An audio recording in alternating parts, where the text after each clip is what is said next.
the newspaper. It's actually pretty fun. Oh, shoot! Paimon forgot the next word. Oh, she had it a moment ago. Think, Paimon, think.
Ooh, it sure is cold today. I wonder how much heavier the snow's gonna get. Here to see Odette? I just need to see your tickets for the preview. Perfect. Thank you. I'll hold on to your tickets. Come on in. It's freezing outside.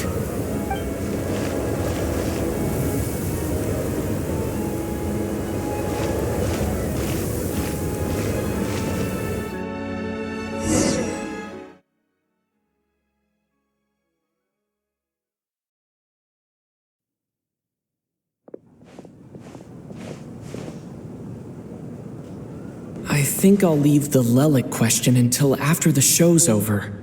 Then I'll go find Odette.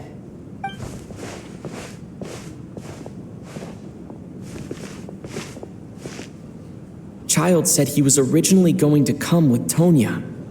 So I'm guessing Tonya's already here somewhere. Is there anyone here who looks like a Tonya? Let's see. It's a small audience. Makes sense for a preview. But wait, I do see some familiar faces. Mr. Chuganov's back again by the looks of it.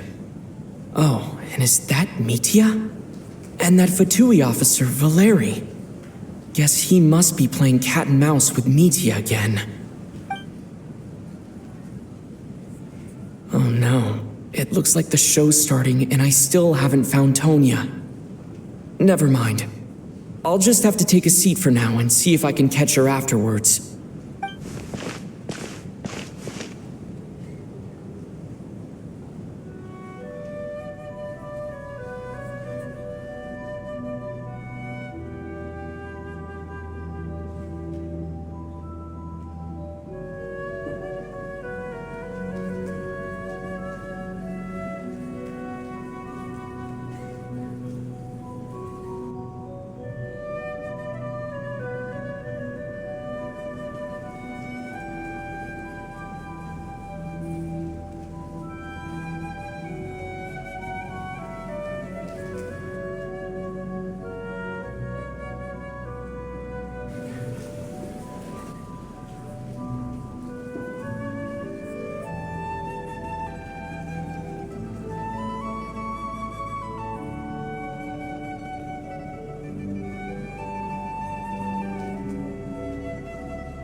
Members of the audience, I'm a staff member here at the theater. Today's performance was a very special one for us, as it marks the first attempt in a long time to revive the classic Snezhnayan ballet, Spirit Seeker. To commemorate this occasion, we would love to take a group photo of the cast, crew, and audience members present today. Could I kindly ask the audience to please come up onto the stage?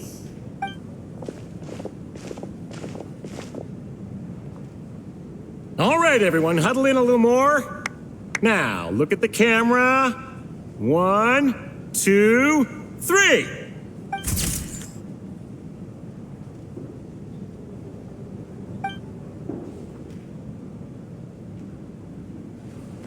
Are you quite satisfied, Mr. Energy Scientist? I rather hope you don't have any other escape plans to add to my workload today. What are you talking about, Sarge? This was simply my way of inviting you to watch Miss Odette's new show with me. And wasn't the performance spectacular? In the future, I heartily encourage you to take a leaf out of my book. Find some soul-nourishing pastimes to enrich your time outside of work. It was indeed a fine performance, but I must correct you on one point. This is not time outside of work. These are working hours. Working hours and non-working hours are just a social construct. Human technology can never advance if we're too rigid in our thinking, Sarge. May we leave now? Already? I mean, I was kinda hoping to soak up the atmosphere for a little longer, but... No? Okay, guess I'm pushing my luck. Didn't seem like too much to ask, but fair enough. Off we go then, Sarge. Back to the land of working hours. Lead the way. That has to be her. She's the only person in the audience around Tonia's age. Excuse me, are you Tonia? Huh? Your brother's busy today, so I took his ticket. Don't worry about him, he's fine. Oh, okay. Sorry for the trouble. What's wrong? Are you sick? No, I'm fine. It's nothing. Maybe she caught a cold on the way here because of the weather.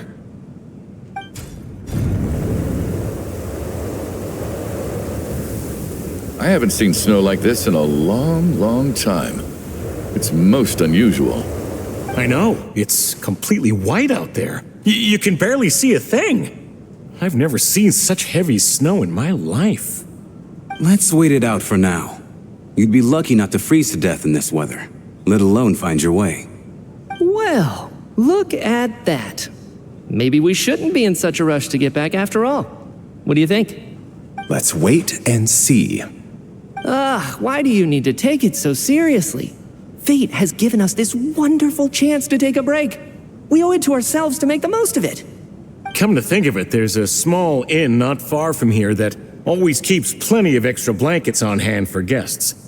I know the route well. Shall I head over and borrow a few blankets? That way, anyone in a hurry can wrap up warm for the journey back.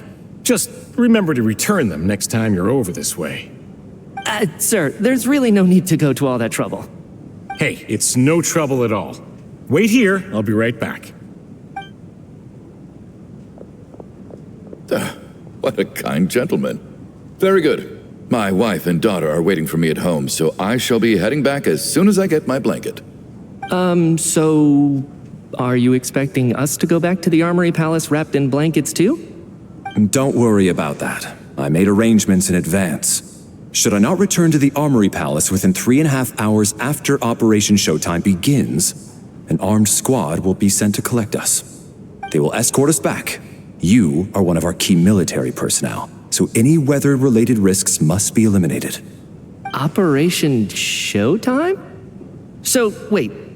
Every single time you drag me back to work when I sneak out, it's a whole official operation? I gotta say, you've really turned this into quite a moral dilemma for me. It's snowing pretty hard out there. I think you should stay here for now. You seem a little under the weather. Sure. My brother might come pick me up in a bit anyway. Time to get to work. I should head backstage and find Odette. I need to look her in the eye and ask her about Lelik. Excuse me, are you looking for someone? A fan, I'm guessing?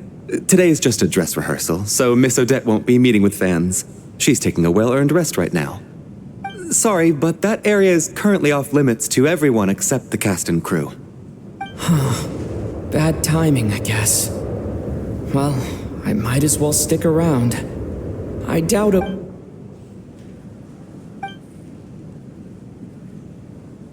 What happened to the gentleman who went to fetch the blankets? How has he still not returned?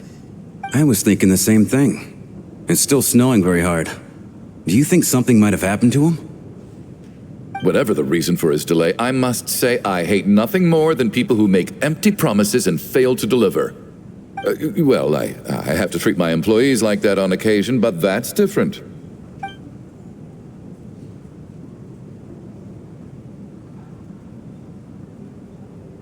You seem anxious, Mr. Valeri. It's been nearly 4 hours since I left the armory. The army should have arrived to extract us by now. They know how much I despise tardiness and disrupted plans. There's simply no reason that they shouldn't have shown up by now, barring exceptional circumstances.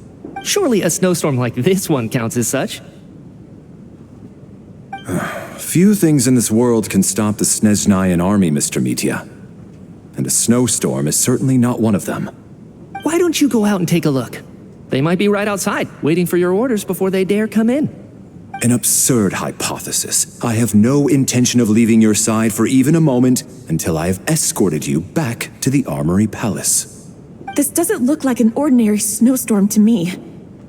That guy who left earlier, it looked like he just vanished into thin air. Either that, or my eyes were playing tricks on me. A man-eating snowstorm? Come on. Night hasn't even fallen yet. Spare us the ghost stories.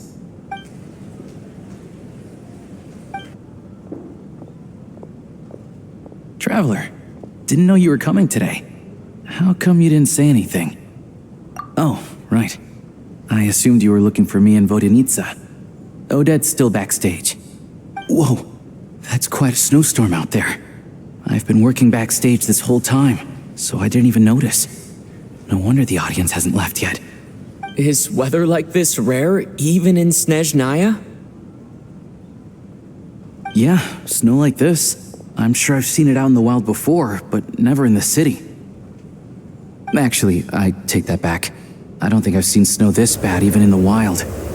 This is something else. It's not normal. If even Alosha thinks snow like this isn't normal, could it have anything to do with that monster people have been talking about? We can't stay cooped up here forever. Someone needs to go out and take a look. No need. I have plenty of experience with snowstorms.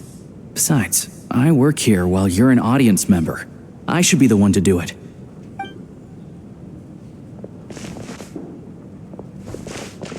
Everyone by the door.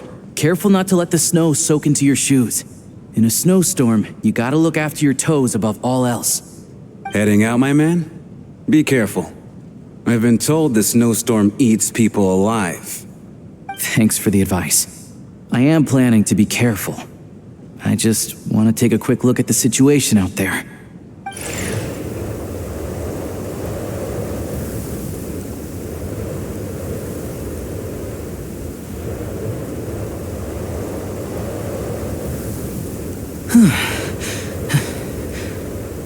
He's back! He's back! How was it? What's going on out there? Did you see any soldiers patrolling the area? Something about this storm isn't right. There's no one out there. I didn't see a single soul. And something in the air gives me the creeps. This isn't your average snowstorm. I suspect it might be related to recent events in our nation. I strongly advise everyone to stay here until the snow dies down. Are you serious? So all of us are trapped here now? That sounds a little far-fetched to me. You want to go outside and see? I, for one, am not risking my neck in that weather. This just turned from a minor delay into a major hassle. We can only hope that our friend who went to fetch the blankets just ditched us and went home. Is it really that bad? But my daughter, I won't be able to read her a bedtime story tonight. Huh? What are you all still doing here? Whoa! It's snowing hard!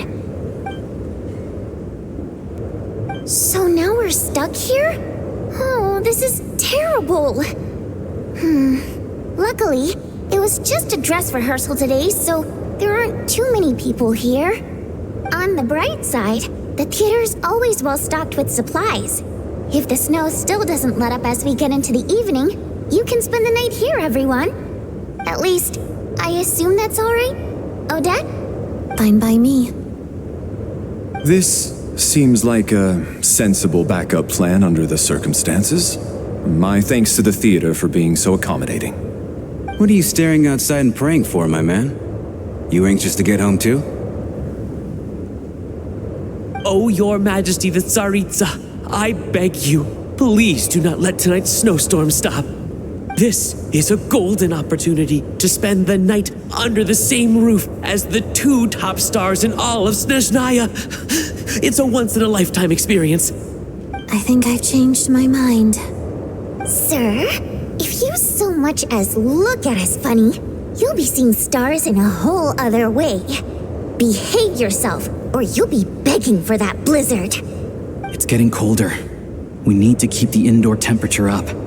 Close the door and lock it tight. Let's head somewhere warmer.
And then there's the aristocrats.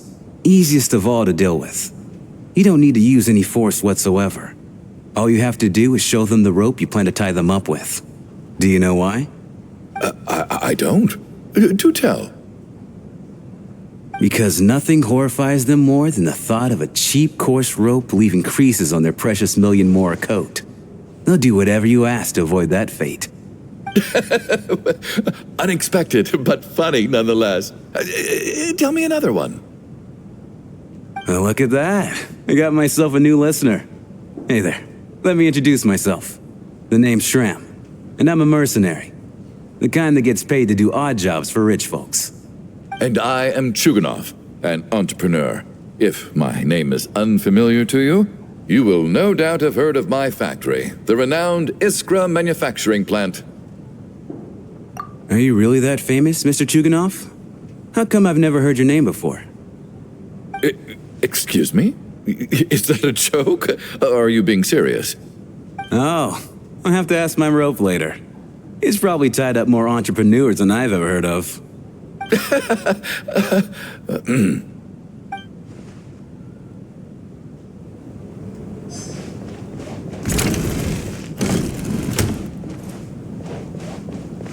My husband has major trust issues. To him, I doubt even this snowstorm is a good enough excuse for me to stay out all night. That's the price of marrying into wealth. You'll get used to it. I'm not about to stop you if you want to leave, but don't drag me along. Hello? Can I help you?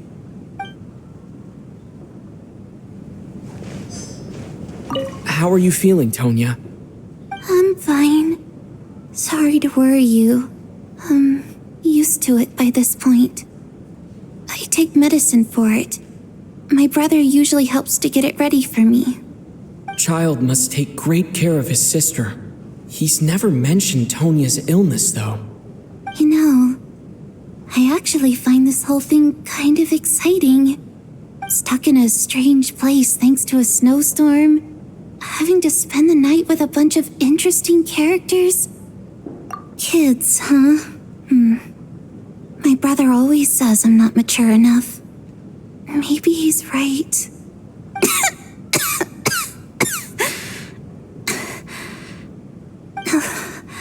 I'm fine, really. Just got a little overexcited. Look after yourself. Otherwise, your brother will come after me.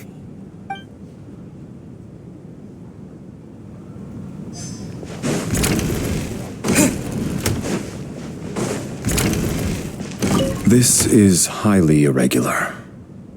A delay of over an hour during an operation like this theoretically warrants a Harbinger-level response. I wonder what the issue is. The storm, or something else. Sarge, the day you learn to let go and just enjoy moments like this is the day you'll finally understand the meaning of life. Why, hello, sir. I believe you were the one sitting at a nearby table back at Podvorye Restaurant. Any friend of the theater's star performers is a friend of mine. It's a pleasure to meet you. I'm Mitya from the Energy Commission. Greetings. Major Valeri, head of the Special Assignments Battalion. Armory Palace Royal Grenadier Guards, 1st Regiment. I am here to ensure Mr. Mitya's personal safety. Please let me know if I can be of any assistance. Mr. Traveler, I cannot help but notice that Miss Odette is stealing glances at me. Any idea what that could be about? I've racked my brains, but I can't think of anything I might have done to offend her. Perhaps she noticed me spacing out during her performance? So, Mr. Mitya, is your work related to Project Stuja? Yes, that's right. The higher-ups in the Fatui transferred me from the Energy Commission to the Armory Palace because they wanted me to... Really? I can't even talk about that? Pretty sure it counts as part of my private life. All right, I won't say anything. Sorry, Traveler. As you can see, I'm afraid this pleasant chat will have to end here.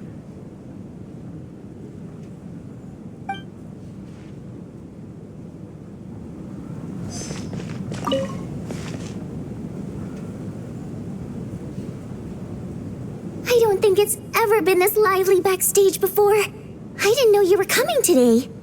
Hey, have you seen Chuganov? I heard he was coming today. Have you spoken to him at all? I'm with you. This could be just the chance we need. Yeah, I gotta figure out a way to coax some more intel out of him. I want to know why he suddenly changed his stance on Project Stuja. What exactly happened before the most recent Vecha vote?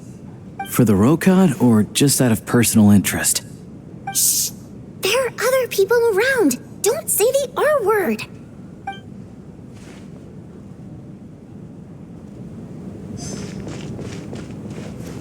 I have to say, even though today was a rehearsal and there were some hiccups along the way, Miss Odette's performance was one of the best I've ever seen, even compared to an actual show. I couldn't agree more, especially considering the weight of the subject matter. It takes a truly seasoned professional to do justice to a theme like love and regret. Do you think we were coming on too strong? Odette's ignoring us again. What about you? What did you think of today's performance?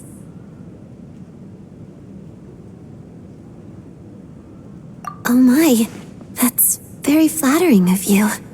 Thank you. I'll make sure to save a ticket for you when the show's performance ready. This doesn't seem like the time or place to bring up the subject of Lelik. I need a chance to speak with her in private. So unfair. Talk about double standards. And now it looks like I've been spotted.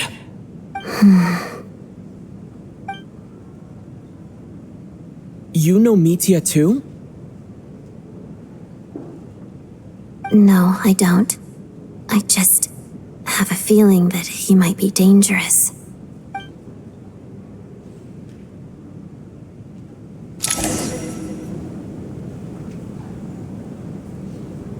How's it looking, Alosha? No change from this afternoon. Heavy snow with no sign of slowing down. May I have your attention, please? The storm is unlikely to stop tonight, and it'll be even more dangerous outside at night than it was during the day. We at the theater owe everyone here a duty of care. Therefore, we strongly suggest that you stay on site overnight and avoid going outside unless absolutely necessary. In a few short moments, we'll give you a tour of the theater's various quarters. You can choose to sleep in the VIP room, the office, or backstage. Or on the stage if you'd prefer. We won't mind. I'll pass on sleeping on the stage. What if the snow is stopped by tomorrow morning? The early birds in the audience might think we're part of some experimental new show. A drama about sleeping? That could be fun. Maybe we could come up with a title for the production.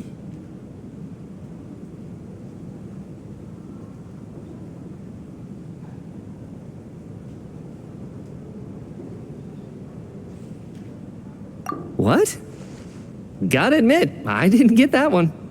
Anyone who doesn't wish to sleep on the stage, please follow me. I'll show you to the rooms.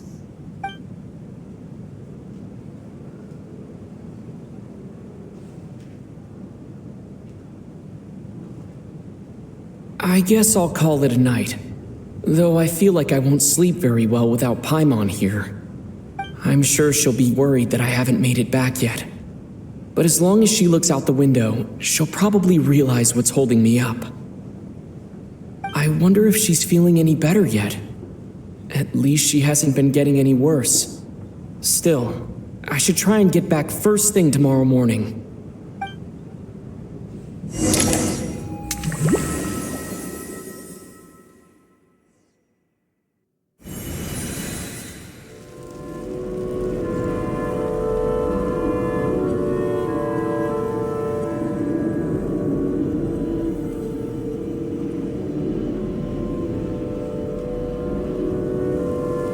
Finally! Welcome back to the world of the living, lazy bones. I was about to wake you. The black mist is almost on us. Still waking up, huh? You know, the black mist. It's been chasing us from below ever since we were born. You're just dozy. There's no way you've forgotten. Come on, let's keep heading up. Onwards and upwards is the only way to survive. Don't listen to a word those black mist cultists say. Here we go again. That endless march toward survival. What's going on? That black mist down there is creeping me out. And it's rising. Guess I should head upwards and get away from it. The black mist cultists believe that being swallowed by the black mist leads to everlasting peace. But if you ask me, they're just lying to themselves. We're the only heretics left. The only ones who refuse to give in. We have to keep going. But how do you actually know that they're wrong? Dangerous question there, Torgov. The moment your faith wavers, you start a chain reaction that ends in the collapse of your will. Put the question out of your mind.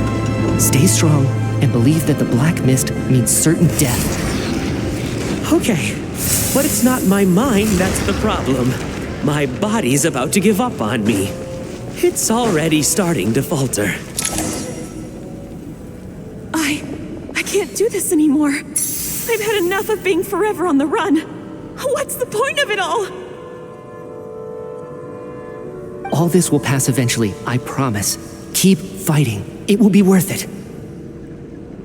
You accuse the Black Mist cultists of being liars. But you're lying too. There is no end to this path. It keeps going up forever. There was never any hope to begin with. The cult of the Black Mist has poisoned your mind, Sobolova. Are you thinking of giving up as well? I am. I think I'll take my chances with the Black Mist over this perpetual torture. As much as I detest the Black Mist cultists, I'm just too weary. Then I bid you both farewell. Let me put my personal opinions aside for a moment and say, I hope that you both find peace within the Black Mist. Fate always appears so impossibly complicated. But at moments like this, its raw simplicity is laid bare. Their fate was sealed from the instant they entertained doubt. From then on, the outcome was both inevitable and irreversible. Let's go.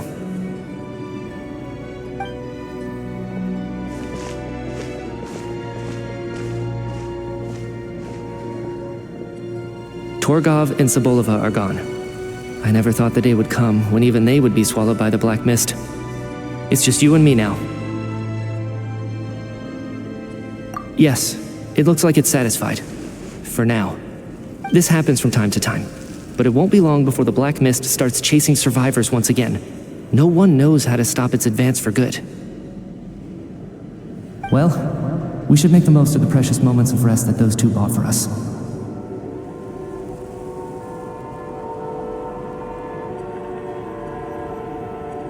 Huh? Are you really that sleepy, traveler?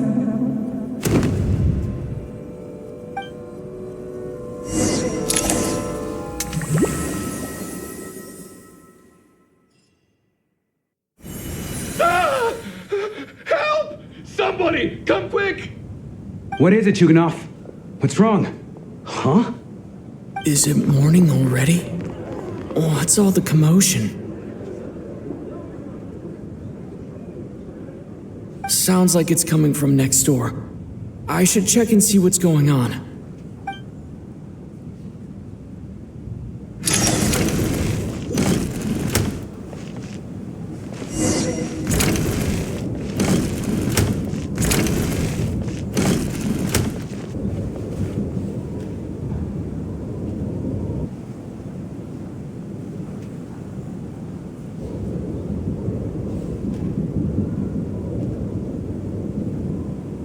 Don't look, Miss Tonya. Stay here. Okay. What happened to them?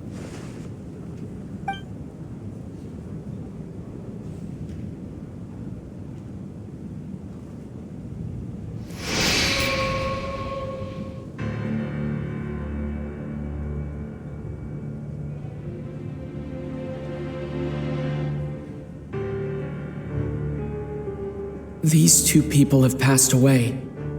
And the strange thing is that somehow, I knew this was going to happen. I knew that they would be the ones to die. Have I seen this moment before? Or did I have some kind of premonition? I can't remember what it was. Let me take a look.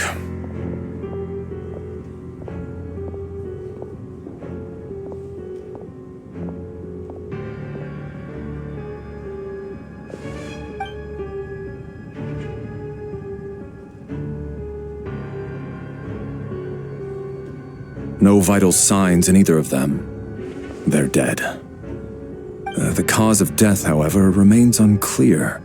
No wounds on the bodies, no signs of a struggle, and no skin discoloration caused by the buildup of toxins. But just last night, they were chatting and joking away. This is so sudden. Could they have had pre-existing medical conditions? Even then, the odds of them both dying of sudden complications on the same night are extremely low. It's hard to believe that they died of natural causes, nor does this appear to be a suicide. Who was the first to discover the bodies? It was me. But these deaths have nothing to do with me, officer. I got up early because I wanted to see if the snow had stopped. Then I noticed that the door to this room was open, and it looked like there was a man and woman inside. I just went over to see what was going on. I had no idea they were... I can corroborate this. I was doing my morning exercises near the stage. When I saw Mr. Chuganov heading this way, I followed him. I can also confirm that I didn't see a single person approach that room before him. The snowstorm was raging all night, and it's still going now. There's no way someone could have come in from outside, correct? You mean an intruder? No, not possible. I slept by the door last night as a precaution. There's no way I wouldn't have noticed if anyone had tried to open it.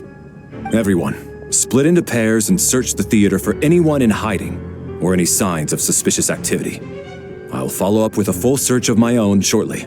Go. There is no time to waste.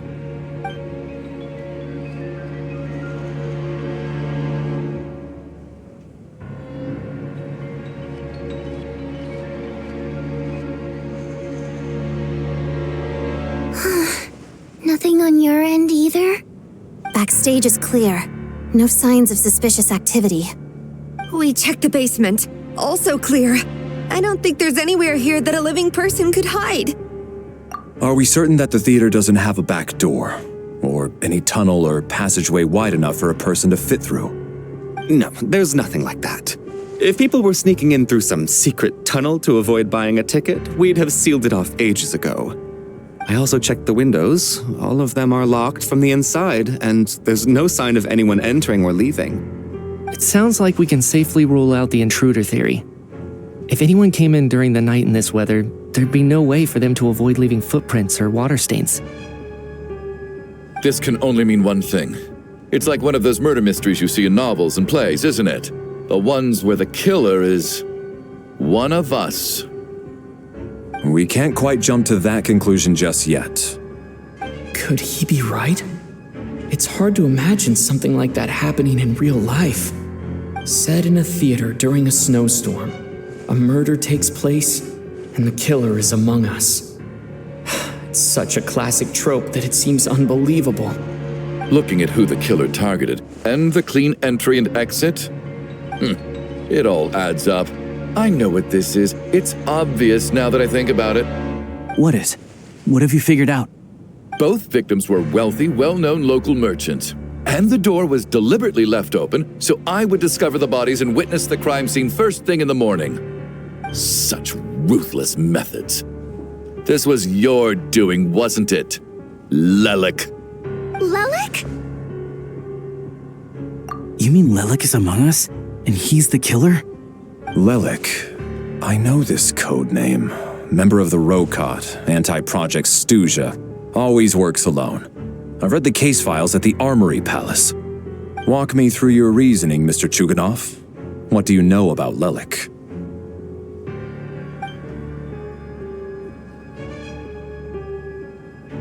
What now, huh? What now, Lelik? What more do you want from me? I already voted against Project Stuja at the Snezhnograd Vecha. You snuck into my house the other day while I was asleep. Left a threatening letter. And I did all that you asked. But Project Stuja cannot be so easily shaken. Not with the rooster in charge.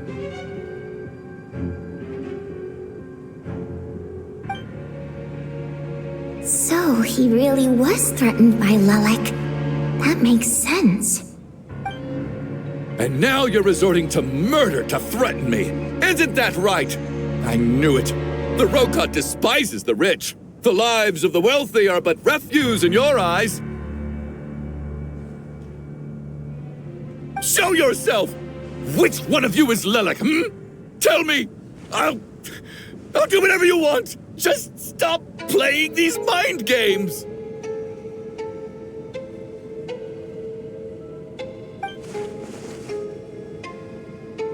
Was this really Lelik's doing? Would Odette really do something like this? If Odette really is Lelik, this seems out of character. But then again, how well do I really know her? I'm probably the only one here with a compelling theory about Lelik's true identity. But if I reveal it now, I'll be putting Odette in the line of fire. What should I do? I don't think it's likely that Lelik killed anyone. At least from the stories I've heard, he's never killed anyone before. And his name has never come up in connection with any murder cases. Besides, even if Lelik did want to threaten you, why resort to such an extreme and roundabout method? It's not his style at all. Vodyanitsa doesn't know that Lelik might be Odette, but her assessment is pretty much identical to mine. Miss Vodyanitsa, why do you suddenly feel the need to speak in Lelik's defense? Defense? Oh, no, it's just... I'm worried that we're jumping to conclusions here, so I wanted to share my point of view. Also, I don't think the Rokot is as bad as you're making it out to be. Well, if you think I'm so wrong, what's your theory then, Why don't you tell us who the killer is? The case is still evolving, Mr. Chuganov. Please do not prevent others from expressing their opinions so early on in the discussion. Even so, there's no denying that the recent threat received by Mr. Chuganov may well be an important clue. So there's still a good chance that Lelik is right here among us. I can't do this anymore. I don't care if it's still snowing outside. I have to get out of here. Whoa, take a beat. We all know it's far too dangerous out there. Even the soldiers couldn't get to us.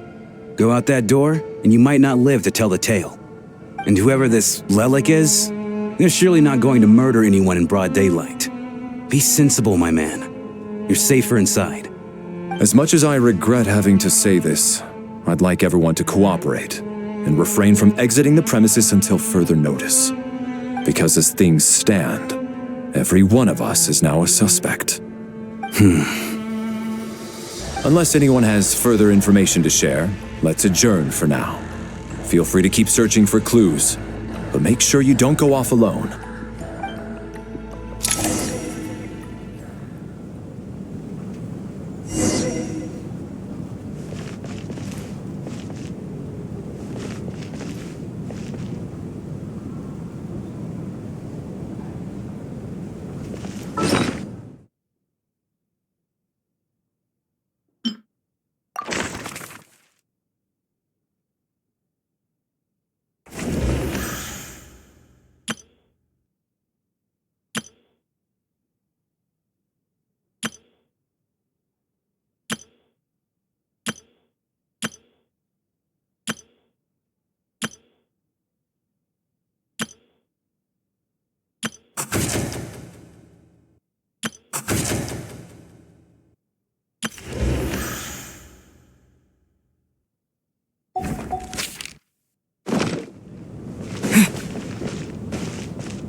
You're right, that was my bad. It was a knee-jerk reaction. I didn't think it through. Luckily, no one suspected my identity. Oh, phew. It's just you. I thought someone was eavesdropping. Since Vodyanitsa and I were on the same page earlier, I think I should share my thoughts with the Rokot members first.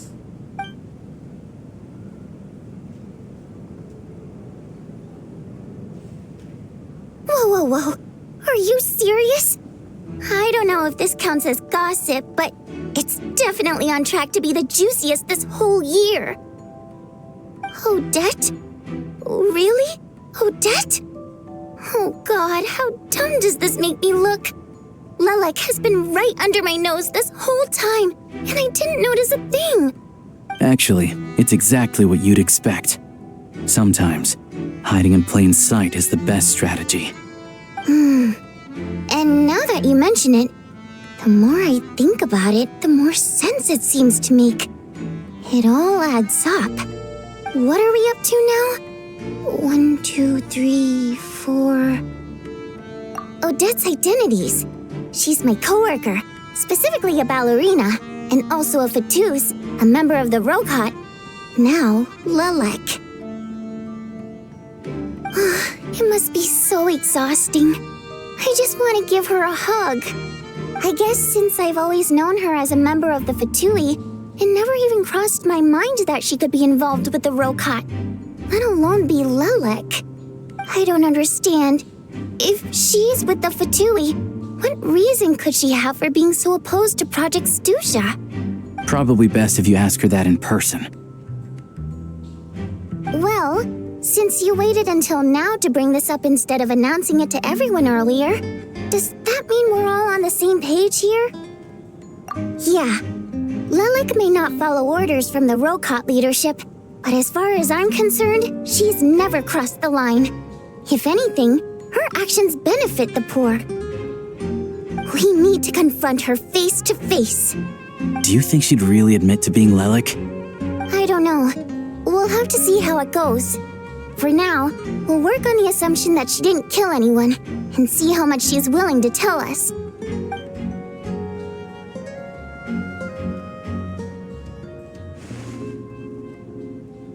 Now's her chance. Odette's alone. Let's go. Hey, Odette. What is it, you guys? Shh! Keep your voice down. We need to talk. So, you're Lilac, aren't you? All right, fine. You don't have to say anything or explain yourself. Just hear me out first. None of us believes you kill innocent people. Whoever murdered those 2 people last night, it wasn't you. The Traveler was the first to figure out your identity, but he kept quiet during the discussion just now. Still, it's clear where the group consensus is heading. Everyone believes Lilac is the culprit. If your identity is exposed, you'll be in a really bad spot. We're your colleagues, and we know what kind of person you are. I don't want anything bad to happen to you. So, can you clue us in? Tell us everything. The more we know, the more easily we'll be able to cover for you. All right. Yes, I'm Lilac. And no, I'm not the murderer. And thanks, but I don't need you to cover for me. Actually, I'm planning to reveal my identity. Huh? You're gonna reveal that you're Lilac? Here? That's right. I'll admit I was surprised at first when Chuganov guessed that I was here. It was just a lucky guess, but it caught me off guard. But after taking some time to assess the situation and confirm where everyone stands, I don't believe I have anything to worry about. Are you sure you don't need a second opinion? Given the circumstances... Mr. Valeri! What?!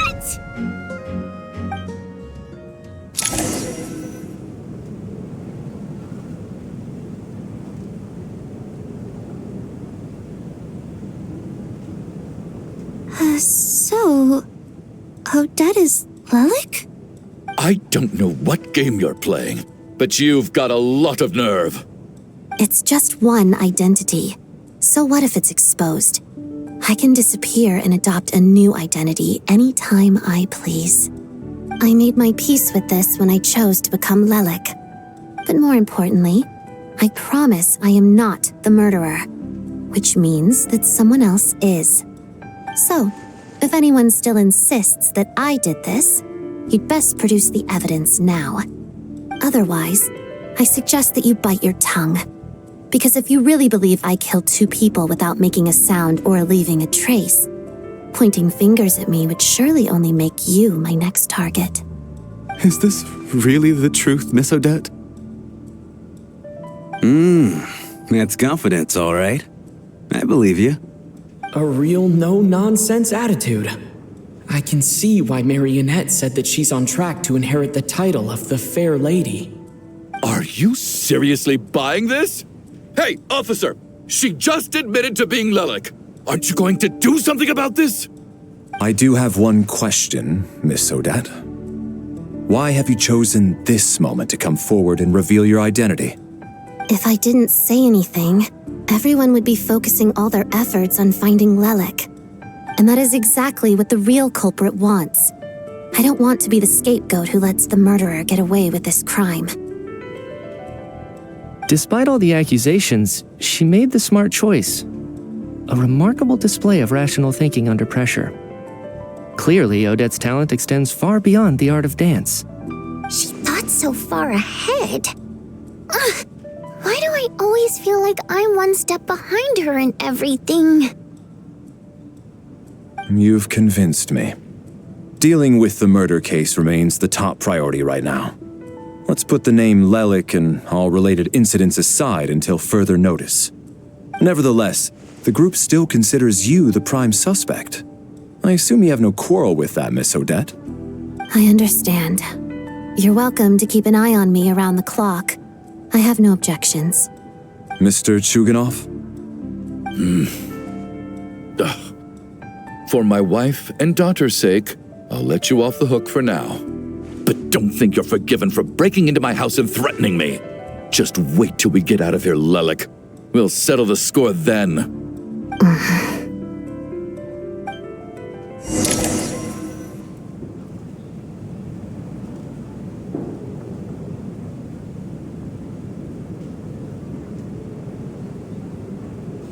Good work, Lelik guard team. And Lelik, too. Here, have some hot water. Turns out Valeri knew about my exploits. So now I've been told I have to guard Lelik with him.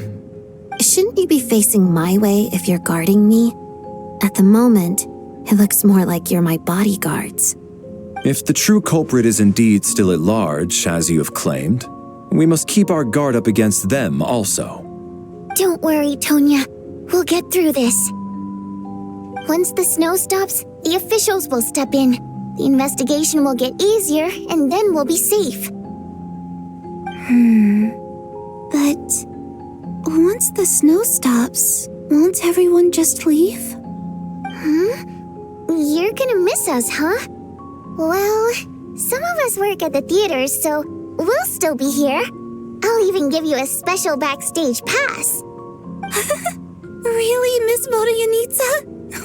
That's awesome! You've made a fan for life. Aw, you're so cute, Tonya. All right, let's swear to it. I promise to give you the pass, and you promise to never change your mind about being my fan. Promise. Don't indulge her, Tonya. You don't have to swear an oath over things like that. You really do get carried away sometimes, don't you, Miss Vodyanitsa? Hey, mind your own business.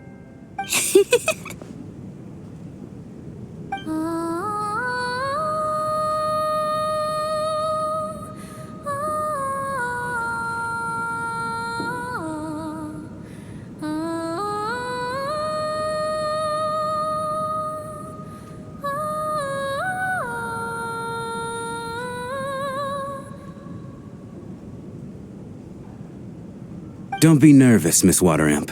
Everyone's here. There's nothing to be afraid of. Excuse me? Do I look nervous? Don't be ridiculous. No. You sound nervous, lass. Oh. Wait, but how... Okay, plenty of people know that I'm a water imp, but still... How come you understand our primary mode of expression? Primary mode of expression. I've not come across that concept before. Do enlighten me, Vodyanitsa. Well, it's just... We water imps tend to communicate our emotions to each other by singing rather than facial expressions. The emotions we convey through song take precedence over our facial expressions. So, we think of it as our primary mode of expression. I'm impressed, Shram. I didn't take you for a man of culture, but you're clearly rather learned. It's not about being cultured or not. The thing is, this mode of expression can usually only be understood by other water imps. It's not a simple case of a song sounding happy or sad. And yet, you're clearly human, Mr. Shram. It's really not the big deal you're making it out to be. I think I just have a knack for it. Plus, I have a... very close friend who's a water imp. A delightful lady. But keep that a secret. Anyway, we spent so much time together that before I knew it, I noticed I could understand her expressions. Oh, I guess guess that makes sense. Still, the fact that you have a water imp friend is even more surprising. I'd better watch what I'm singing when I'm around you from now on. Hey, what are you implying? You're not secretly insulting the audience in your songs, are you? Heavens, why would I do a thing like that? It's getting late. We should discuss our sleeping arrangements for tonight. To guard against the killer, someone needs to keep watch. I suggest that we don't sleep in separate quarters tonight. It will be safer if we all stay together. As long as someone keeps an eye on Lelik, I'm quite sure we won't have any trouble. Are you saying that you wish to bet your life on Miss Odette being the killer? Nonsense. Of course not. Then I propose the following arrangement for tonight. The Traveler, Odette, and I will form the Night Watch. We'll sleep in shifts, but two of us must be awake at any given time. An excellent idea. This allows us to handle the night watch while also keeping an eye on Lelik. Meanwhile, the rule of taking shifts in pairs resolves the other issue. Namely that we can't necessarily trust the Traveler or Valeri either. I expect that plan took you quite some time to come up with, didn't it? Actually, our field combat manual outlines a similar approach. Although the scenario there involves guarding prisoners overnight during field operations. That being said, I must clarify that I harbor no disrespect towards you personally, Miss Odette. In fact, Lelik's numerous covert operations make fine textbook examples for military agents. I care less about respect and more about the fact that you just robbed me of 2/3 of my sleep tonight. I'm calling dibs on being the first to rest. Good night.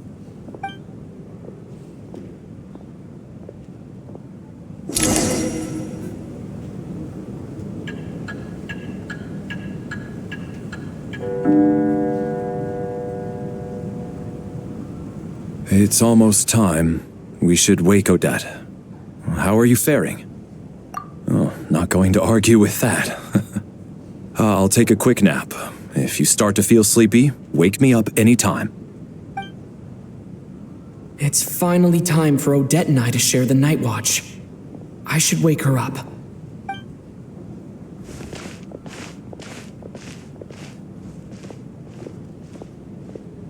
I came here to get information from her in the first place.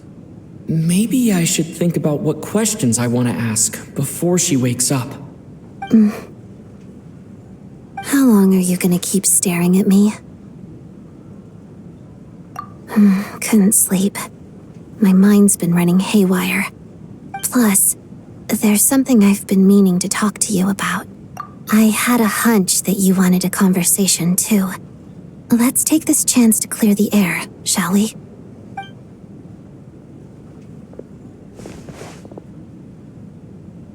I just had a simple question for you, really.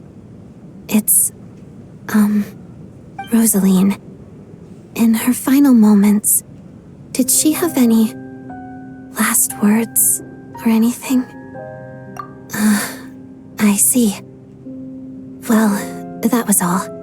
I have no other questions. No. She was utterly ruthless in pursuing her goals. That kind of person should be hard to miss. And yet, even though I never approved of her methods, and she was an abrasive person, the fact remains that I am indebted to her. Oh, she told you. I guess that makes sense. I think she and Rosaline were on pretty good terms. Yes, Rosaline wasn't the kind to gossip about this sort of thing. Not that it's any huge secret to me, though. When I was a child, I had to join the Fatui for the sake of my mother and me. I trained under Rosaline. It was extremely grueling, and it didn't exactly come naturally to me.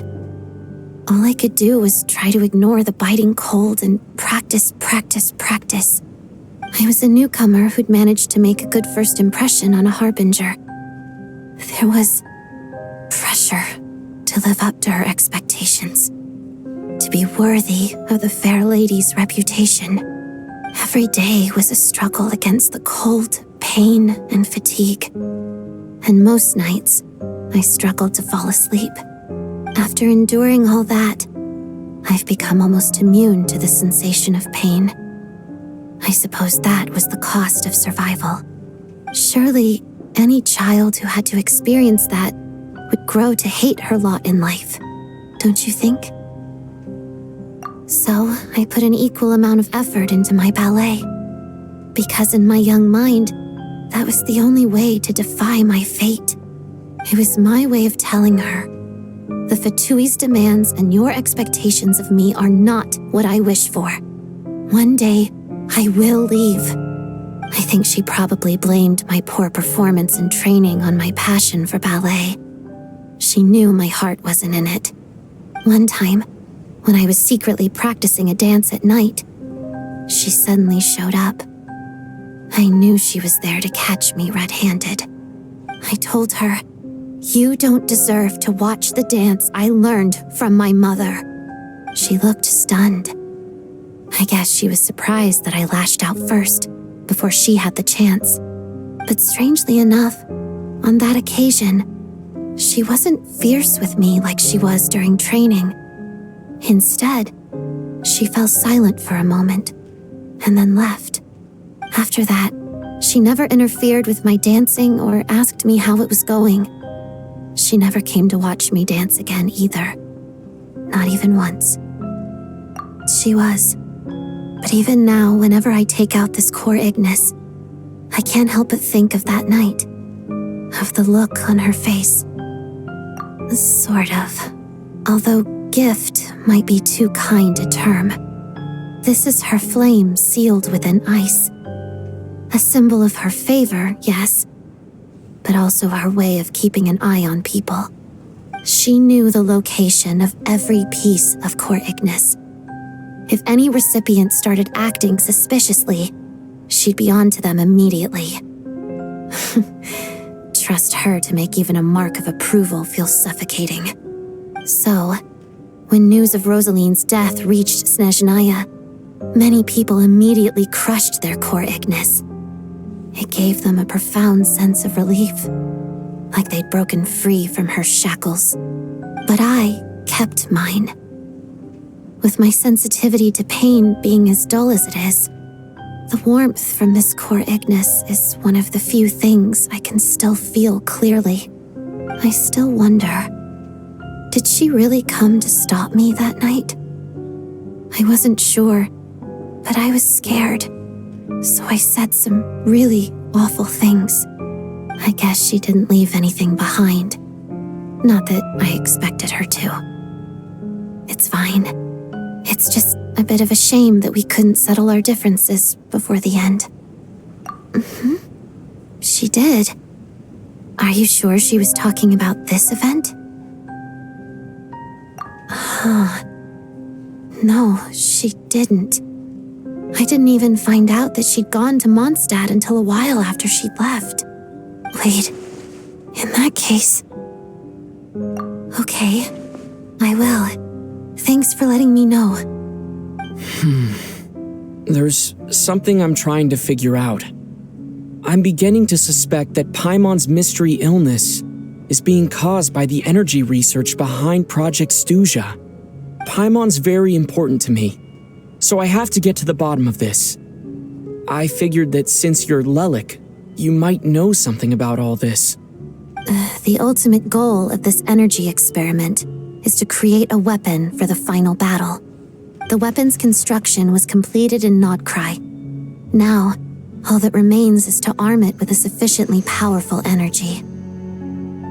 Yes, the weapon's development and all the related experiments are overseen by Lord Piero, the Jester, and the lab is located deep within the Armory Palace. I'm not sure why this experiment would be making Paimon feel unwell, though. The best way to get to the bottom of it would be to go there in person. Once we get out of here, I'll help you apply for an entry permit. And I'm hardly the organization's proudest member, as you know.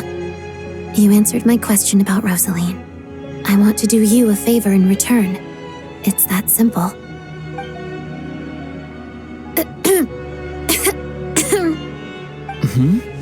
What's wrong? Are you not feeling well? You two seem to be hitting it off. I thought you were sleeping. Of course I was. In the military, one learns to fall asleep quickly, even in the most inhospitable environments. It's vital to staying alert and energized. Why? Is something wrong? Even if he was awake, he can't have overheard us, right? Well, thank you both for keeping watch. Traveler, I'll take over for now. It's your turn to get some sleep. Sure.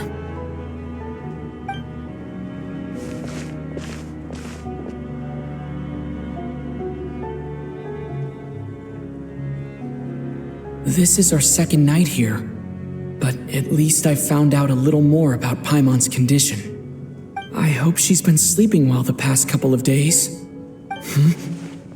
Why do I feel like I'm being watched?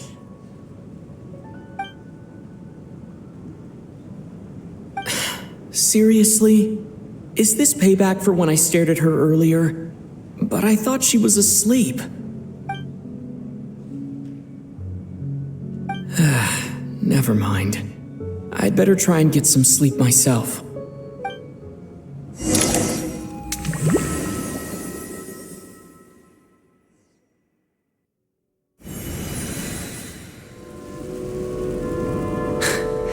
Hey, what are you spacing out for? Are you reaching your limit too? How long have we been walking for? Do you remember? Time's lost all meaning. Ever since we noticed that thing above our heads. What was it called again? A star key? Or key star? Anyway, the person who named it was swallowed by the black mist. Whatever it's called, ever since we noticed it, we've been walking up and up, hoping that as long as we reach it, we can find a way out of this place. But it seems like no matter how far we walk, we never get any closer. Well, we've come this far. You never know. Maybe we're almost there? Come on, enough moping. Let's go. The black mist is catching up.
Run faster.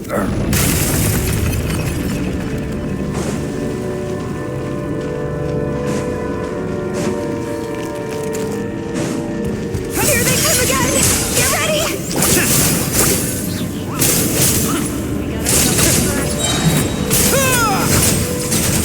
Got him!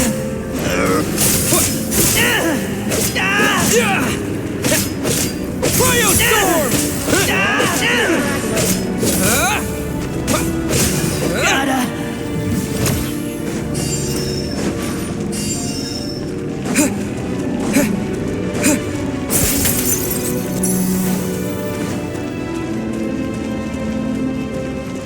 Monsters ahead of us.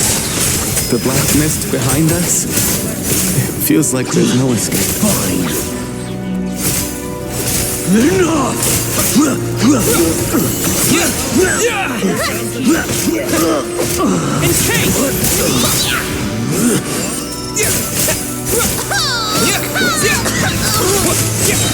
Shut up! Run!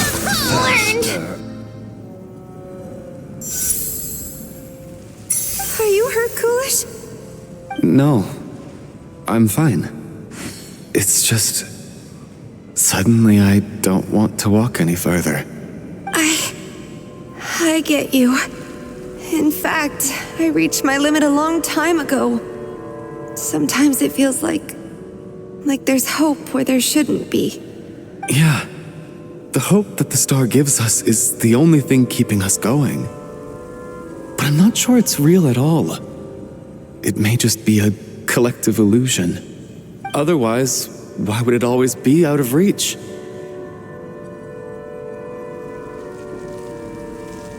We know you mean well, but you're only saying that to try and encourage us to keep going, aren't you? Thank you, friend. But enough is enough. Please don't give me any more false hope. Hope is poison in this place. You're going to continue, aren't you? I admire that. I've given up, but I wish you the best. May there come a day that you catch up to the star and leave this godforsaken place.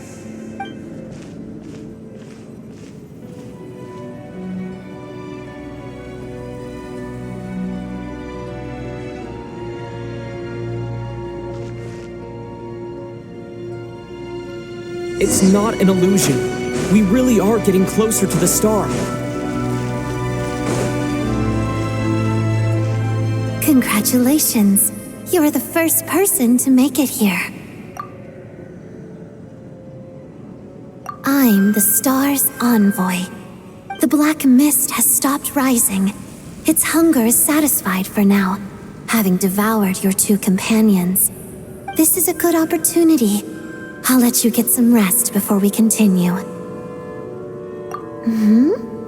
What do you mean, leave? The star represents the starting point. It's the waypoint for the beginning. Congratulations on reaching the starting point. Once you are ready, we will head out and walk upwards. I will be right by your side the whole way.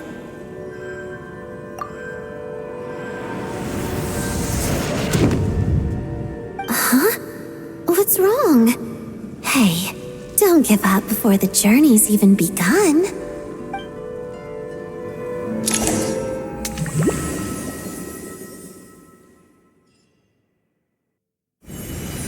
Rampana! Rampana!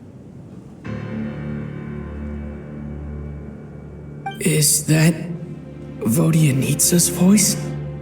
What happened? Coolish, wake up! Please wake up!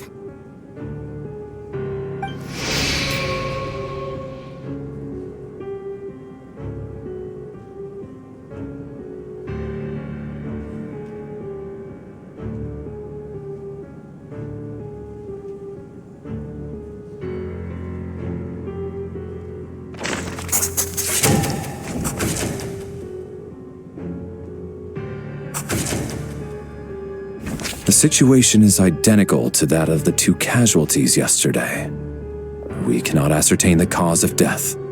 At least there are some elements that we can rule out this time. They slept on the stage with everyone else, so I suppose the surrounding environment can't be a relevant variable. Rampana. Coolish. Weren't some of us keeping watch last night? 3 of us, in fact. How could you not notice something was wrong?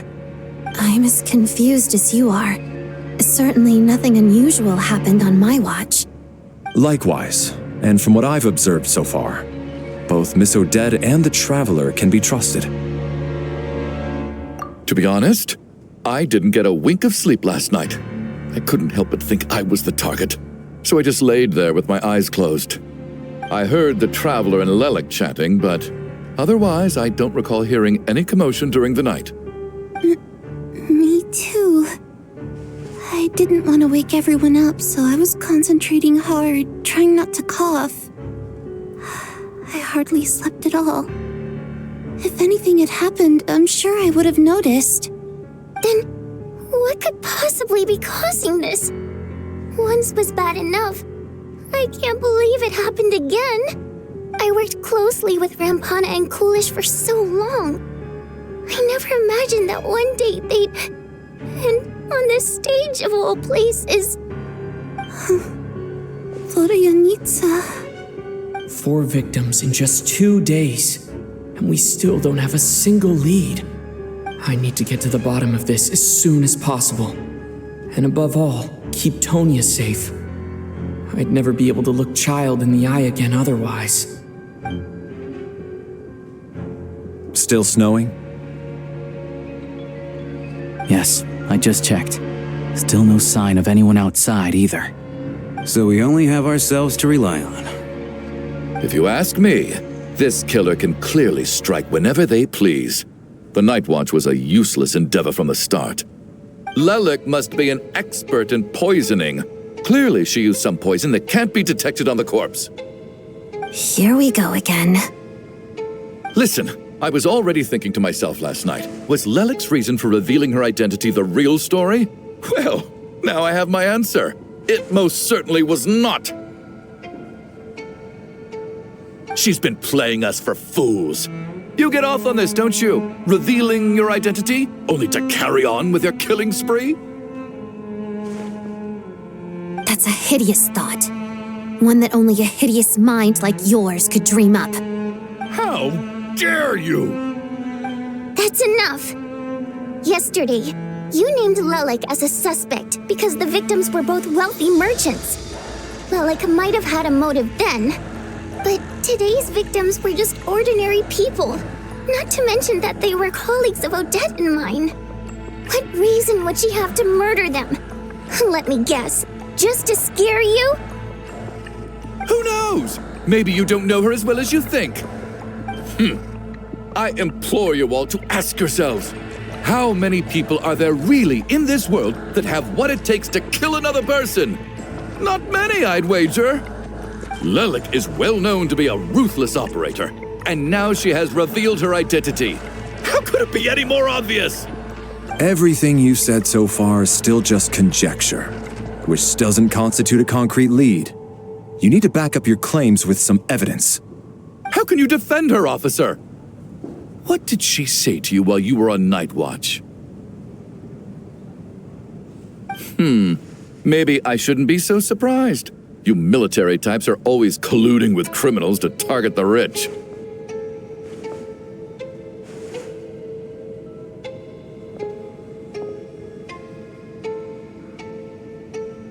All so you can get your grubby paws on our hard-earned fortunes, then tell us to fall in line. The Fatui, the Druzhna, and the Rokot. Thugs, the lot of you.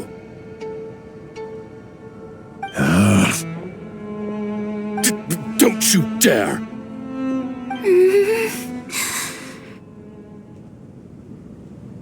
Sir, but... You were the one who told us not to stop other people from expressing their opinions yesterday. 4 people have already died. Only yesterday I was chatting with Mr. Coolish. Then we woke up in the morning and he's... Turning against one another is the last thing we should be doing right now. Little girl. Even if Mr. Chuganov is a puffed-up, pig-headed windbag who doesn't have a clue what he's talking about, he's still one of the victims here, isn't he?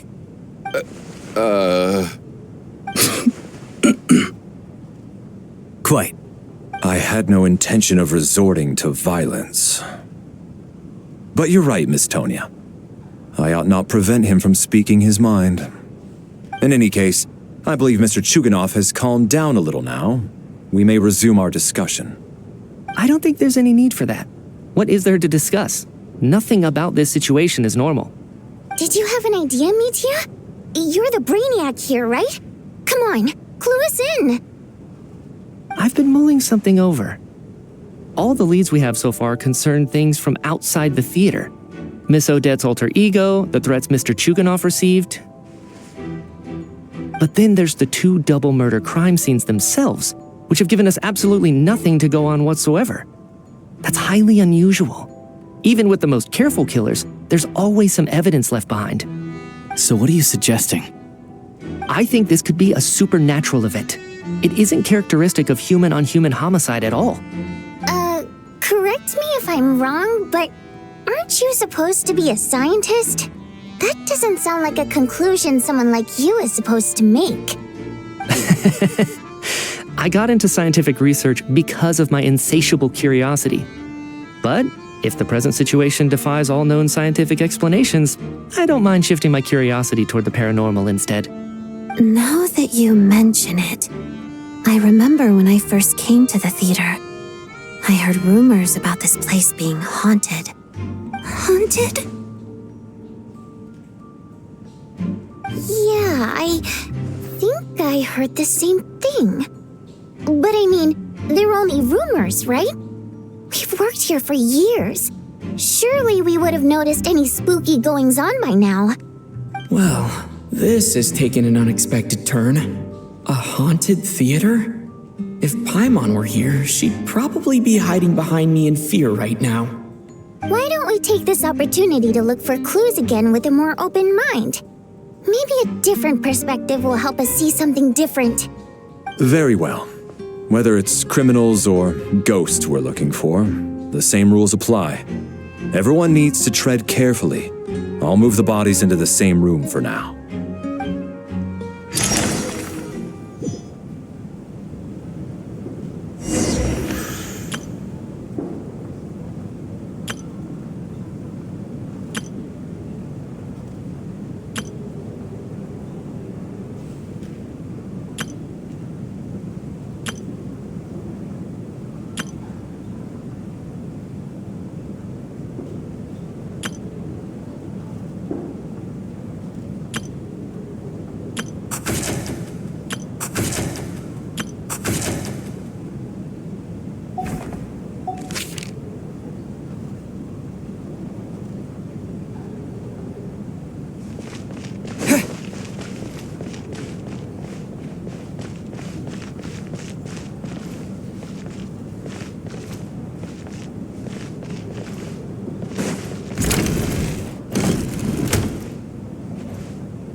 Valeri, come take a look at this.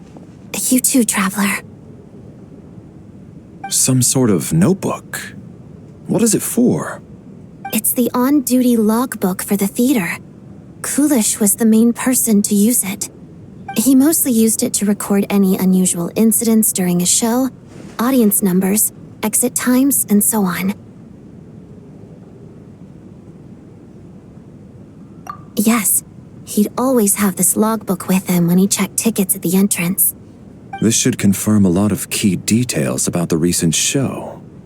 So, you find anything unusual? Yes. The number of people. I've checked and double-checked, but the numbers just don't match what's recorded in the logbook. Apparently, we have an extra person among us. Are we certain that logbook is accurate? Could someone have sneaked in without buying a ticket or something? Unlikely. Kulish took his duties very seriously. I've rarely seen any errors in his work. Not to mention that this was a dress rehearsal, meaning smaller audience numbers and tighter ticket restrictions than usual. Everything would have been well within his control. We no longer have our tickets with us, do we? They got collected on entry. I assume there's no way we can check them again. Unfortunately not. The theater recycles tickets. Once people are in the door, they don't tend to leave until the show ends, so we collect the tickets at the point of entry. Still, I'm inclined to believe that this discrepancy in the head count is significant somehow. Did an extra person just materialize out of thin air?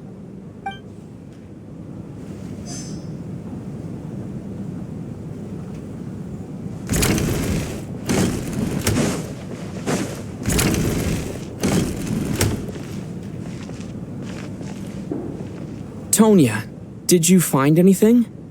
Not yet. Still looking. So, are we supposed to be looking for something paranormal? I think I'd prefer teaming up with you than looking around on my own. This looks like somebody's notebook. Shall we read it together?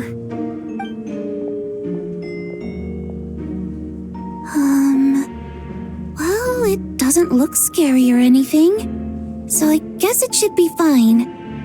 All right, let's read it together.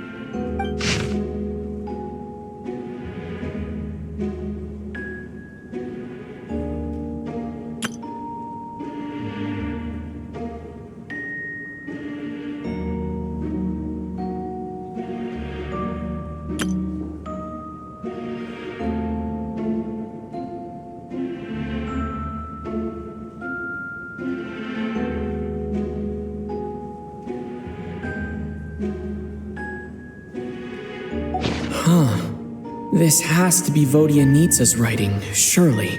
Maybe it's a little rude for us to peek at this.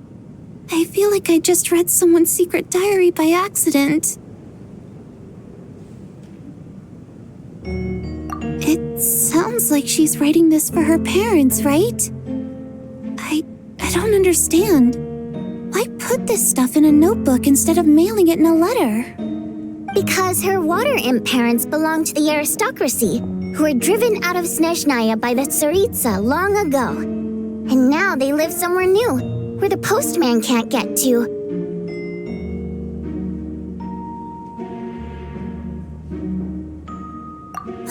We're sorry! It's fine. My fault for not storing it properly. I can't leave things lying around and expect them to get ignored when everyone's scouring the place for clues. All right, give me my notebook back. I'll take over the investigation in this room.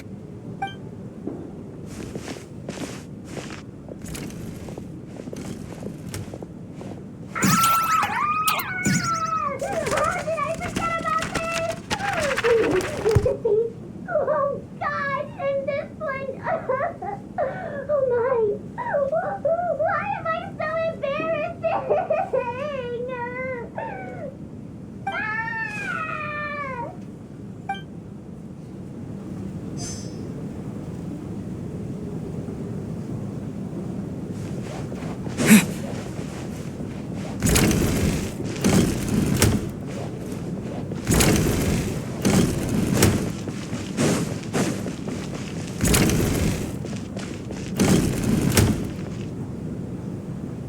Ah, Traveler. Since you're here, come take a look at this. Alosha found it. We're both curious to hear your perspective. It appears to be an investigation report. And the focus of the investigation was the rumors of haunting we heard about earlier.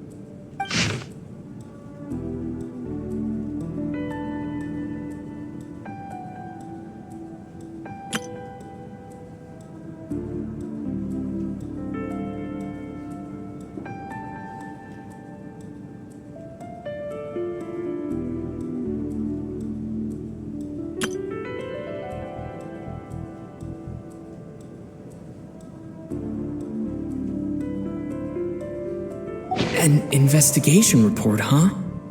Looks quite old. This person's name looks to be of Sumeru origin to me.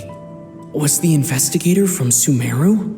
The theater manager must have hired an investigator once specifically to look into this issue. But it doesn't look like anyone ever looked at the report.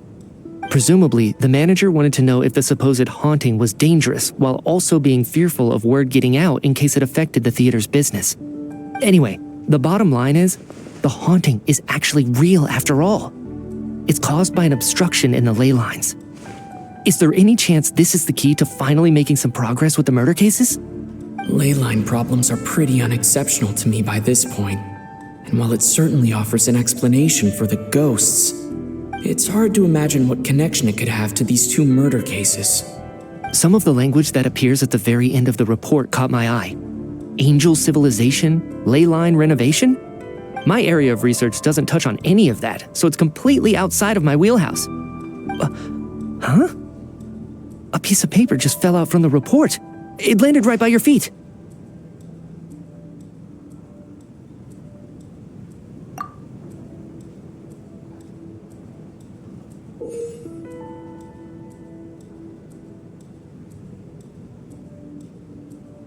How unnerving.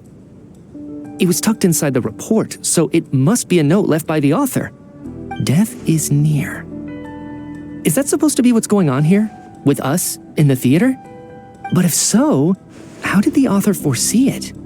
Could he predict the future somehow? Maybe things are more complicated than we thought. No, wait a second. If we take the report and the note at face value, they completely contradict one another. The report definitively concludes that the hauntings in the theater are harmless and cannot affect the real world. But the note seems to be warning of potential danger. The question is, what exactly does the note mean by death?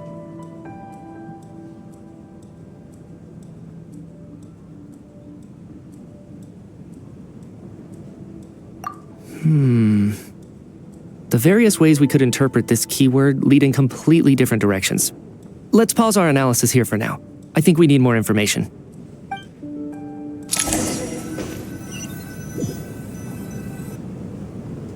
If we take all this together, it's not impossible, is it? If anything, it's the natural conclusion. Oh, I beg to differ.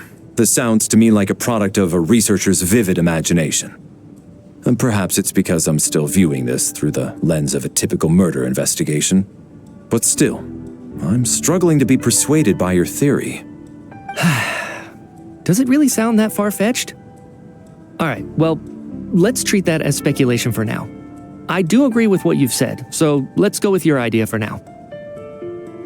Good. Okay, now that we finally have some meaningful leads, I think it's time to reconvene. Let's get the others.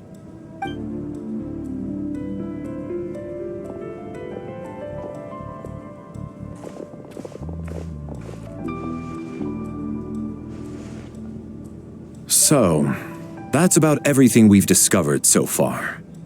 I'll share my theory first. Based on what we've learned from the logbook, I believe the extra person among us is most likely the killer. If the killer had simply bought a ticket, it would have greatly increased the risk of their identity being exposed. I expect he or she either hid in the theater ahead of time, or found a way to slip past the ticket inspection. They then blended in with the group and waited for an opportunity to strike. What about the note found in the investigation report? Any thoughts on how that fits in?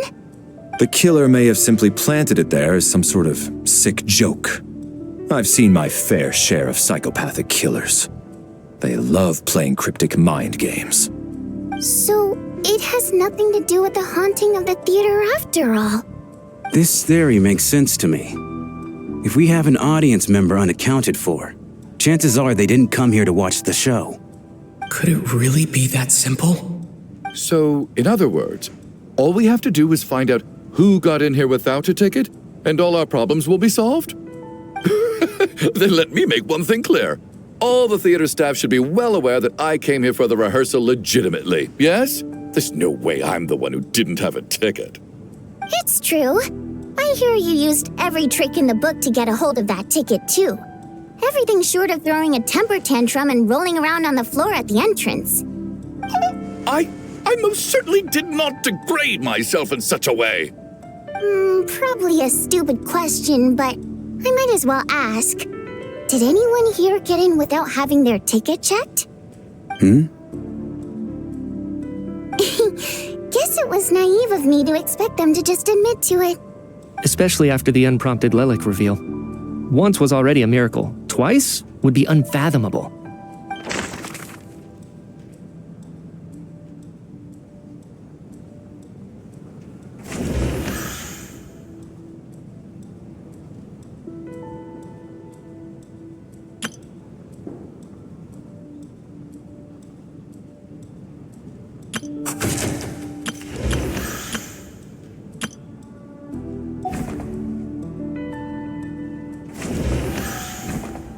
I don't believe any of us here knew Shram before all this. If no one can verify Shram's identity...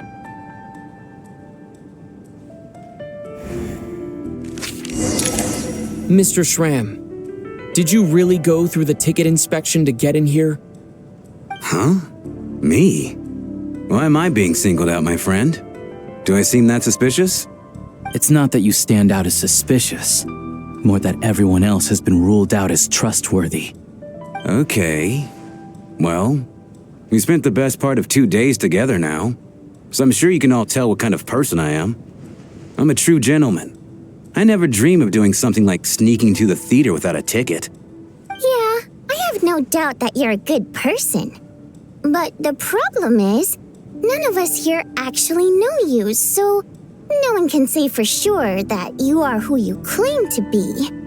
Although, actually, what was it you said last night? Yeah, you're friends with that water imp, which is why you understand our primary mode of expression. Last time I checked, there were barely any of us remaining in Snezhnaya, since most of the water imps left. Could you tell me a little bit more about your friend? There's a good chance I actually know her. And I suppose it's also kind of a way for everyone else to get to know you a little better.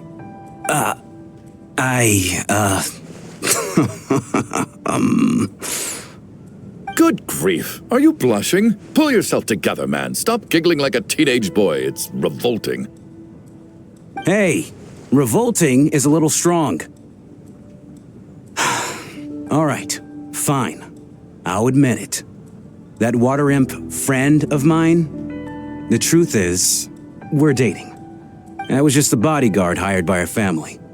But the stars must have aligned because sparks began to fly between me and their daughter. Never in my wildest dreams did I think I'd get so lucky. We don't need details. Just get to the point. Okay. I'm just a little hesitant to reveal her name, that's all. You know how it is. These are delicate times. Even with me to protect her. If word gets out that she's dating a human, both the Fae and human factions will give her a hard time. Really? Wait, no. That can't be. Huh? Shram, what the devil are you talking about? Why is everyone looking at me like that? Surely you can understand where I'm coming from. Delicate times? Factions? Yes. You know, the Civil War. Last time I checked, the Fae and the humans were still at each other's throats. If I'm not mistaken, the last significant civil war in Snezhnayan history was over 400 years ago, when Her Majesty the Tsaritsa had just taken the throne and was consolidating her reign. What do you mean, 400 years ago? What's going on here? Is Shram from the past? All right, Mr. Mitya, you win this round. As far-fetched as it is, it appears that your theory may be correct.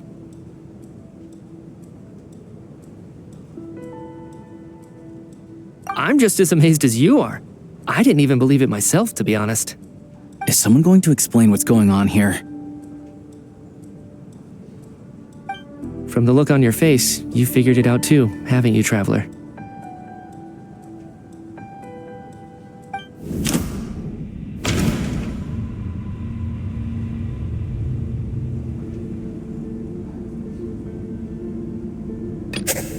That seems to be the case. Shram's the extra person, but there's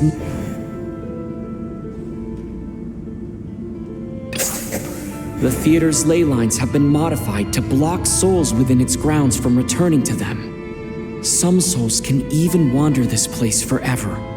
Mr. Shram's statement proves he is from hundreds of years ago. And according to the investigation report on the theater hauntings, Mr. Shram is very likely a lost soul wandering the theater.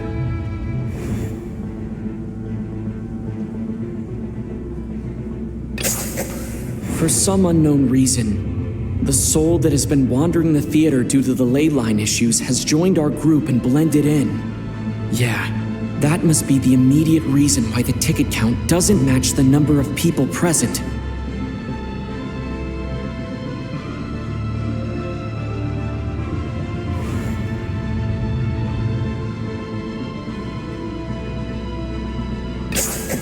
The contents of the investigation report have been verified.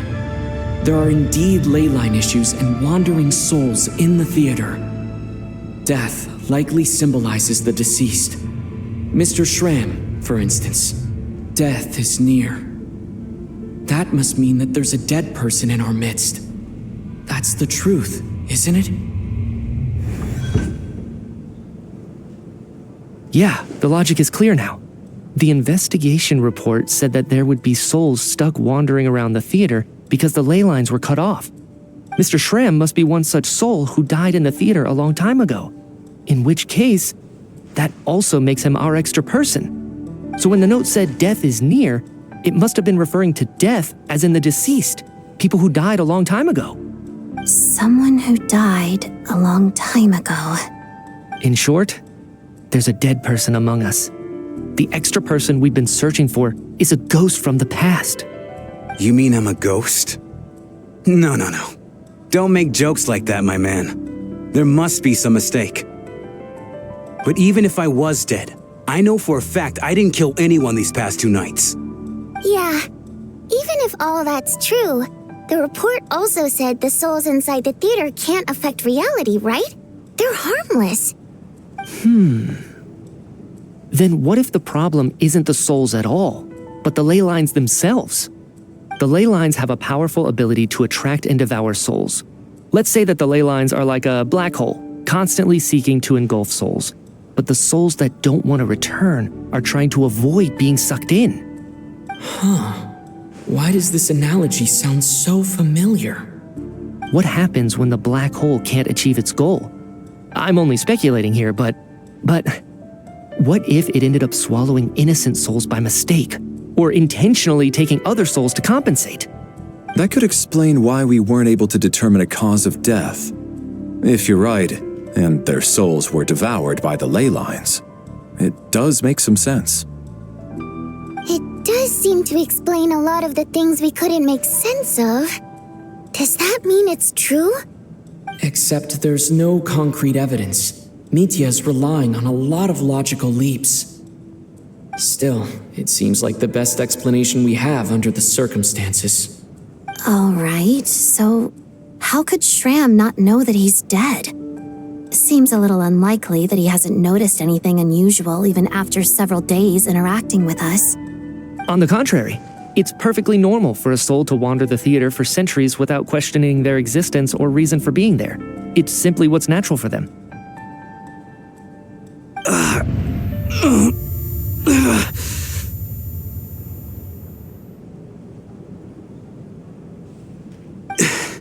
You know what, Mr. Brainiac?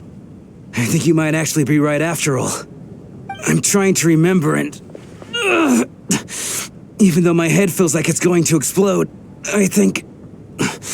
it's all coming back to me.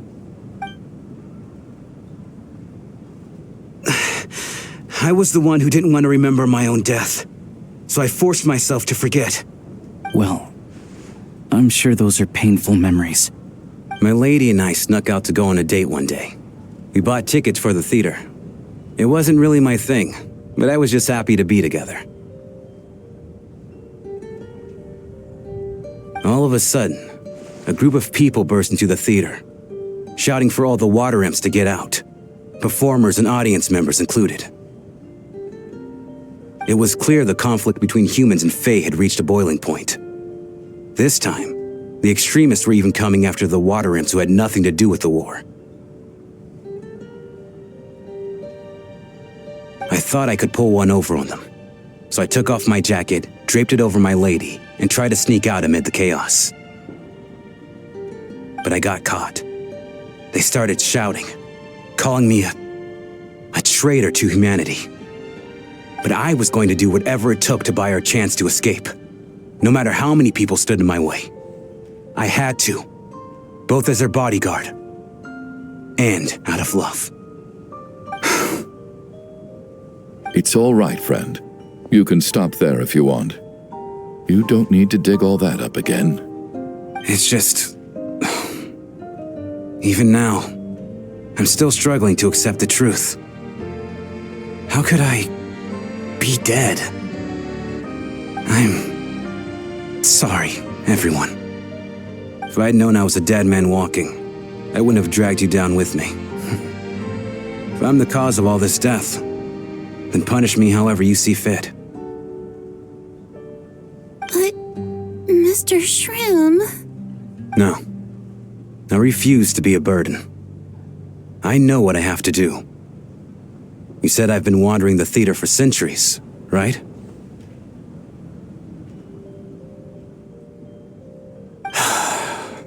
I guess it's high time I got a breath of fresh air. Out there, I mean. I'll leave this place and take all this death with me.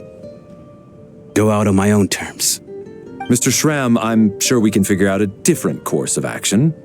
My good sir, we both know I'm not supposed to be here. I should have accepted my death long ago. One way or another, this has to end. Unless you're saying this goes against another one of your military principles somehow. No, I'm speaking on a personal level this time. Let it go, man. Oh, wait. One last thing. Miss Wateramp. My lover. Her name was Litia. Litia Ozarova. Do you know what happened to her? Ozarova. Oh, Auntie Ozarova. That's what we all called her. I remember her as a very kind elder. She had a bunch of kids, too. I'm so glad she survived. And she had lots of kids? Good. That's... good. I could hardly expect her to stay single just because of what happened to me, right? As long as she went on to be happy, that's all that matters. Besides, I'm dead. My soul's been wandering around here for so long because I was worried about her. But now, I can go without regret. There's no need to see me off, my friends. I've enjoyed our time together over these past few days. Perhaps we'll meet again in the next life.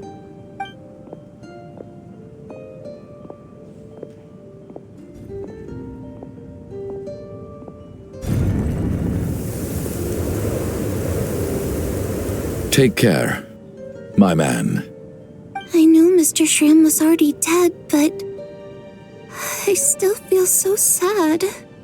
Death is cruel, no matter how we might try to make sense of it. So, was the conflict between Fae and humans really that bad back then?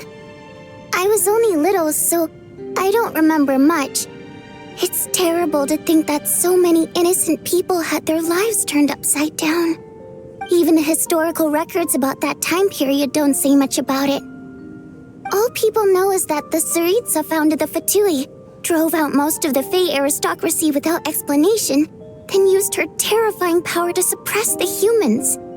It seems to me like the Tsaritsa chose to make herself the enemy. She downplayed the conflict, directing whatever animosity both sides had for each other at herself instead.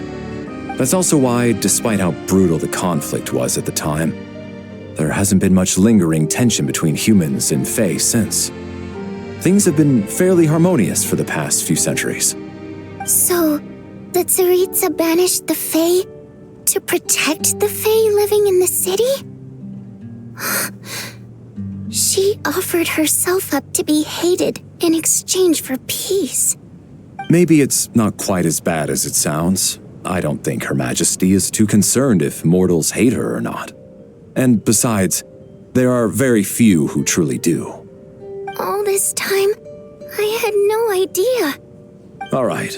If Mitia's theory is correct, then I think we can consider this matter settled. Let's all take a break.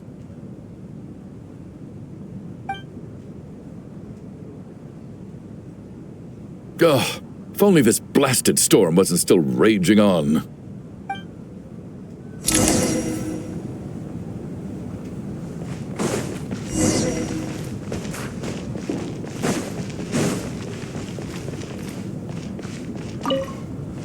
Well, the information he revealed, it...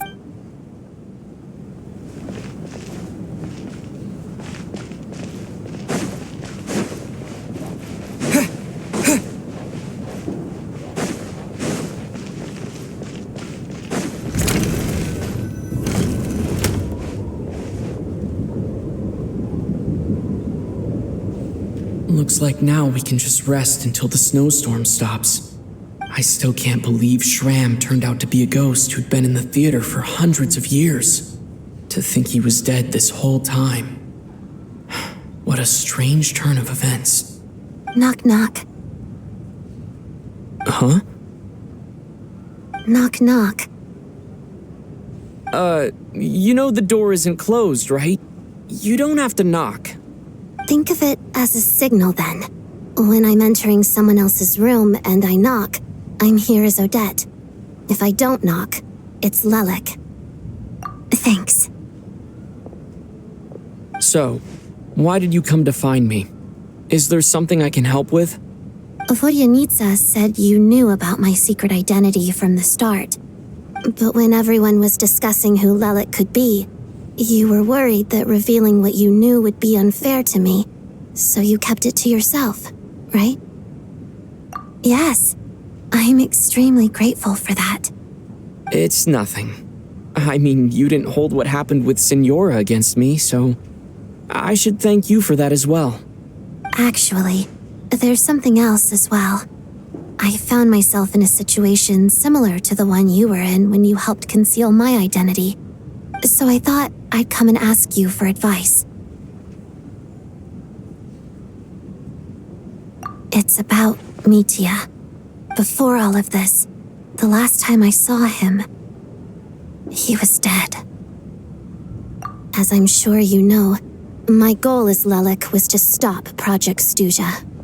Well, when I found out the tech lead for the experiment behind Project Stuja was Mitya, I immediately started planning to track him down and threaten him to back out. I often saw him around the theater, but I soon concluded that making my move there would risk exposing my identity. So I decided to infiltrate the Armory Palace and go directly to his lab. That way, the threat would be much more effective.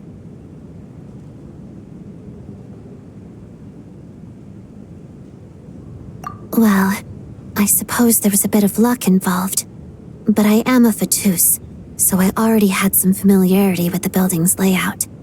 But when I finally made it to his lab, Mitya seemed to be dead.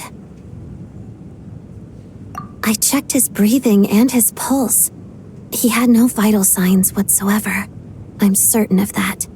I thought maybe another anti-Project Stuja activist had beaten me to it and chosen a much more brutal method, so I made myself scarce. That's why you were so on guard around Mitya that first night here. Yes. When I saw him sitting in the audience during the performance, I could barely contain the shock. To me, it was a miracle. Somehow, he'd come back from the dead. But then, the murder started happening and things got so complicated that it wasn't really at the front of my mind. That is, until Mitya himself said there must be a dead person among us. Then I couldn't ignore it any longer. And yet, you thought that bringing it up right away would single Mitya out. Just like when everyone was suspecting Lelik. Exactly. I thought there could be something I was missing.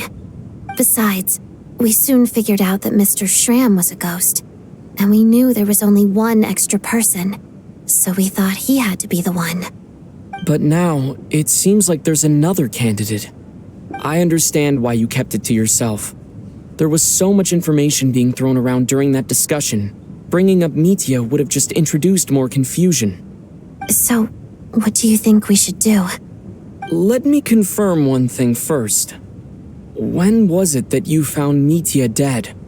Around a week ago, sometime in the afternoon. A week ago? That's earlier than I thought. I saw him just a few days ago at a restaurant. That definitely would have been after you found him dead. He seemed completely normal to me, chatting with Vodyanitsa, trying to avoid Valeri.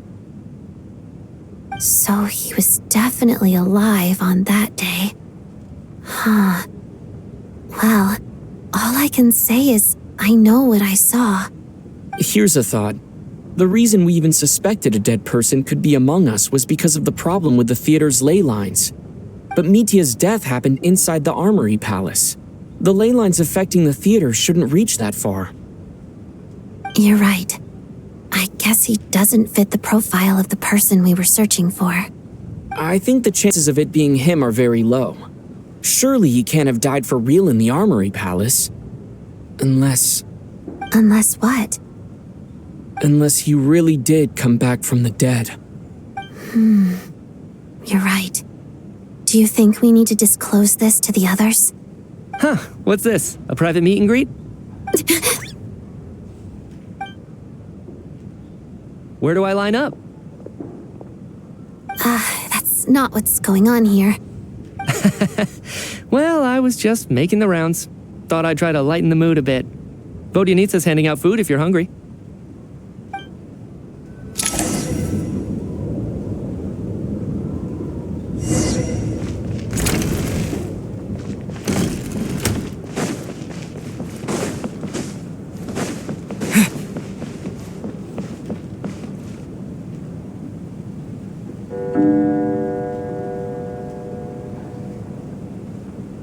What is going on with this storm?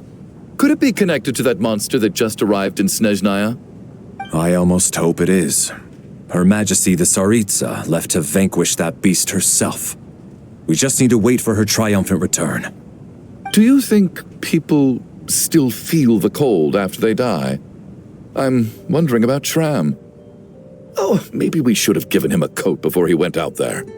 Death itself is cold, isn't it? I'm sure the storm will embrace him. Well, I hope he has a safe journey.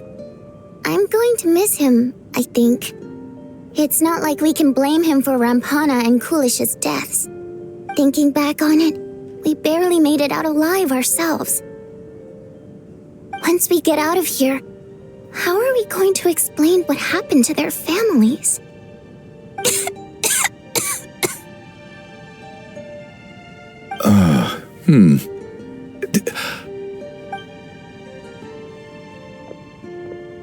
Are you okay? Here, take this. I've never used it.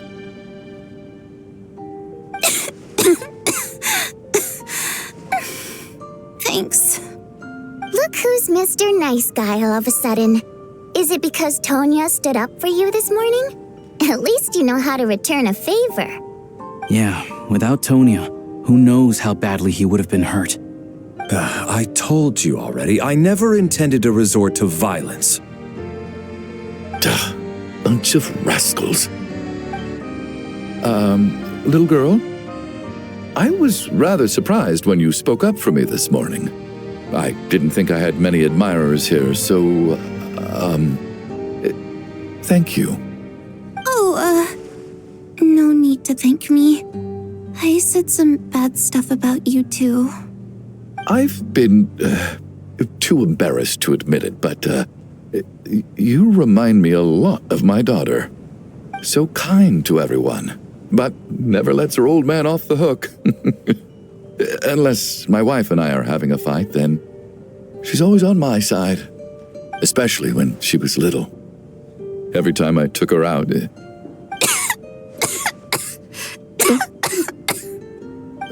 All right, easy now. How long have you had that cough, Tonya? I don't know. It's probably been a while. I'm fine. Are you taking anything for it? Yeah. I'll be fine once I see my brother. He's gonna pick some frost fairy flower leaves and brew a tonic for me. I'll feel much better once I drink that. I see. That's good to hear then. We should probably discuss arrangements for tonight. Now that the deceased has left our midst, there shouldn't be any more incidents. However, out of an abundance of caution, I'll keep watch. Shouldn't we take shifts? I can take one if needed. No need. I managed to get a nap in earlier, so I have plenty of energy right now. After all the tension of the past few days, everyone else should just focus on getting a good night's sleep.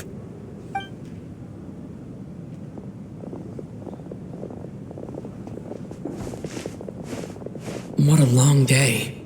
This whole situation turned out to be way more complicated than I expected. But Valeri's right. I should just try to calm down and get some rest. The last thing I want is to give myself nightmares.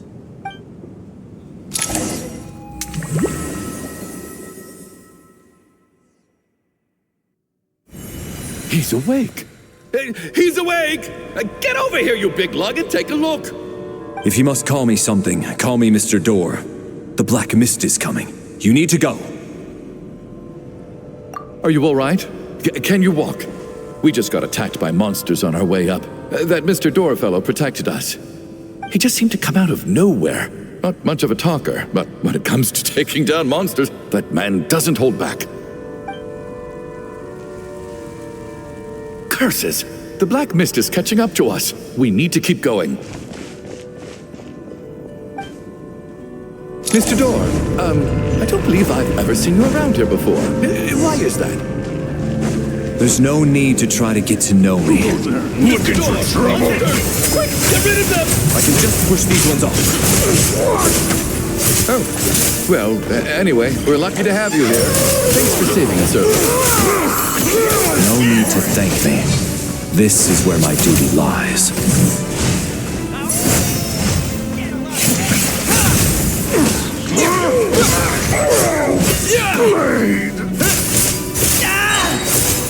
What the?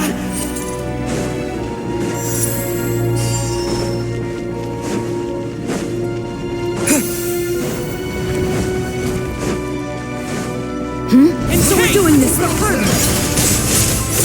Condense! Oh, remarkable work, Mr. Door. If I had your muscles, I'd do the same.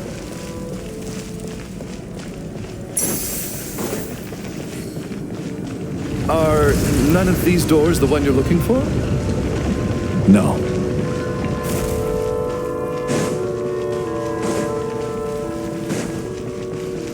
Firestorm!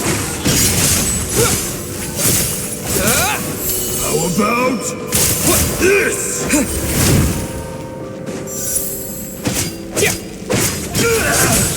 Come closer. How could this be? My command. Encase!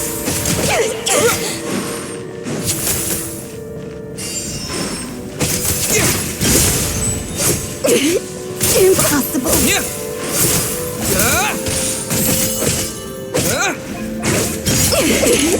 Impossible. I'm so exhausted.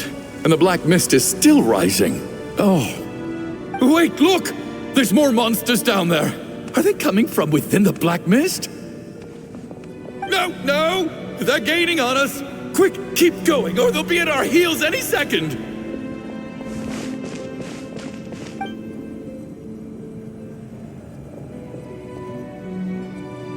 Mr. Door, what are you doing? We need to get out of here. They're coming!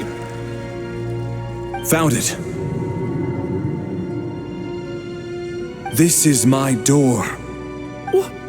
What? You mean you're going to stay here? I am a door. This is where my duty lies. No! You saved us. We can't leave you behind. You must keep going. A door can only keep things out for so long. You must make haste. But... Oh, you're right. Let's go. We can't let Mr. Door's sacrifice be in vain.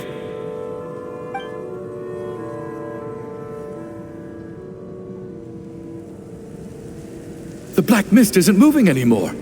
Looks like both the monsters and Mr. Door are gone. I didn't just imagine all that, did I? Surely I wasn't so scared out of my mind that I hallucinated a door as a human being. Oh, okay, good. There's no way we both hallucinated the same thing. Getting sleepy? Well, looks like we're safe for now. Go ahead. Let's get some rest.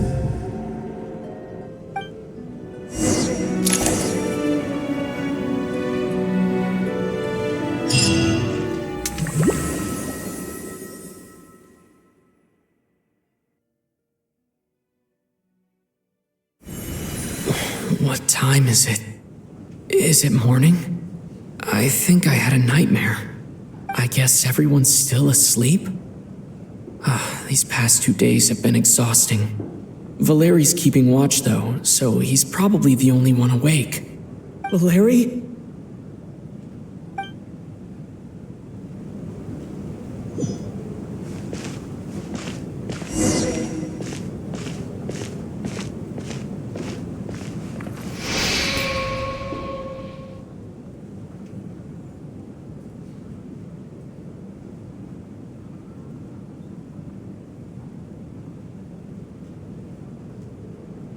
Wake up! Everyone needs to wake up!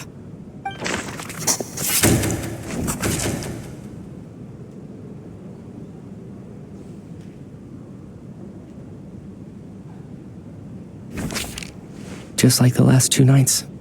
No clear cause of death. I've been a real thorn in your side, haven't I, Mr. Valeri? Now you can rest in peace. But for me, life will be all the duller for not having to run away from you, my friend. How's Tonya? Is she okay? I just checked on her, and it doesn't seem like anything serious. She's just exhausted from the past couple of days, and she's still recovering from her illness. We should let her sleep a bit longer. That means Valeri was the only one who died last night. If Valeri was awake and keeping watch, it would have been impossible to kill him without waking everyone else up. That much is certain. This is so frustrating. Why has nothing changed since yesterday? I thought we already dealt with the dead person causing all this. Actually, one thing has changed. There's only one victim this time, not 2. Does that mean...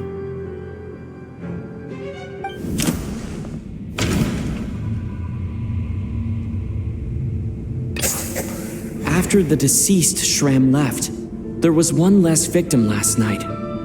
That more or less tracks.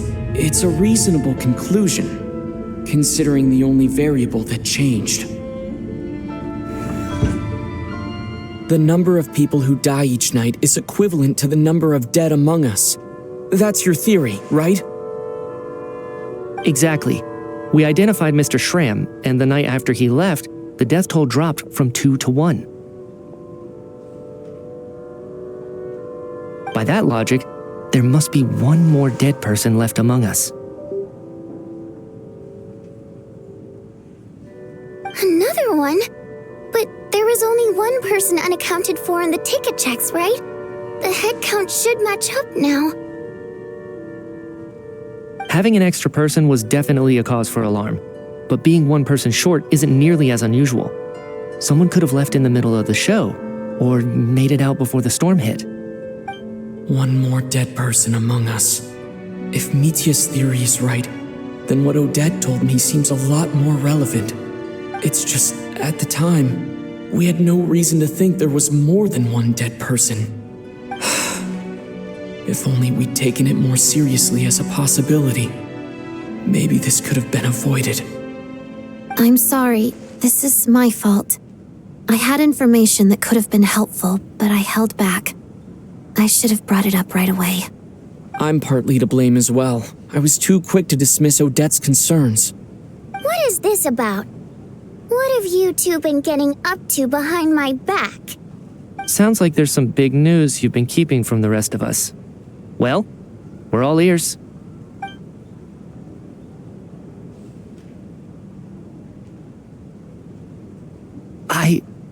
I'm the dead person? Wow, that's certainly news to me. Odette and I talked about it yesterday, but we thought it just wasn't possible, so we left it at that. Yeah, I don't blame you. If I'd been there, I probably would have reached the same conclusion. It just sounds too unbelievable. Let me just try and verify this. I just scoured my memories trying to think back to the afternoon Miss Odette mentioned. But I honestly have no recollection of dying. That's where I'm different than Mr. Shram. Having seen Mr. Mitya a few days ago myself, I also find it hard to believe he could be the other dead person among us. Well, if it isn't Mitya, then who? Do we vote on it? If you don't mind me asking, Traveler, I believe you mentioned that you know Tonya's brother. Had you ever met her before all this? No, never. Wait, are you saying... Now, just 1 minute. I know where this is going. You can't just randomly point a finger at anyone you want. You're in the hot seat, and all of a sudden you want to divert our suspicions onto somebody else? Trying to pick a fight, Mr. Chuganov? Whenever you open your mouth, all you do is attack people, and I've had enough of it. If you don't want to engage in a civil discussion, you can shut up. You little brat! Did Mitya ask about Tonya because he suspects her? I suppose I only identified her by age, and nothing else. Could that mean... I'm just saying, you're going around casting suspicion on people for no reason. How could Tonya be dead? I can vouch for her, if nothing else. I've seen her before. She's the sister of that Harbinger, isn't she? The one called Child. Oh, really? You're telling the truth? Since being here, I don't think I ever mentioned she was Child's sister specifically. Does Chuganov actually know her? If Chuganov can vouch for her, then it can't be Tonya either. In which case, it seems unlikely that there's another dead person among us at all. Miss Odette, could you go over that afternoon with me one more time, when you found me dead? No problem.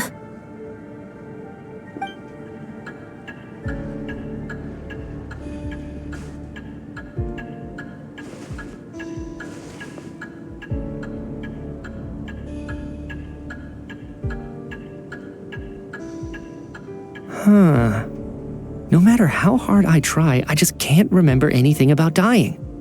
But I do remember something else. Miss Vojanitsa, during our last meal together, I told you how some of the researchers were suffering from temporary memory loss. Do you remember that? Oh, yeah. You said it was hindering the progress of your experiments. You thought they were just under too much stress or something. Right. And even though I don't remember dying that day, I'm pretty sure I experienced something like amnesia. Some of my memories from that afternoon are missing. Are you suggesting you're missing the memory of your... Of course, how am I only just realizing this? Humans aren't necessarily aware of their own death. You mean being silently assassinated, or dying in your sleep? Situations like that? The researcher's amnesia. Suddenly it all makes sense. I must thank you, Odette. I think your perspective just helped me reach a breakthrough on a series of issues that have been troubling me for quite some time. All right. It's decided then. I'll be the one to leave today. Oh, leave? Hey, wait a minute. Aren't you rushing into this? What if you're wrong? You'll pay with your life. Come on, kid. Aren't you gonna fight for your life?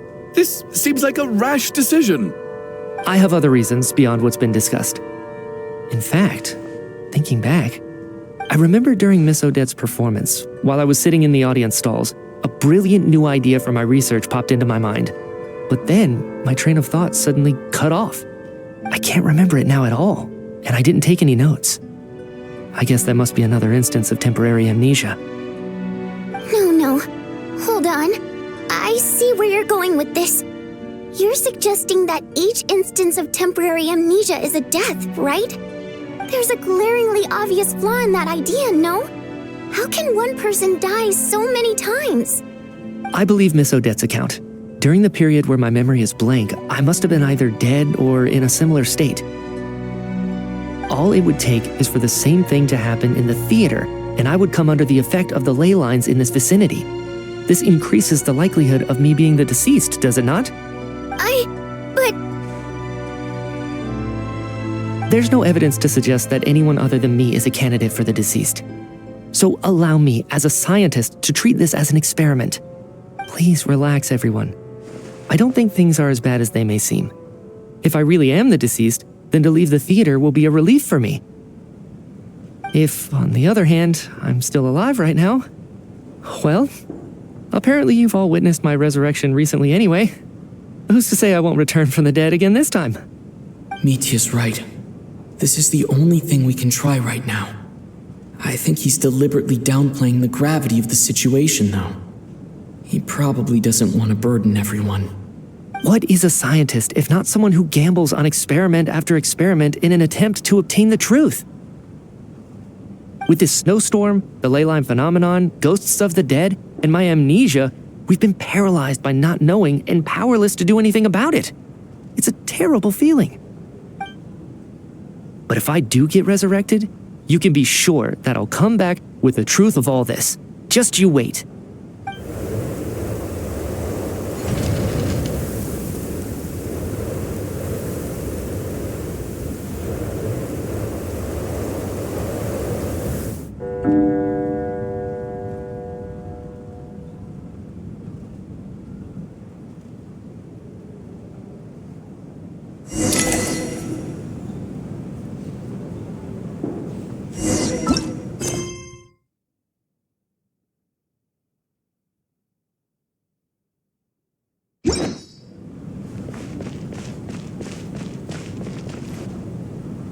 Poor Mr. Mitya. I didn't even get to see him one last time. Maybe it's a good thing that you weren't there to see it. It was a hard thing to watch. I hate goodbyes. Why does it feel like everyone around me is slowly disappearing? Not just in here, I mean. In the outside world, too.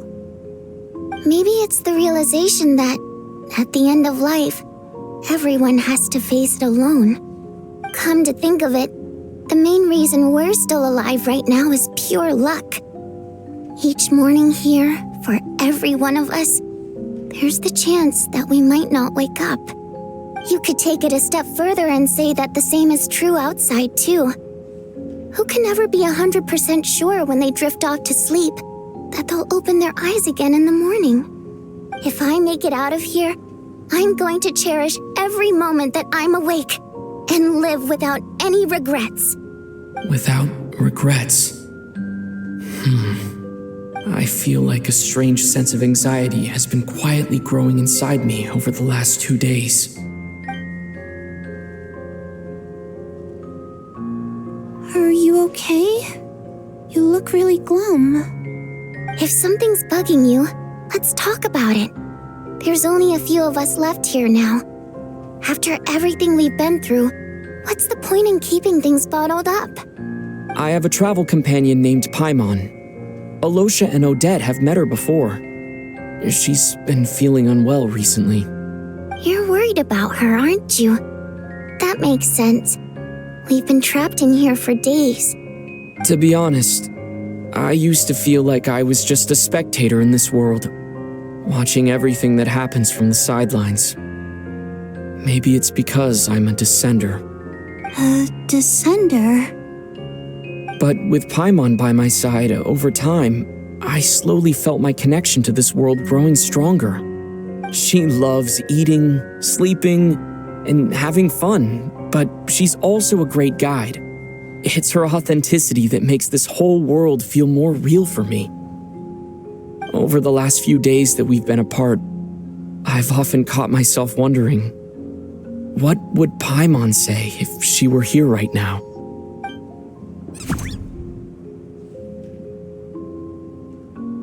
But by the time I snap out of it, the conversation has already moved on, and I'm still in my own little world. I'm trying to overcome this sense of detachment, but I really miss Paimon. I guess, in a way, she means the whole world to me. I bet she misses you when you're not there as well. Maybe you're her entire world too. I don't know if this will make you feel any better, but back when the water imps left Snezhnegrad in droves, I also felt like the whole world was suddenly empty. I could be surrounded by people all smiling and having fun, and still feel completely separate from it. So, I totally understand how you feel. Later on, I started to think, maybe accepting the fact that our loved ones won't always be with us is something that takes a lifetime. All we can do is cherish their companionship from moment to moment. So, once we get out of here, you better hurry back to our side as fast as you can. You can't let your story end in regret. That's the trope I hate the most. Thank you. That's exactly what I needed to hear. But Vodyanitsa, if you hate goodbyes too, why didn't you leave with your people? That's just the choice I made. I used to regret it, but I don't anymore. Like I said before, singing is a water imp's primary mode of expression. It's how we convey our emotions. Our songs have echoed through this theater for hundreds of years, each one a story pieced together through moments of joy and sorrow. But does a story exist without someone to read it? To me, the answer is no. So I made the choice to stay. That way, there would still be someone left to sing these songs and listen to their stories. Otherwise, they could have been lost forever. Could you teach me how to understand your people's songs sometime? I want to be able to truly hear them, like Mr. Shram. A fan after my own heart. Thank you, Tonya. How about I sing something for you, and you tell me what you hear? Okay, I'll do my best.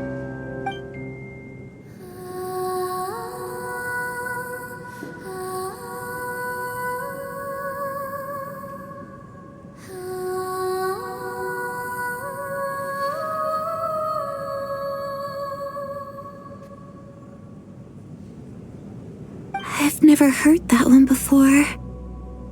I feel like I can hear a sense of longing somehow. I wonder why that is. Color me impressed, Tonya. You're a keen listener. Most people can only tell if a song is happy or sad. I didn't think you'd be able to pick up on such specific details. So, what's the song about then? Come on, tell me. I've actually never performed this song in the theater before, because it has more of a ceremonial purpose for our people. It's not meant for the stage.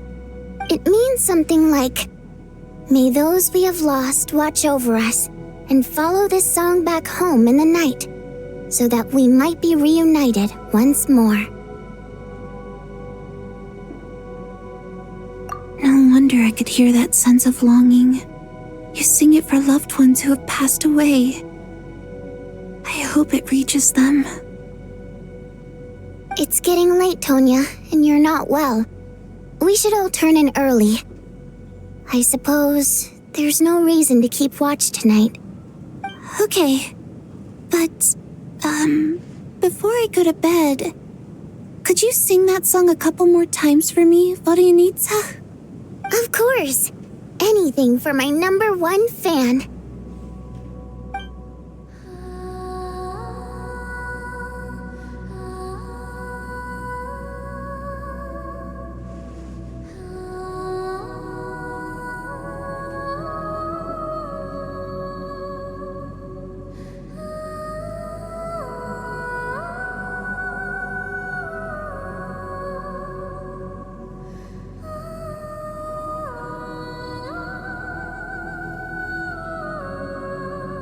Once I get out of here, I definitely don't plan on ever coming back.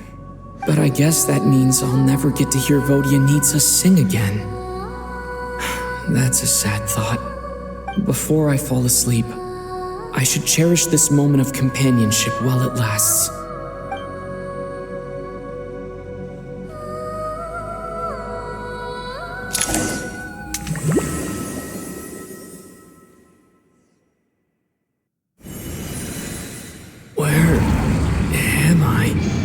It's so dark in here, and I feel kind of dizzy. Am I alone?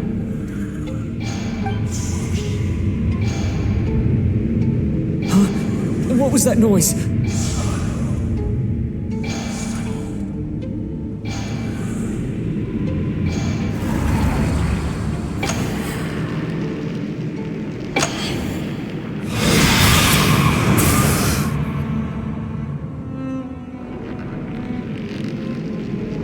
Return, O spirits. Fulfill your oath of protection.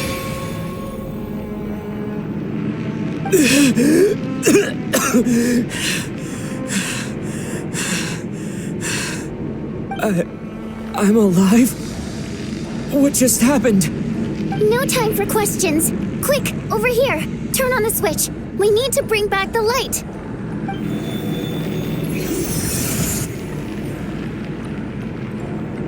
All right, we're safe. The spirit just now is called Night Prayer. The light subdues her, but she'll attack without a second thought in the dark. Sort of. I know it's hard, but you can't let this place go dark, or she'll kill you again. Yep. Luckily, I was here to resurrect you. Otherwise, that'd have been a real bummer. A bit more than a bummer, I'd say. Wait, so you have the ability to resurrect people? Sure I do. I'm your guardian spirit after all. I specialize in soul recall. Oh, it's nice to meet you, by the way. Thanks. It's nice to meet you too. All right, there's no time to waste. The black mist is already catching up. We need to avoid it and Night Prayer at all costs. Come on, let's go. We need to reach the next switch before the place gets too dark. If we bring the light back, Night Prayer won't be able to get to us. Sweet, sweet light! It's back! Now that's a sight for sore eyes.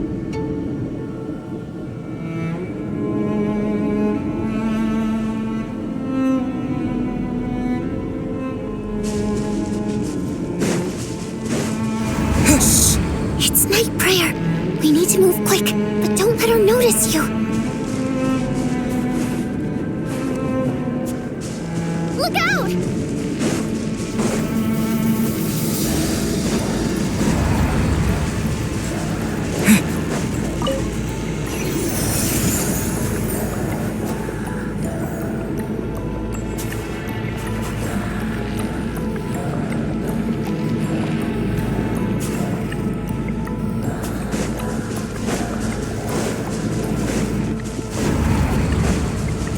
Which is over there.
Here too.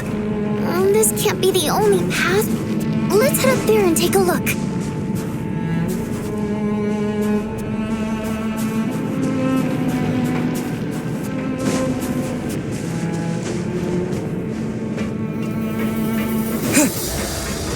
The switch is just up ahead. Hurry! It's too dark.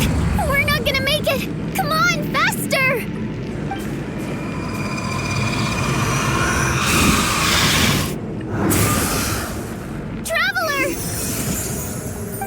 Let you die like this. Not on my watch.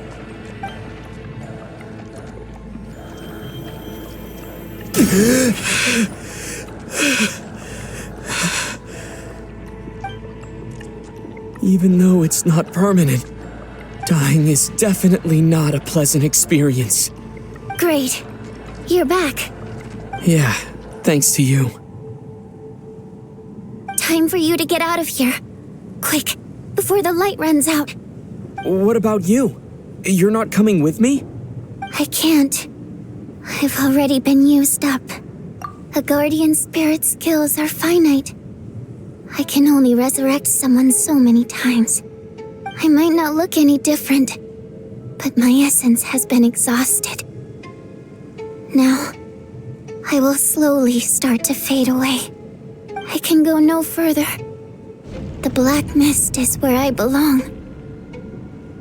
It's okay. Why didn't you tell me sooner? Because it wouldn't have changed anything. That knowledge would have just burdened you. And a guardian spirit's role is to protect. But... Go. Now, before it's too late. I already hear night prayer approaching.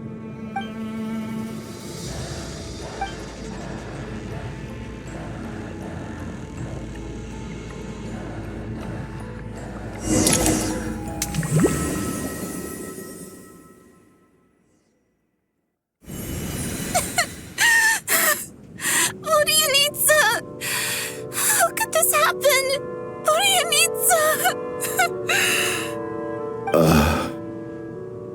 Well, I guess there's no need to inspect the body.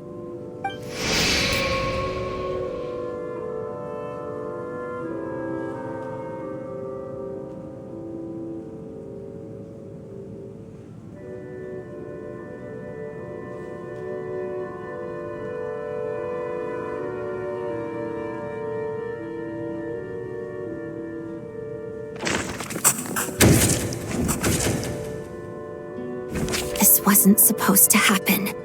You lied to us, didn't you, Chuganov? You've been lying from the start. Take a long, hard look at yourself before you go around accusing other people. I suspected you on day one, Lelik, and now look where we are. By some strange coincidence, you've never been targeted. You just happen to have survived this long? No, you should be the prime suspect. And you, little hunter, ever so content with staying on the sidelines. Yet you were the one who stopped us from leaving from the start. Why are you trying to keep us here? Now you're just lashing out indiscriminately. That's either a sign of anxiety or a guilty conscience. Where was all this passion and bravado before? Decided to fight until the bitter end. Is that it? Is that a threat? Fine, bring it on. You think I'm afraid to die after all this? You want to kill me? Go ahead. I'd like to see you try. After all the trauma of the past few days, everyone's been pushed to the breaking point. Valeria and Mitya aren't here anymore. Someone else needs to step up and take charge. But first, I need to think this through. Considering everyone left, who's the most likely candidate for the deceased?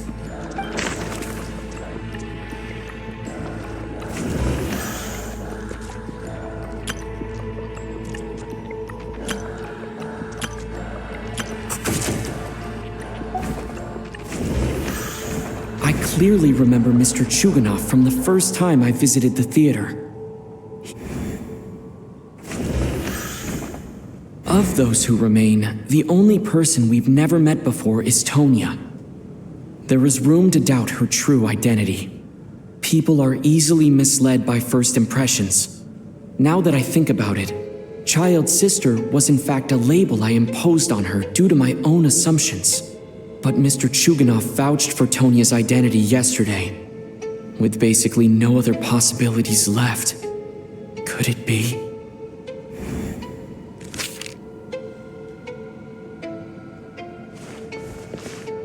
Tonya, how's Tusser been lately? Tusser? Your brother Ajax must have mentioned me in his letters home, right? Did he say anything about a blonde traveler? No. And my brother's name is Razik, not Ajax. Chuganov, Looks like it's your turn to do some explaining. Yesterday, you said you could vouch for Tonya. Why did you give us a false testimony? I knew you were behind this, Chuganov. You've been lying through your teeth from the start. Everything about you is fake, down to the wife and daughter you're always talking about. Your entire family man persona is a charade, isn't it? That night, when I infiltrated your place as Lelik, I noticed you were home alone. Didn't think much of it at the time. Just thought everyone else was out. But thinking back on it now, that doesn't seem very likely. My guess is, you live alone, don't you? Even that was a lie? But why would he lie about having a family? Oh! Curses! Oh, why is there no end to this blasted snowstorm? If it would just stop! If it would just stop. I think I remember now. I know how I ended up here. It feels like a distant memory. But at the same time, it's just like it was yesterday. The reason I'm always coughing is because I got sick with frostbite. The locals usually call it the snow cough. It's not a very common illness. It's partly genetic and partly caused by the cold climate, but it can be fatal. They sent me to the hospital as soon as they found out I had it, and I spent so long lying there in that hospital bed. After a while, I felt myself growing weaker and weaker. Nothing seemed to be working anymore. Neither the treatment that the doctors were giving me, nor the medicine my brother was brewing from frost fairy flower leaves. So one day, I told my brother that I wanted him to take me outside for once, so things could be like they used to, just for one day. I wanted to meet loads of friends, experience new things. He agreed.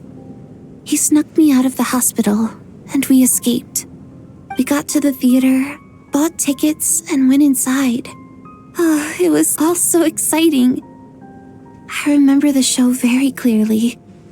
It was amazing. But I found myself getting sleepier and sleepier. Oh, Tonya. When I woke up, I couldn't find my brother anywhere, so I guessed he'd already left. But there's no way he'd leave me behind. So I decided to stay here and wait for him. At the time, I figured he'd probably gone to brew some more medicine for me. I was planning to chew him out for abandoning me when he got back. Tonya, it sounds like by then you'd already... Yeah, I know. I understand now. Dead, aren't I? This cough and the feeling weak, it's probably just my body's memory. After all of that, it turns out I can't blame my brother after all. I was the one who abandoned him. I'm sorry, everyone. I realized this much too late. It seems like death skewed my perception, and now I've dragged you all into this mess. Your name probably isn't even Tonya, is it? Didn't that ever strike you as odd over the last few days? Well, when I was little, my brother and I read a storybook, and Tonya is the name of one of the characters. When we escaped from the hospital, our family and the hospital security were looking everywhere for us. So when you first approached me and said my brother had sent you, and called me Tonya, I thought he must have chosen a fake name that only the two of us would know. Because he was afraid of getting caught. Now, it seems like that was just wishful thinking. At least your memory of death isn't painful. That is a small comfort. Now it's your turn, Chuganov. Talk to us. I believe no lie is ever told without a reason. You're right. I was lying. I happen to know that the Harbinger child and his sister Tonya managed to get tickets, so I lied to you and pretended I knew them. And yes, I was lying about my family too. The truth of the matter is, I lost them a long time ago. I just refused to accept reality. And now I've spent the second half of my life living a lie. I'm a joke. My daughter's name was Iskra. And before you ask, yes, Iskra, as in Iskra Manufacturing Plant. She also died from the snow cough. She was just 6 years old. If she were still alive today, she'd be around the same age as little Tonya here. After Iskra passed, my wife couldn't bear to face those memories either. So she chose to start a new life without me. One day when I came home from work and saw the empty room, I felt like I couldn't breathe. Subconsciously, I started to imagine that they were still there. I soon discovered that this was the only thing that made me feel any better, so I just embraced the delusion. Nothing more than a pathetic means of escapism, I know. But at least it's not a crime. So explain your false testimony then. The night before last, when I was chatting with Tonya, she mentioned that her brother would brew medicine for her from frost fairy flower leaves. Combined with her various symptoms, I suddenly understood everything, including the fact that she was deceased. The snow cough used to be an incurable illness. I would pick frost fairy flower leaves to brew medicine for Iskra too. It took hours and hours on the stove. But the year after my daughter passed away, the jester of the Fatui announced that a cure for frost blight, also known as the snow cough, had finally been developed. It turned out that all previous treatments were completely ineffective. No better than random concoctions. That was the final straw for me. I just couldn't take it anymore. Just one more year. One more year, and everything would have been okay. So, more than anyone, I know full well that in this day and age, no one in their right mind would still be using frost flower leaves to brew medicine for the snow cough. Poor Miss Tonya, therefore, had to have been from an era when snow cough was still a terminal illness. So, you projected your daughter onto her? Even though you knew she was one of the dead? That doesn't make any sense. You knew she was already dead. What did you hope to achieve by protecting her? I just don't believe in your crackpot theories, nor do I approve of your actions. How can you just declare a living person dead and throw them out into that snowstorm? Nitia's gone. My good buddy Shram's gone. And now it's Tonya's turn, isn't it? The others I can make my peace with, but little Miss Tonya, here she is, standing right in front of us, alive and breathing, and fighting her own battles. Yet you're quite happy to say she's dead? I just want her to live. Once this snowstorm is over, the very moment it stops, I'm going to march out that door and find someone who can fetch the very best medicine for her snow cough. I'll be damned if I'm gonna let you cast her out into the snowstorm before I have the chance to cure her. Not again. Not this time. Not when the cure is right within our grasp. I'd never be able to forgive myself. Mr. Chuganov, stop. I can't let you do this. Tonya. By the sounds of it, you've known I was dead since the night before last, right? I really liked Mr. Valeri, Mr. Mitya, and Miss Vodyanitsa. And now they're all dead because of me. I'm not happy about that. The reality is, you've been trying to fight your own demons through me. But all you've really done is trap me inside your delusion along with you.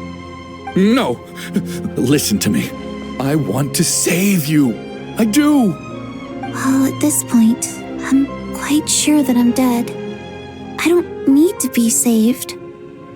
The time I got to spend with all of you is more than enough for me. Despite all the bad things that kept happening, I got to meet so many interesting people and spend so many days and nights by your side. Since the day I escaped that hospital until now, this has been an adventure I never even dared to dream of. I'm very fond of you all. If it were only possible, I'd trade my soul to bring back the ones who died. If it meant things didn't have to end like this. And that's why I'm not fond of you at all, Mr. Chuganov. I'm sorry. It's them that you owe an apology to, sir. Not me. Well then, I suppose this is it. It's time for my adventure to end. I've caused enough trouble. You're leaving already? It's still early. Don't you want to stay a little longer? No thank you.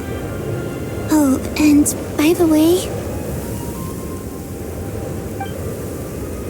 my name is Patoshka. It was nice meeting you all. Feels strange that we're only being properly introduced now that it's time to say goodbye. Tashka.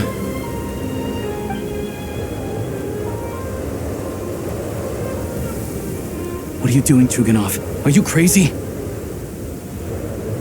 Let me leave. I can't keep lying to myself anymore. In your dreams. Don't think you're getting off that easy when you had a hand in the deaths of so many people. The Fatui have honed quite an array of enhanced interrogation techniques since they were founded. Once we're out of here, Lelik will personally give you a taste of every last one.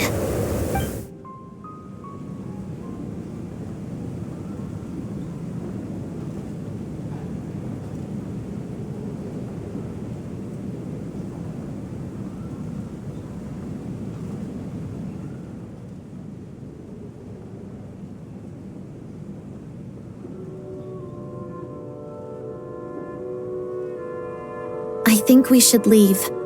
I doubt this snowstorm is ever going to stop. For all we know, this storm might have destroyed all of Snezhnaya by now. Maybe even the whole world.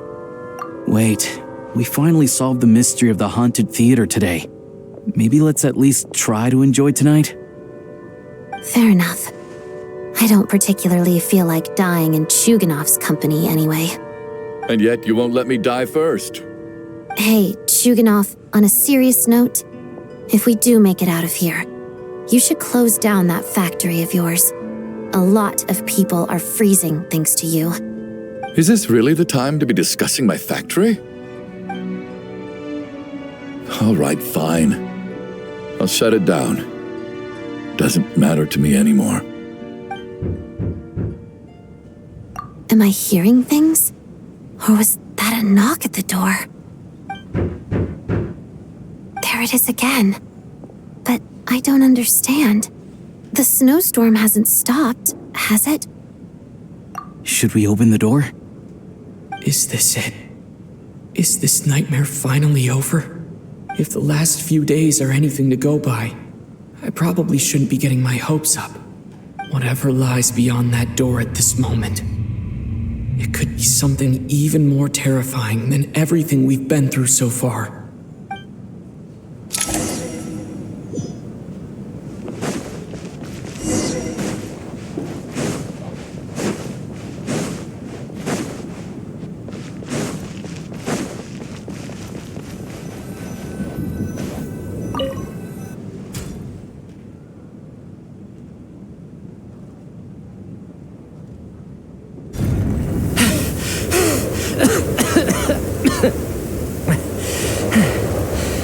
Hey everyone, I'm back. How are you doing? Feeling any better? Much better, thanks. Whew, it is so good to have you guys here. was a little worried that the theater would be empty by the time I got back. Let me see. Tonya and Vodyanitsa are missing, which means Vodyanitsa died last night. And then you discovered that Tonya was the other dead person. Am I right? Not Tonya. Pitashka. First, tell us how you made it back here. Given the conditions outside, no one should be able to return alive. You're right.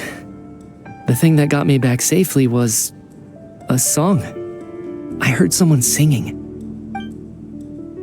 After walking into the snowstorm, my mind grew hazy. I don't know how long I walked through the storm before my mind completely slipped away.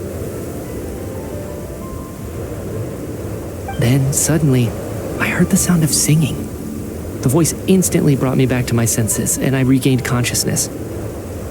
So I followed the voice, searching for the source of the singing. I searched and searched, until finally, just a few moments ago, there was the entrance to the theater, right in front of me. I've actually never performed this song in the theater before, because it has more of a ceremonial purpose for our people.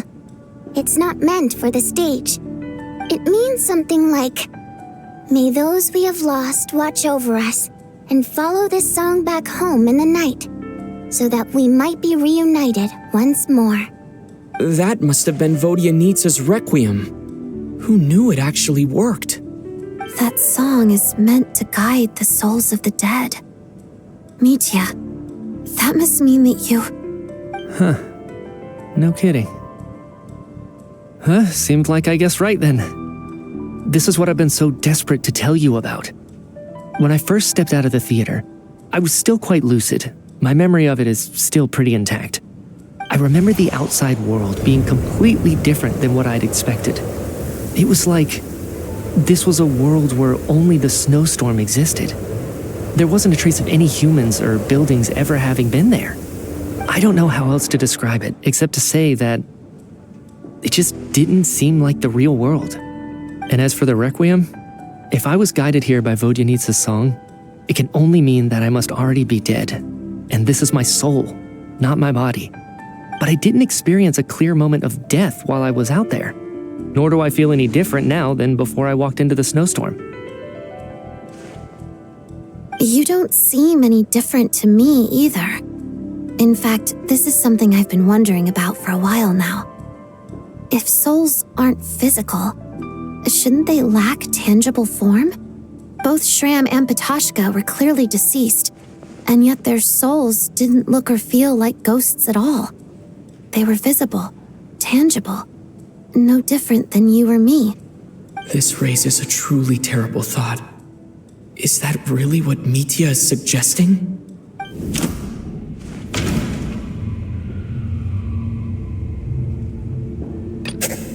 Dreams can't explain everything. The Requiem calls to the... Mitya's soul was summoned back by the Requiem, confirming that he is indeed already dead. And yet, he looks no different from us.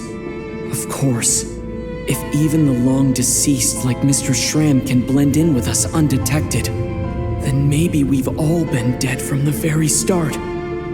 And all of us are now souls wandering the theater.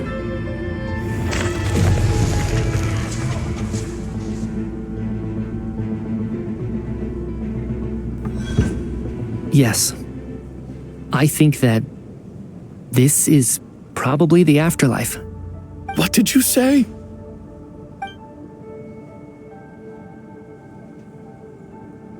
You heard me. We died in the theater. All of us did. But due to an obstruction in the theater's ley lines, our souls are trapped here, while an endless, infinite snowstorm rages outside.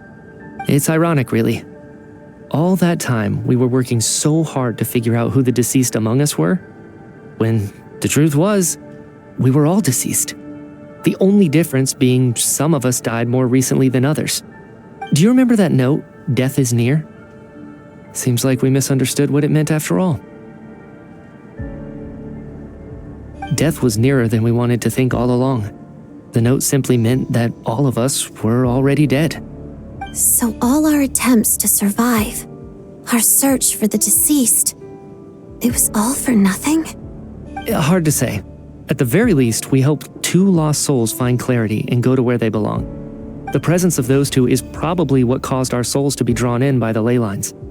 In which case, the deaths we've awoken to over the past few days were just souls returning to the ley lines for good. If what you're saying is true, doesn't that make us the lost souls now? Huh, no wonder. This afternoon, when I was moving Vodyanitsa's body, I noticed that the other bodies in the room hadn't decayed one bit after all these days. That's further proof that those aren't physical bodies at all, but merely our shells here in the afterlife. Am I really dead? This doesn't feel real to me at all. No, that's impossible. This cannot be how it all ends. I still find it hard to believe that all of us are dead. How exactly did we die in the real world? None of us have any memories of dying, right? Not even knowing how we died is preposterous. Good grief! Surely there has to be some reason. Exactly. It's hard to rest in peace when you don't even know how you died. It gave me lots to think about as I strode out into the snowstorm. I racked my brains trying to remember the cause of my death, the exact moment I died, the root of all of this, right up until my consciousness faded. Wait. Hold on. Right before I lost consciousness, I think I saw something. I can't remember. And I think I lost my notebook and pen. Mitya, your hand. Is that blood on your fingers? Huh? You're right. There's blood on the fingertips of my right hand. Looks like it's already dried. When did that happen? What the? I guess this was what I saw. I must have desperately drawn it in my own blood right before losing consciousness. What's wrong? Do you recognize the symbol? It's Renova, the ruler of death. Alosha, do you still remember that Snezhnayan folktale you told me about? It was about the Grim Reaper. When someone's about to die, he appears as an incarnation of someone familiar to guide their soul into the afterlife.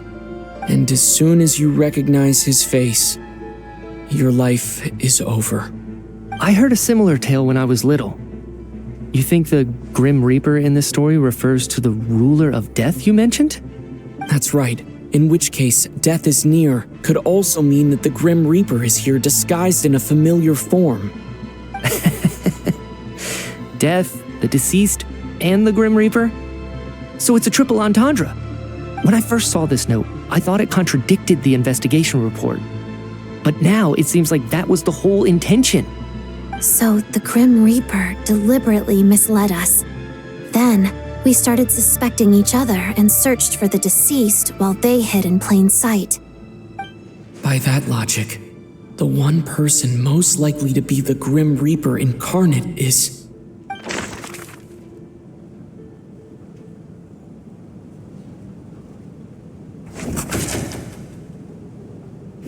The Reaper is right here among...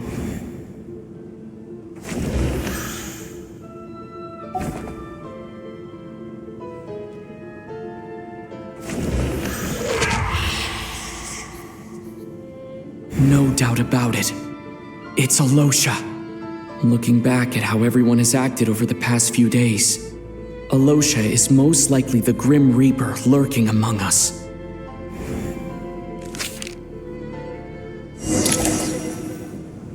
Is it you, Alosha? You were the first to discover the investigation report, and you had plenty of time to slip the note inside to mislead us. So? Surely you can't suspect me based on that alone. What if someone else found the investigation report first, slipped the note inside, and then put it back without telling anyone? There's no denying it. The note could easily have been slipped in much earlier than it was discovered. That's not all. I've also noticed that although on the surface, Valeri, Mitya, and sometimes I were the ones taking charge of the situation, Looking back now, even though you didn't say much, you were always subtly guiding everyone from the sidelines. What do you mean? You were the one who emphasized how dangerous it was outside and insisted we all stay here. It was also you who suggested that we all sleep in the same place. And earlier today, you tried to convince Patashka to stay. I don't understand why, but it was out of character. So, you didn't understand my intentions, and now you're assuming the worst. Seems pretty unreasonable if you ask me. He still won't admit it. Fine. Let's see how he responds to the most damning evidence of all. The biggest question I have right now is, if the Grim Reaper is impersonating Alosha, then where's the real Alosha? When did they switch?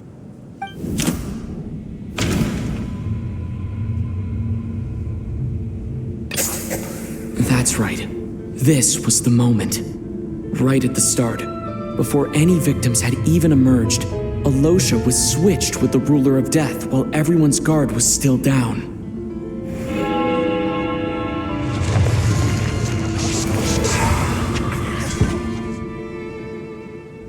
When all this began, right after the performance ended and the snowstorm began to pick up, no one suspected anything unusual.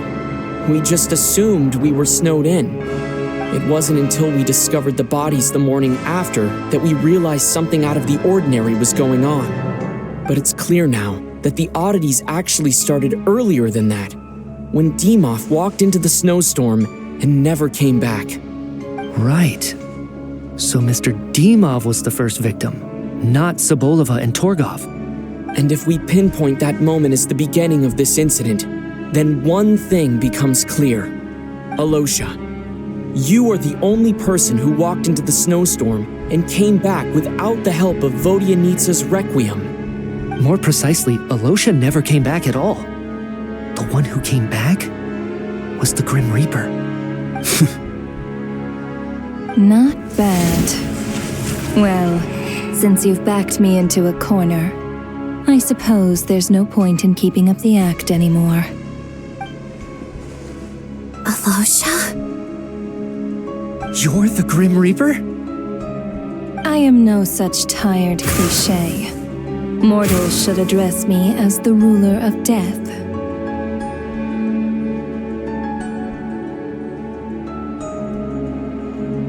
Before being wiped out for good, you identified the two deceased, and even sensed my presence. A commendable achievement, far beyond what I expected. I heard you can ferry souls. Those deaths each night. Were they your doing? Your initial conclusion was correct.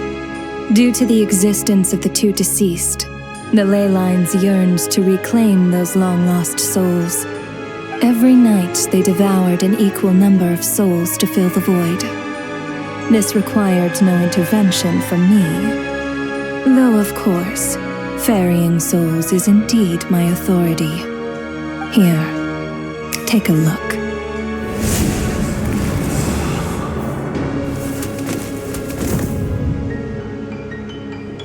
What are you doing? That takes care of today's too. Don't get so worked up. You are already dead, and your souls must return to the ley lines. I know we're already dead. You murdered us, didn't you? Murdered? No. Murder is when mortals usurp my authority. Death is my jurisdiction. If I require someone to die, I need not resort to such laborious methods as murder. You simply met the criteria to trigger my curse of death. I know about the curse of immortality. So there's another death-related curse too? You cursed us? When? And why would you do such a thing? So often, humans pray to me, begging to know when their death will come and what form it will take. But few people ask why. If you must have an answer, know that death comes simply because one's time has come. So you're not gonna tell us the truth? Hold your tongue. By all rights, you shouldn't even be allowed to speak with me. Those angels from the past are to blame for the reckless renovation of the ley lines here. It's made my work on this occasion infuriatingly complicated. Work? So trapping us here, making us watch our friends die, that's just another day at work for you? You clearly have a lot of questions. Fine. As a reward for your remarkable accomplishments over the past few days, I shall answer a few of your inquiries, provided they aren't too unreasonable. After the physical body dies, the soul must return to the ley lines for that person's death to be considered complete. My work encompasses the entire process of death, including, naturally, the guiding of souls into the ley lines, with which you are now so familiar. You must also be rather familiar with Natlan's Night Kingdom, I presume? It was I who supported the creation of the Night Kingdom. It provided a convenient means of guiding the souls of Natlan. Here, too, the ley lines connected to the theater underwent some modifications. The angels hoped to make them capable of accommodating the souls of some special creations. But this actually hindered their ability to accept ordinary souls to some degree. This effect manifested itself after you died from the curse in the theater, leaving you stranded in the afterlife, unable to achieve a complete death. But if souls who die from the curse of death fail to return to the ley lines within a short window of time, they will miss their chance for good. Then, they will remain forever suspended between life and death, no longer subject to the authorities of either. So if you don't resolve this matter soon, and see all our souls return to the ley lines before long, we'll escape your control. Mitya is sharp.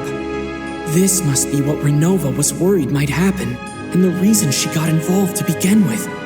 But if you have the authority to guide souls, why didn't you just show yourself and get it over with? Why hide among us in the form of Alosha? You seek to understand the mind of a god. Very well. I'll tell you. This is a theater, and I decided I wanted to watch a show about death. That's why I encouraged you to take the events to the stage. I found myself getting quite immersed. I suppose the entertainment you provided makes up for all the trouble you've caused me by being so defiant in the face of death. There. Are you happy with my answer? Can't say I am. Really? But it fits the stereotypes you humans have about gods. Just moments ago, you were complaining about how infuriatingly complicated your work here has been. Work is work, I get it. There are times when it's a huge pain, but you just have to get it done, right? That's a rather unique perspective for a human. You are in fact correct. There is a pain point in this case. Due to the obstruction in the theater's ley lines, there is a hard limit on the number of souls they can receive each day, making it impossible for me to ferry all your souls at once. Revealing my identity too soon would inevitably have led to futile resistance, and there was a risk that any souls who chose to run would disappear. Then there was the issue of the 2 lost souls you called the deceased. The way you resolved that quandary was all part of my design. That's what I don't understand. If all of us were souls of the dead, what made their presence among us special? For centuries, they have refused to return to the ley lines, exploiting the issues created by the angel civilization to resist being drawn in. Centuries of obsession accumulated during this process.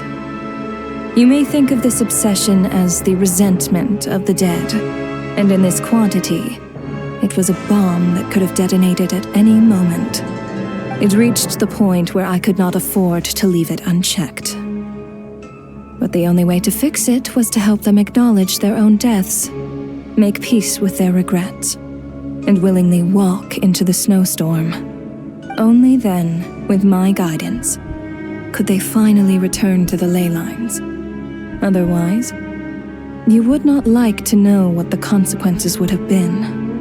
I vaguely remember seeing Patashka, but in the most terrifying form. Was that in a dream? Is that what would have become of her if she hadn't returned to the ley lines? I see your dreams brought you many revelations. So you see, death in fact grants wisdom to mortals.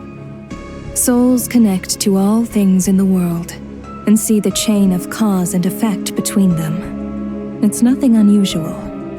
Anyway, giving psychological counseling to lost souls is not my strong suit. That is more of an angel's role. It was something I could not resolve directly using my authority, so I decided it was easier to leave the bomb defusal to you. Meanwhile, of course, their presence caused the souls of other members of your party to return to the ley lines each night. From where I stand, that was killing two birds with one stone. As both issues slowly resolved one another without me having to lift a finger, all I had to do was stay close by and keep the situation under control. Then use my authority to wrap things up at the end. And, of course, while I was at it, I thoroughly enjoyed watching this drama, dealing with death from a mortal perspective, play out on the stage. Sounds like you had it all figured out, Grim Reaper. I just did the math. You said there's a hard limit to the number of souls the ley lines here can receive each day. It's 2, isn't it? That much is obvious, even to a fool. It's time to review this whole affair. If the ley lines can only take in 2 people per day, I need to go over the deaths from these past few days again.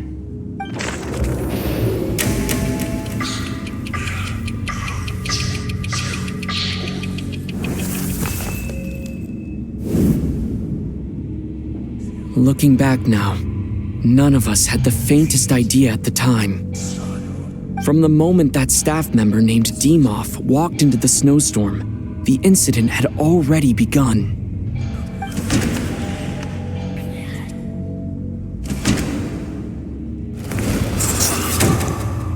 Alosha was the second to walk into the snowstorm after Demoff to investigate. During this process, the ruler of death assumed his identity, making him one of the victims.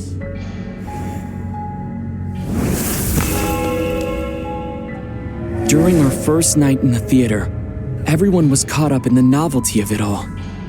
No one could have expected there would be victims the very next morning.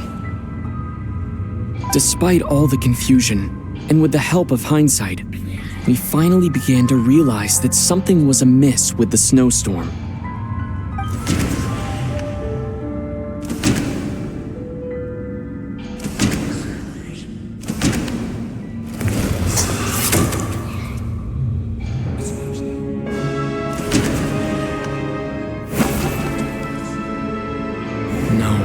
Let me go over this again.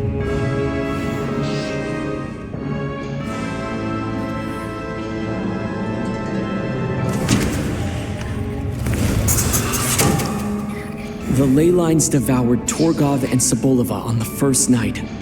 At the time, we thought this might be a murder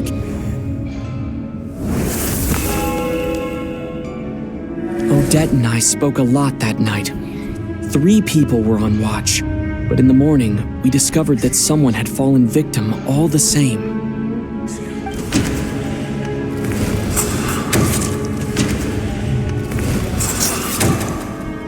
The deaths of Kulish and Rampana caused everyone to stop suspecting Lelik.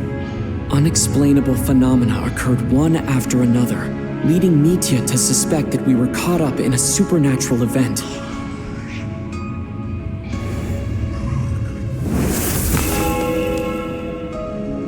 Later, we discovered that there seemed to be an extra person among us, and subsequently discovered the existence of the deceased.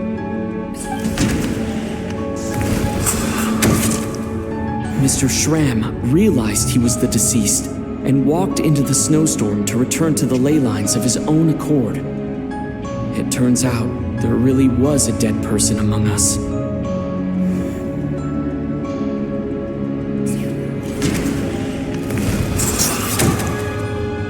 Thought it was all over, but Mr. Valeri's death was a rude awakening for everyone.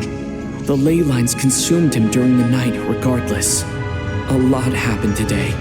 Mr. Valeri's death led us to discover the connection between the number of deceased and the number of victims during the night.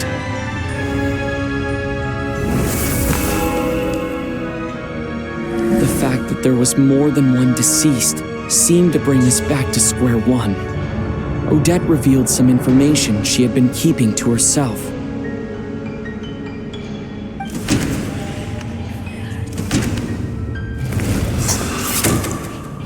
Vodyanitsa was swallowed by the ley lines in her sleep, but the requiem she sang before falling asleep was quite a game changer.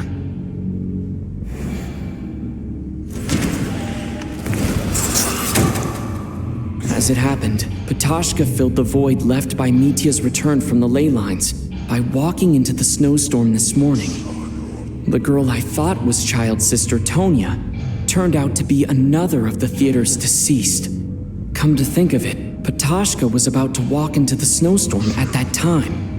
And Renova, unaware that Mitya would return, was concerned that her soul would overflow from the ley lines. That's why she used Alosha's voice to try and persuade her to stay behind. Looking back, I suppose that was an early slip-up on her part.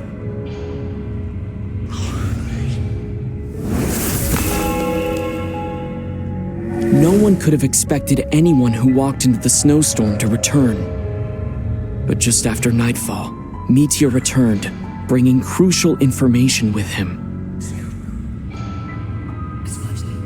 Various truths began to surface, including that all of us were already dead and that the ruler of death was here among us. Then, after revealing her true form, Renova callously claimed 2 souls.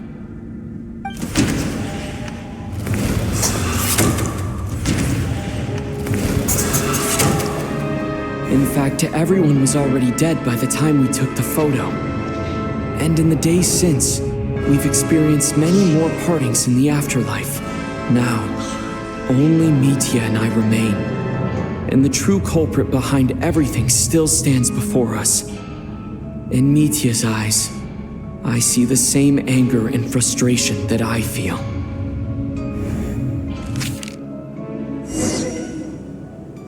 That covers everything. It's all clear now. Your work isn't finished here yet, is it? The Traveler and I are still standing here, safe and sound. The water imp's song threw things off a little, but it is of no consequence. The ley lines have already anchored your soul, and the first ray of light tomorrow morning will take you back. I, meanwhile, need to review my attitude towards the water imp race. So the reunion in the night that Vodyanitsa mentioned, I suppose that was never meant to be a permanent reunion. That just leaves you, Traveler. My power only allows me to temporarily separate your soul from your body. The ley lines of Tevat would not accept you, and your soul is firmly anchored to your body by your will. For a descender like you, who is not bound by Tevat's rules, your death can only be brought through the most violent of means, such as directly destroying either your body or soul. I have no interest in involving myself with Descenders, for now. Although, this may change if Asmodee remains missing, or you insist on interfering with our affairs. One last question then. All our struggles and sacrifices here, they were meaningless from the very beginning, weren't they? Death abides no reason. Besides, what you call sacrifice is merely a concept created by humanity. To me, it is nothing more than a self-indulgent charade in the face of death. Mere mortals fantasizing that their actions could reclaim something from my grasp. A truly laughable idea.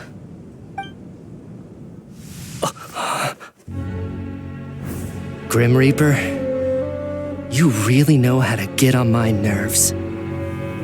I'm not here to ingratiate myself with you. I kill merely because your deaths are necessary. Oh, you've made that quite clear. But humans don't take well to being scorned. Not even by the gods.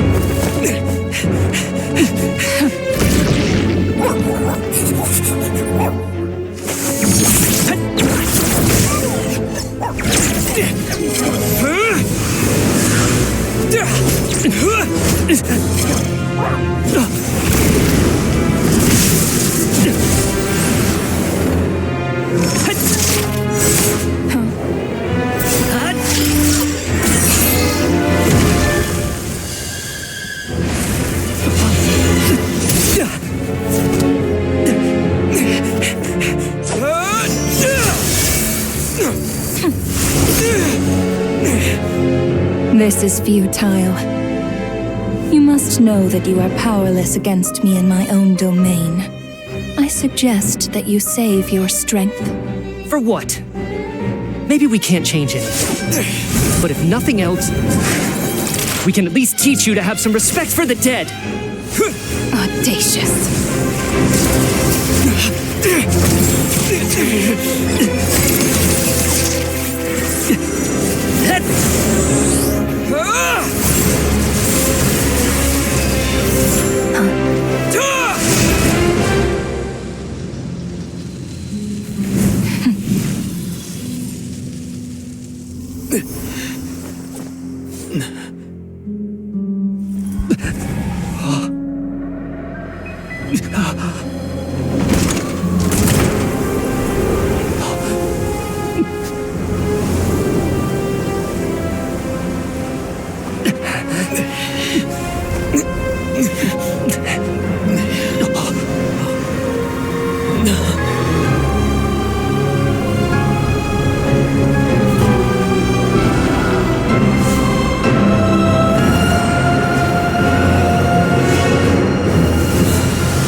How are you holding up, Odette?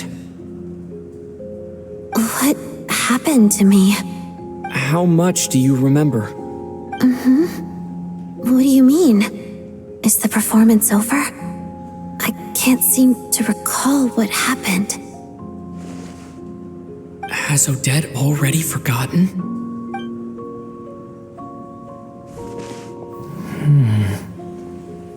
Mitya? Oh, I'm sorry. I guess I spaced out there for a second. Remind me who you are? Don't you remember anything?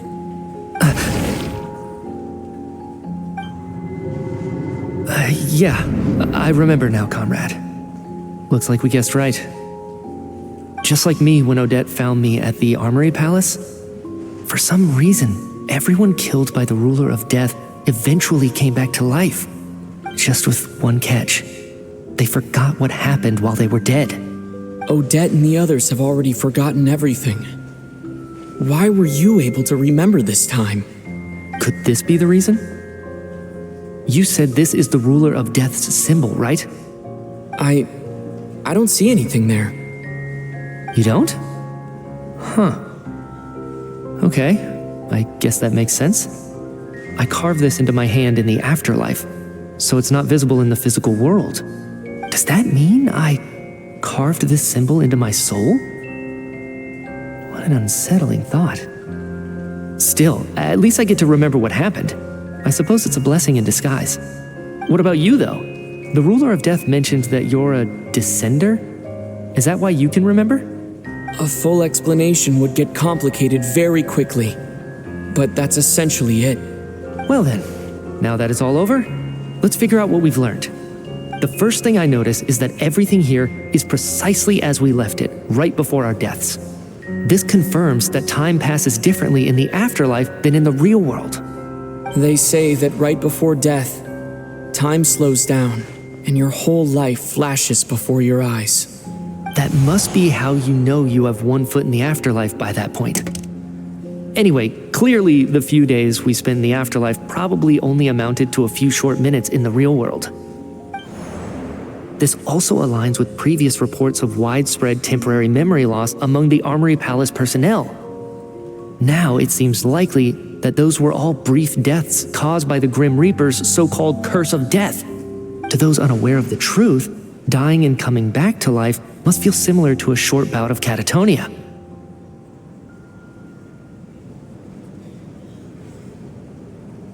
This leaves me with a couple big questions. What are the conditions that trigger this so-called curse of death? And why are we resurrected after we die? If nothing else, I think it shows that killing us wasn't her ultimate goal. We still don't know her true reasons for subjecting us to death. Right. This time only got complicated because of the situation with the theater's ley lines. That's why she had to approach it differently. If the previous incidents of amnesia among the researchers are anything to go by, killing us is usually a pretty routine matter.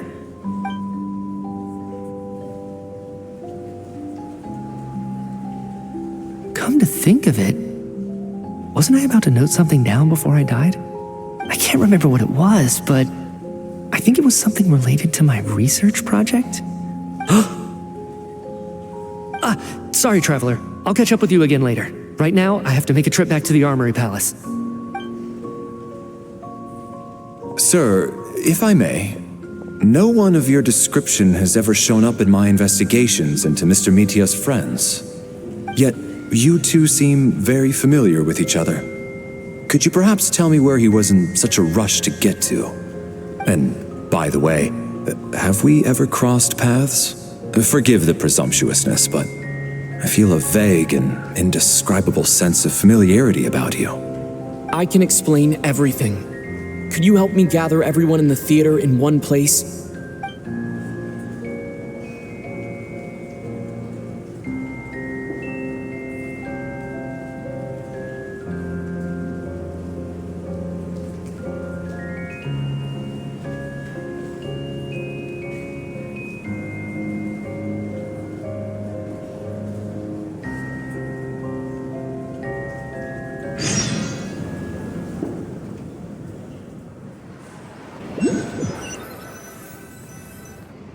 So Chuganov really is going to shut down the factory. I guess this theater incident actually did us some good after all. So, you said I promised to take you to the Armory Palace while we were in the afterlife, yes? I believe you. I think I even have a vague memory of it. Agreed. Let's check in on her first. The whole reason for our trip to the Armory Palace anyway is to figure out what's going on with her health.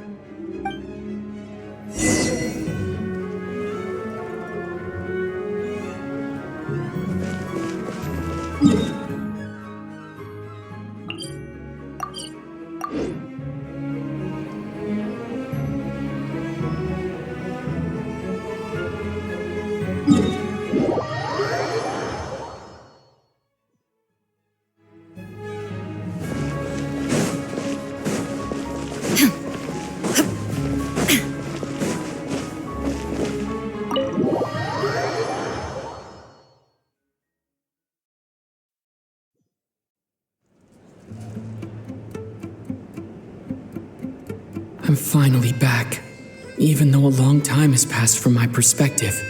As far as Paimon's concerned, I probably just went out to watch a very short show. I should keep my emotions in check when I see Paimon again, or it'll seem weird.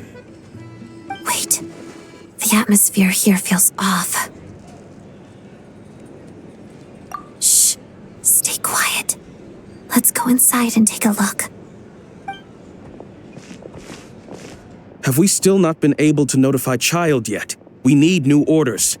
What if that person comes back again?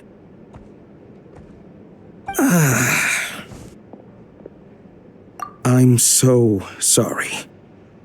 Under the circumstances, there was really nothing we could do. Tell me, what happened to Paimon? It was the Jester. He came here in person and escorted Miss Paimon away. He's the director of the Fatui. His authority supersedes all others and cannot be questioned. There was nothing we could do. How long ago did he leave? And what was Paimon's status? It was about an hour ago. Miss Paimon was fast asleep at the time. The jester simply walked off with her as if it was only natural. I assure you, he absolutely did not use any force. Do you know where they went? The Armory Palace, most likely. Lord Piero, the jester, has been overseeing the experiments there lately, keeping a close eye on their progress. Everyone in the Fatui has heard about it by now. I'm surprised he came in person. Whatever his reason for taking Paimon, he'll most likely return to the Armory Palace first, which is exactly where we were headed anyway. Then lead the way, Odette. Okay, let's go.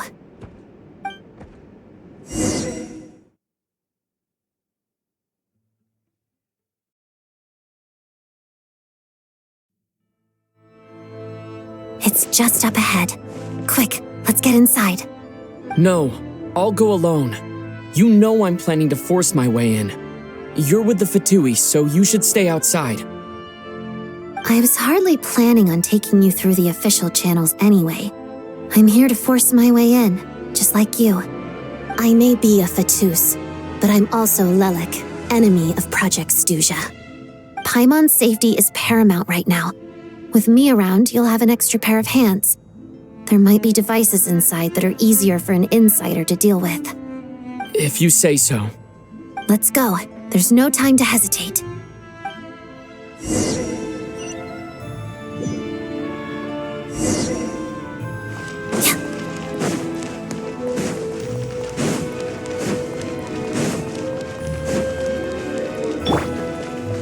Hey, who are you?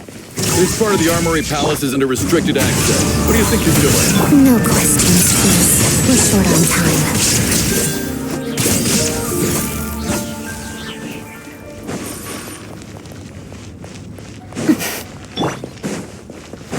Shine down! Into the wind. Clouds high. The birds come. One with nature. Let's begin.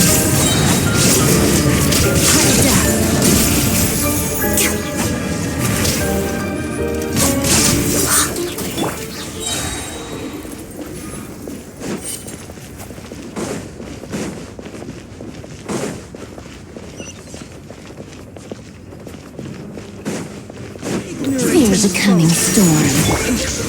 Where are you? As one with wind and cloud. Into the wind. Feel it. Waltz of the snowflakes. Insolent. A tricky one. The wind knows me. Lie still.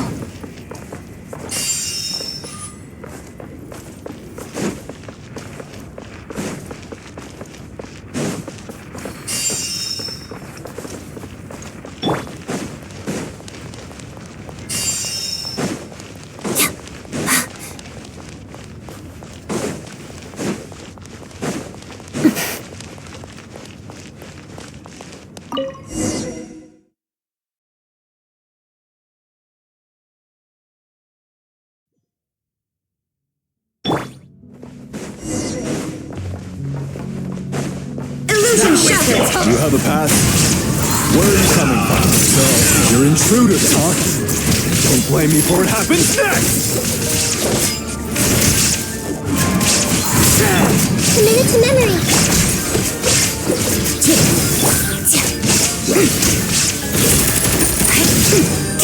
Together. Didn't take too long.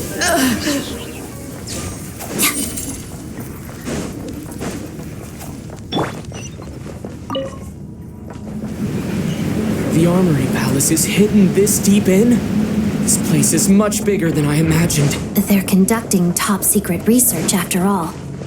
The deeper it's hidden, the better, is standard Fatui logic. The style doesn't really look like the Fatui's handiwork, though. They must have requisitioned some structures from a past civilization. It also serves as a bit of a disguise.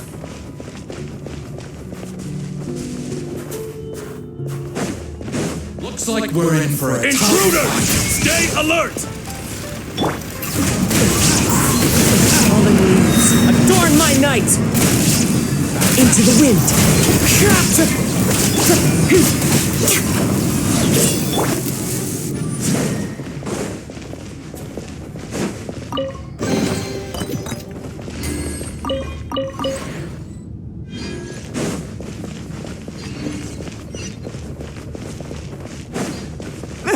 Intruders? Don't come any closer! Just what are you guys trying to do here? I'm short work of your scalp!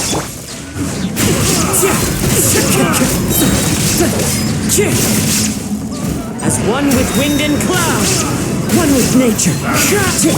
Shine down! Shadow, witness the snow swan's grace.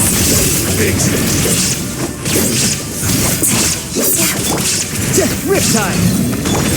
No one interferes with a jester's work!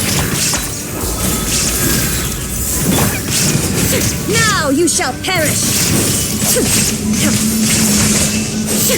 Shine down! Crystalline adagio. Pretty sharp.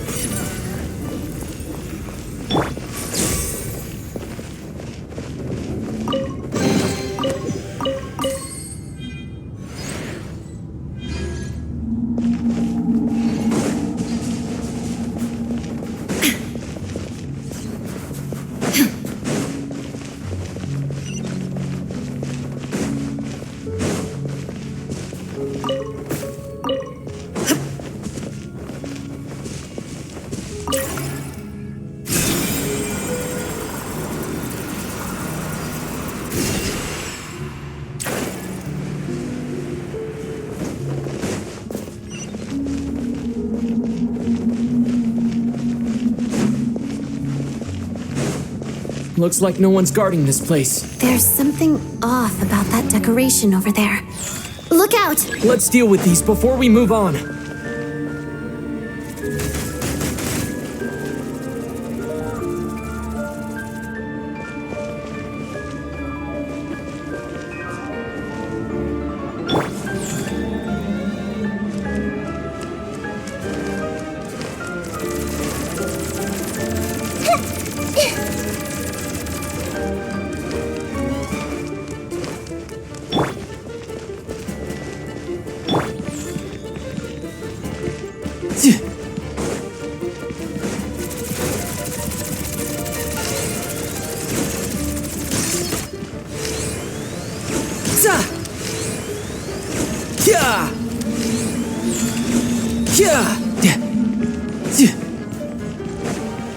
No time to lose.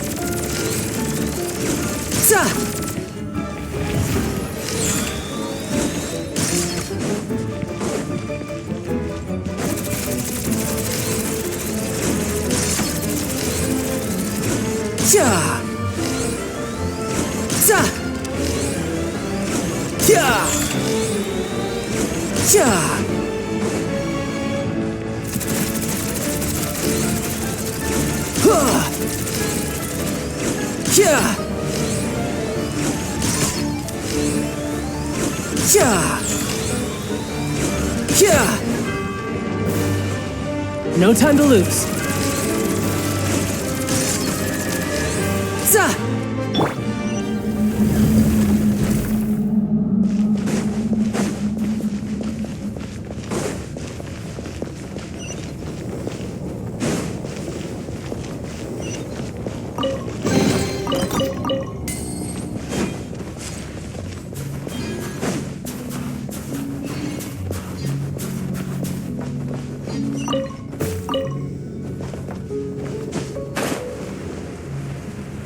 The researchers here probably don't know that we're uninvited guests. Let's try not to hurt them. What's the big star from the theater doing here? That's Miss Odette. She's a member of the Fatui. Don't tell me you didn't know that. Was the whole reason for Project Stuja to support the research here at the Armory Palace? Just what are the Fatui and the Tsaritsa planning?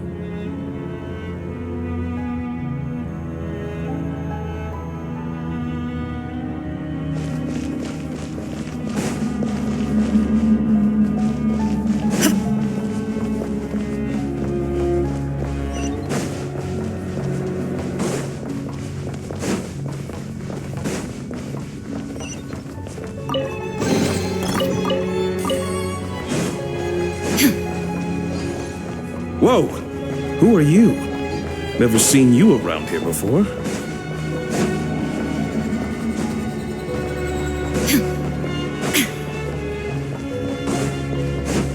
Looks like there's no way through here. Maybe using the power of this prism could help?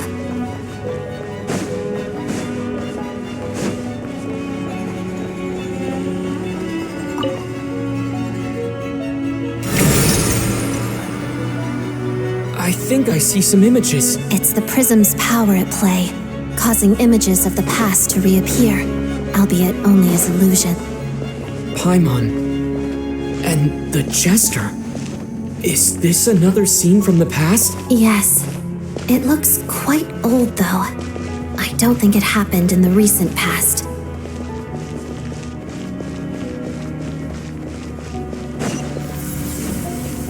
What's going on here? What happened? The source seems to be the Armory Palace. They must have started some large-scale experiment. Wait, what if this has something to do with Paimon? We need to hurry!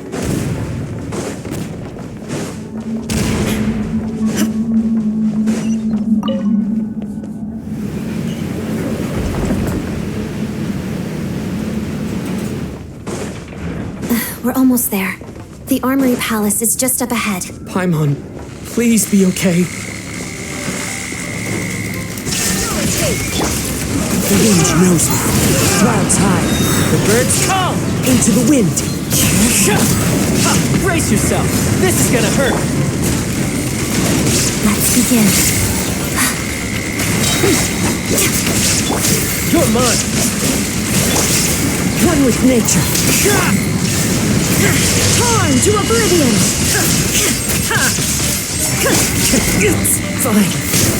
So many regrets. Temple of Wisdom! Witness the snow swan's grace.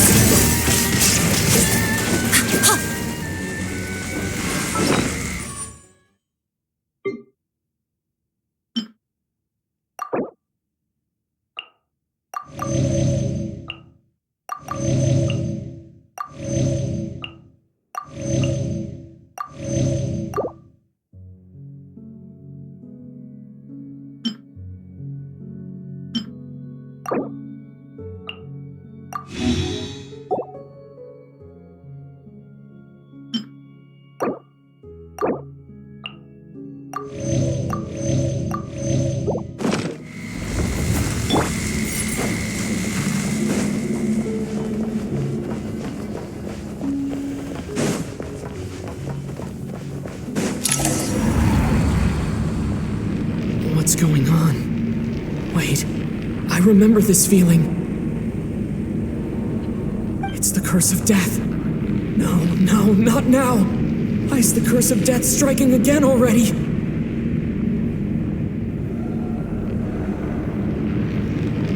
Odette.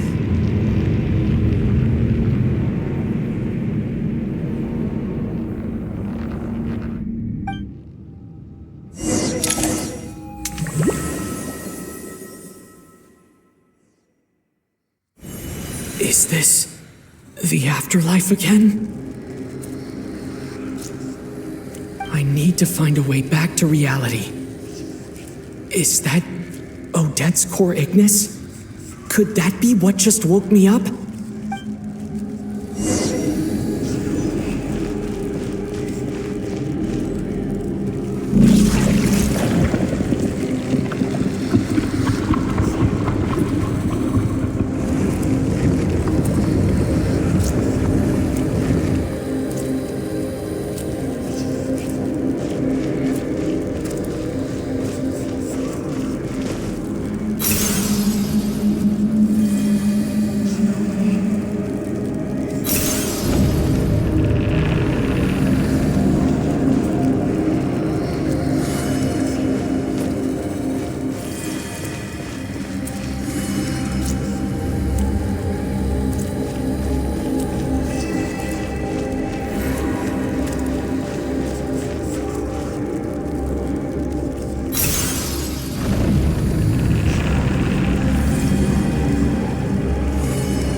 Odette?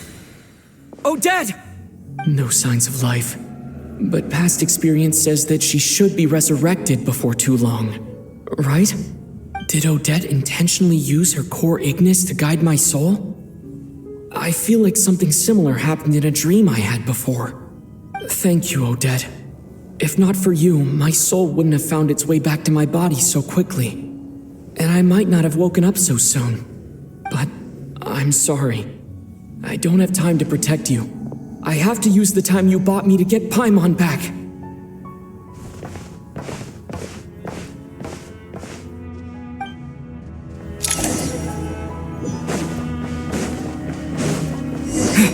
Sure enough, everyone here has been affected by the curse of death. Paimon!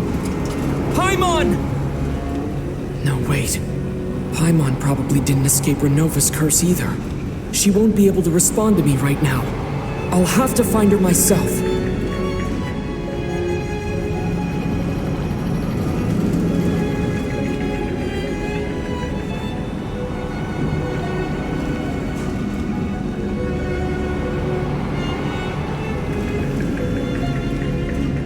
Mitya! Is this the laboratory he works in? What happened here to trigger the curse of death again so soon? I'll have to ask him when he wakes up. Finding Paimon has to take priority now.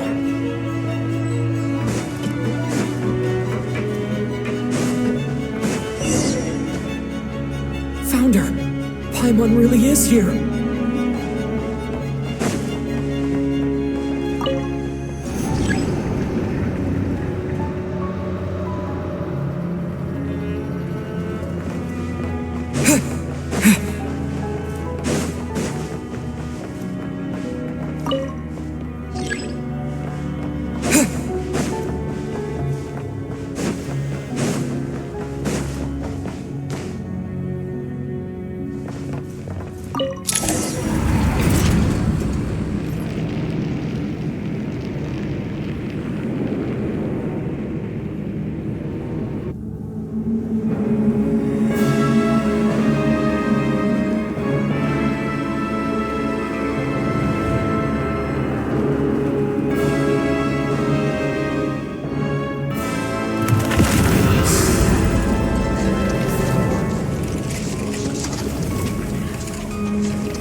You don't learn, do you? You've already been involved in one mass death, and now you show up at the scene of another. This might have passed for a coincidence the first time, but a second time? Am I to assume you are intentionally interfering in Snezhnaya's affairs? Judging by your expression, it seems that you understand little of what is going on here. In that case, a word to the wise. Do not interfere in Snezhnaya's affairs. A civilization that fails to learn its lesson constantly depletes its own worth. It will one day lose any reason for its existence. And as a descender, you are perfectly suited to be the lifeline to which a dying civilization might desperately cling. Consider your position carefully. No advice needed. I'll make my own judgments. Suit yourself. When the day of reckoning arrives, not even a descender can hope to escape unscathed. The time for resurrection fast approaches. The mortals here are not yet worthy to behold my form. So that will be all for today.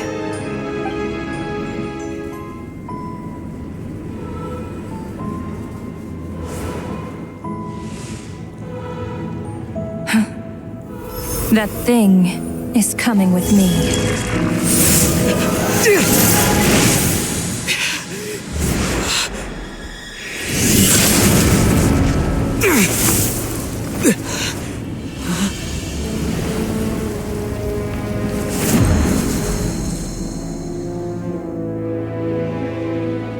You awoke sooner than I thought. The curse of immortality is stubborn, unable to enter the ley lines, yet not content to remain a spirit. Ruler of death, what do you want? You perplex me. Both you and you. That thing may be a creation of Celestia, but it possesses none of Celestia's power, let alone authority. Your obsession with it baffles me. No matter, the resurrection will soon begin. It's worthless anyway. I'll reclaim it next time.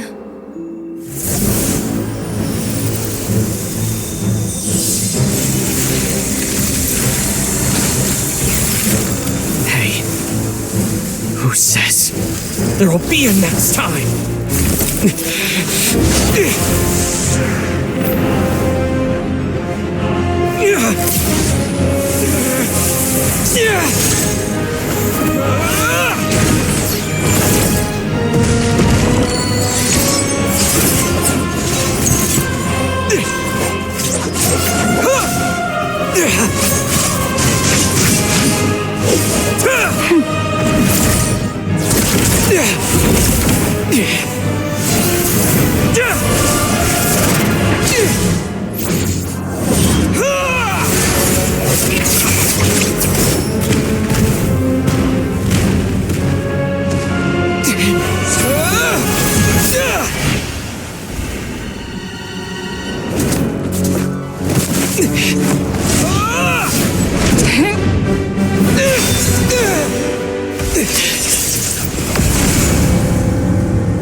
I missed you, Paimon. What are you talking about? We haven't even been apart for that long, have we? It was different this time. You seem to be in pretty good shape. Yeah, Paimon's back in tip-top condition. It's the weirdest thing. Paimon fell asleep earlier, and when she woke up, she found herself here. The jester and that guy talking to him used some kind of energy on Paimon, and she could kind of feel it canceling out that other thing that was making her feel unwell. So, Mitya helped too? Apologies for leaving in such a hurry at the theater earlier. I was in a rush to verify some theories. Rest assured that your companion is perfectly safe. We reversed the effects that the experimental energy had on her. The jester specifically instructed me to do so. I suppose this is our first official meeting, Traveler. I could not let Paimon suffer in her condition for a moment longer, and so I simply took her without explanation. I hope you do not mind. But why would a big shot like you care about what happens to Paimon? As I said when you first arrived in Snezhnaya, we once spent some time together in the distant past. Oh yeah, you did mention that. Paimon did think you seemed strangely familiar the first time we met.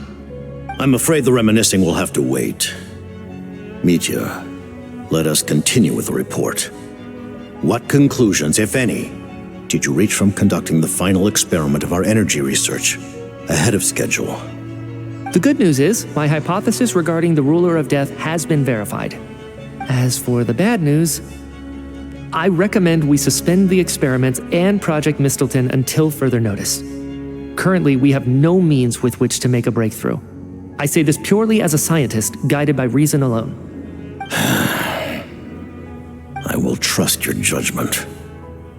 We shall put the project on hold until the ruler of death has been eliminated. Wait, what are you guys talking about? You want to get rid of Renova? Like, how? By killing her? By by whatever means necessary, so long as it removes the threat she poses to us. Until then, everything we do will be in vain. After what just happened, I've ascertained Renova's goal, or rather, the trigger condition for the Curse of Death. Okay, let's hear it. What she's doing is blocking Snezhnaya's technological progress, preventing us from possessing any means with which to threaten the heavenly principles. Just like the little lapdog she is. So, any ideas, research, or experiments that lead to technological progress can trigger the curse. Just now, for instance, I was set to launch a final phase energy experiment ahead of schedule. If the experiment was successful, we could have achieved a crucial breakthrough. As expected, though, the moment the experiment began, all the researchers, technicians, and witnesses died from the curse. All that effort, not to mention the energy and materials we relied on Project Stuja to gather for us, went to waste. In the end, nothing was gained. Does that mean something similar happened when we were at the theater? That's right. During the performance, I thought of an important breakthrough regarding the experiment, and wound up dragging everyone into this. So the nature of the curse seems to be something like, when moments of technological progress occur, all life in the vicinity is taken away. What a violent method! Of course, that meant the curse was normally limited to the Armory Palace. Since outsiders are forbidden from entering, this mass death phenomenon went unnoticed, until Odette came along. I believe she was the first witness. The curse of death was triggered just before she infiltrated the Armory Palace that day. But you mentioned something about a final stage experiment. Doesn't that mean you've actually made some progress? That's right. Even with the gods locking certain key components out of reach, humanity can still advance technology in incremental steps accumulated over time. But, as I'm sure Renova anticipated, even incremental progress has its limits, a point where the truth you're seeking must be put to the test in an experiment. You mean the experiment you were just about to do? Yes, we were at a critical juncture, a moment where the quantitative was about to translate into fundamental qualitative change. With this single experiment, we could have brought everything we've worked for to fruition. But now, after already being forced to fumble around in the dark all this time, it feels like we've truly hit an impenetrable wall. As long as Renova's Curse of Death persists, we won't be able to advance the experiment or obtain any results. And with Project Stuja having been in effect all this time, at our nation's current strength, repeated trial and error is simply unsustainable. Only by eliminating Renova first will it be possible to continue advancing our plans. But she's the ruler of death! She can just kill whoever she wants, right? That's gotta be the scariest power ever! Is it even possible to beat her? We'll see. But one thing's for sure.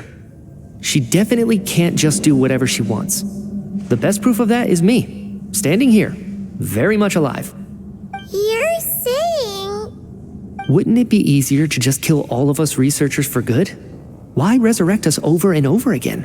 Why let us advance our technology to this point? So, you're saying even the ruler of death has limitations we don't know about? Exactly. And I think that's where the key to our breakthrough lies. Regardless, the ruler of death has always been an obstacle we must overcome. Indeed, we must face life, death, time, and space. After all, our goal is the heavenly principles. The Fatui want to challenge the heavenly principles? For a long time, I've had a vague suspicion the Fatui and the Tsaritsa were targeting the heavenly principles. But hearing the Jester admit it is still a shock. No wonder the Tsaritsa's goal has always been kept a secret from the people. What kind of road will that lead Snezhnaya down? In that case... Lord Jester, I would like to request some leave. I'd like some time to organize my thoughts and go over the data. Granted. Get some rest, put the experiment out of your mind, and take care that the Curse of Death doesn't affect any civilians.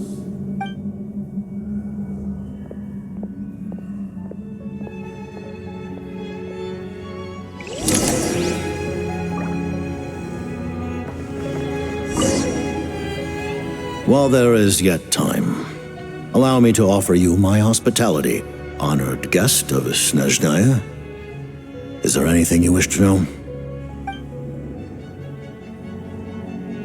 I remember hearing the term Mistleton from Columbina. Yeah, Paimon wanted to ask about that when the name came up just now.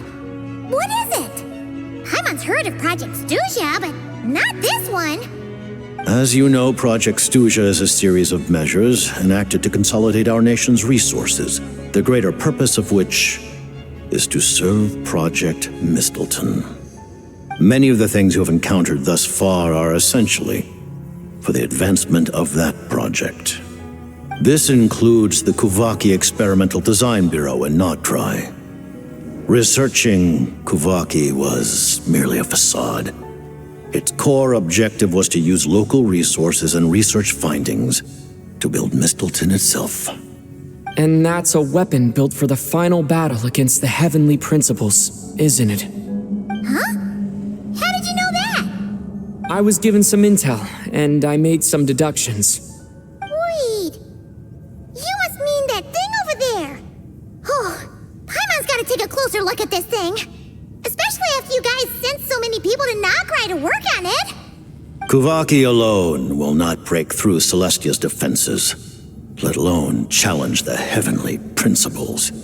The Heavenly Principles are no doubt accustomed to combating the power of the Light Realm, and elemental energy is simply the power of the human realm, converted to that form by the Heavenly Principles themselves. Any attempt to use this power against its creator would be a futile endeavor. For now, therefore, we have set our sights on the form of energy associated with the third descender and the stellar linchpins. This may hold the potential to allow Mistleton to contend with the Heavenly Principles. You could say that by reverse engineering the stellar linchpins to extract the energy within, we have obtained a source of anti-Celestia energy. The Kuvaki Experimental Design Bureau, Project Stuja, and the new energy experiments. Huh. So, Project Mistleton is what ties it all together. And it looks like your plan is almost complete. No wonder the Ruler of Death came after you.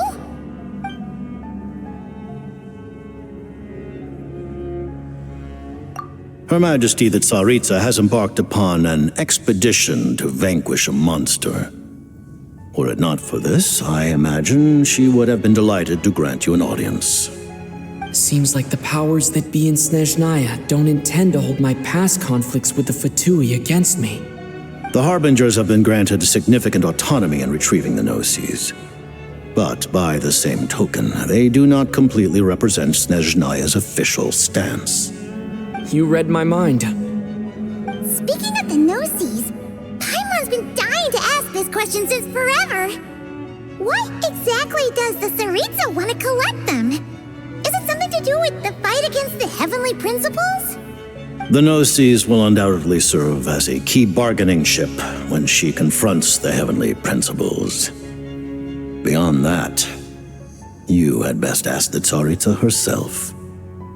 I am not sure if this information is mine to disclose. What do you mean, not sure? Don't you make the rules? You're the highest-ranking Harbinger!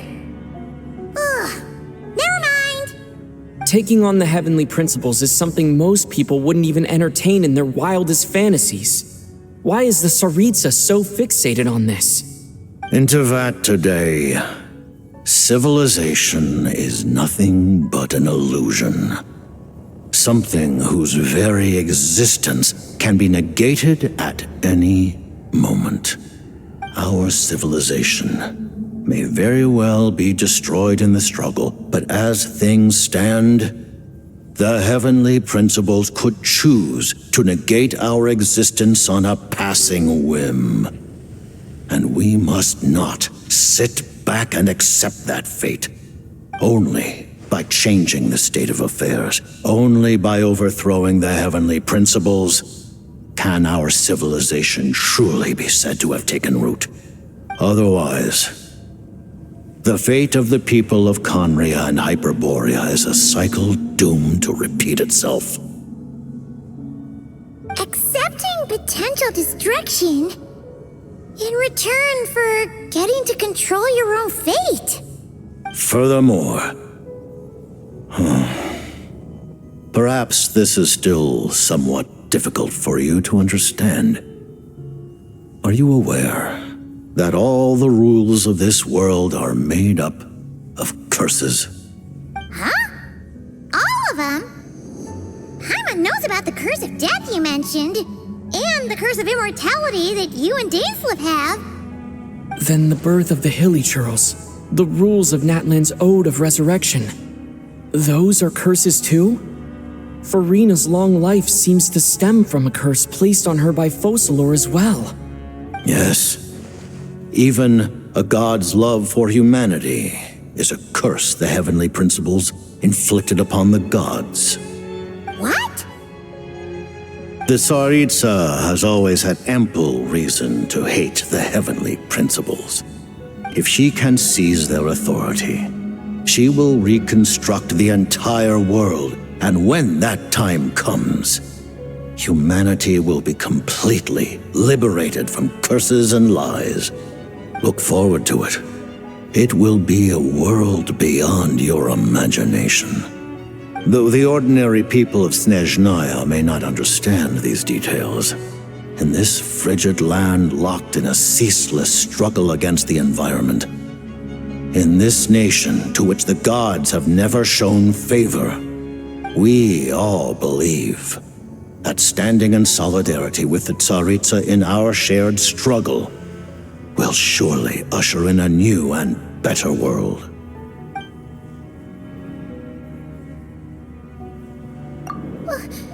Paimon really doesn't remember. He's basically a stranger. You've got to believe Paimon. Allow me to explain. The reason Paimon reacted to the anti-Celestia energy developed by the Armory Palace is because she comes from Celestia herself. More specifically, she is one of its creations. Paimon? A creation of Celestia? Oh, right. I was blinded by anger earlier, but thinking back on it, Renova also said that Paimon is a creation of Celestia. But she lacks Celestia's power or authority. As you know, the lunar fragments in Nodcry were pulled down from the sky using Fatui technology. But the first application of this technology was in Conria over 500 years ago. I used this technology upon the heavens, and the response I received was none other than Paimon descending from Celestia. I presented her to the Vinster King, but he took no interest in this gift, nor did it satisfy him. Paimon then took up temporary residence in my palace until, of course, the arrival of the Cataclysm. Wait, Paimon's a little confused. You're talking about things that happened in Conria 500 years ago. You're saying Paimon was there for that? But Paimon doesn't remember any of that. Falling from the sky? Being given away as a gift? None of it. Having lived through the Cataclysm, perhaps you too were burdened with some manner of curse. Although, losing your memories would indeed be the smallest price I've ever seen paid. But it's not just her memory from Conria. Paimon doesn't even know how she spent the last 500 years. She only has memories from the past few years. No matter how hard she tries to remember. What was Paimon like back in Conria? Did she know a whole lot because she came from Celestia? Was she super smart? Unfortunately, when you arrived in Conria, your consciousness was like that of a newborn infant. None could say what kind of being you once were in Celestia. During the time you lived in Conria, your personality was no different from how it is now. Aw, man! Paimon's plan to get her memories back and become become super smart is ruined before it could even start. You know, even though Paimon lost her memories, she still feels weirdly close to you for some reason. That must mean you took pretty good care of Paimon back then, huh? On the contrary, I completely ignored your existence. I was entirely focused on my struggle against Troptatir the Wise. But now, as I see it, it is as if you are the only sane thing that survived that era of insanity. And thus, are worthy of protection. Noted. Man, Paimon's gotta stop projecting friendship on everyone she meets. But, Traveler? Even though you know Paimon's some creation of Celestia now, you still want her, right? You're not going to abandon her? Oh, phew! That's a relief. Paimon's just learning about this, too. She's barely even processed it.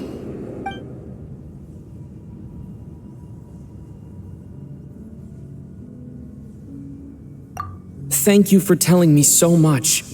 I'm a bit surprised, honestly. I didn't expect you to be quite so transparent with me. Given the circumstances, the Fatui need not hide anything from our allies. Allies? To advance Project Mistleton, we must first resolve our issue with the Ruler of Death. And, if I presume correctly, you have no intention of letting her actions go unpunished either, do you? That's right. Ever since she said she intends to reclaim Paimon when we next meet, I figured reconciliation was out of the question. Against an opponent of this caliber, deliberating over our allegiances would waste time we do not have. We must join forces unreservedly with whomever we can, if we are to stand anything like a fighting chance. You're going to challenge the Ruler of Death? Just for Paimon? But Paimon's only... Thank you! Oh, thank you! Oh, gee! Now Paimon doesn't even know what to say! Anyway, Paimon's super touched! The Tsaritsa will return in triumph in short order, and the Fatui shall hold internal discussions regarding the enemy.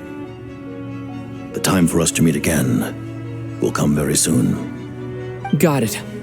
Thanks for your help with Paimon. I'll be sure to look after her for you. There was just one other thing.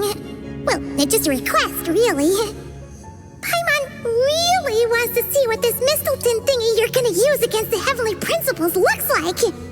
Of course, Paimon knows it's top secret and stuff, but she just had to ask. It's okay if the answer's no. Certainly you may. Oh, for real? Actually, maybe it's best not to. What if her Nova suddenly pops up again?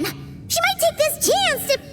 While the technology is not yet fully developed, it has nevertheless reached the stage where Celestia's creations are unable to damage it. In that regard, you may rest assured. Oh. Wow. No wonder Paimon felt so out of sorts recently, even though it was super far away. Alright then! Paimon's ready to take a sneaky peek at this top secret super weapon!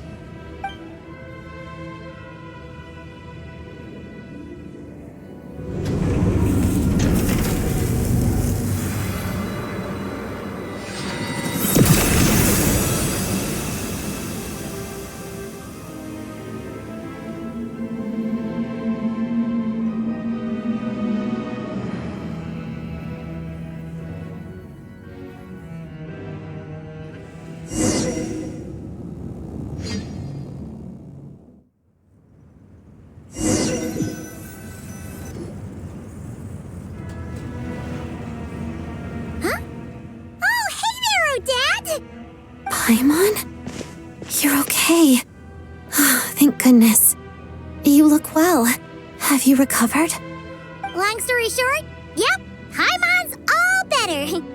What are you doing here? Were you waiting for us? That's right. When I woke up, I wanted to go in after you, but the guards had woken up as well. It would have been tough to take them on alone, and there was no easy way to sneak past them. So I returned the way I came and waited for you here. It was thanks to you that my soul found its way back to my body so quickly. Thank you. Huh. That actually worked? Nice. I just figured I'd try my luck when that ominous feeling struck me. Really, you should be thanking this thing instead. Anyway, and now that things here are all taken care of, I have other things I should get back to.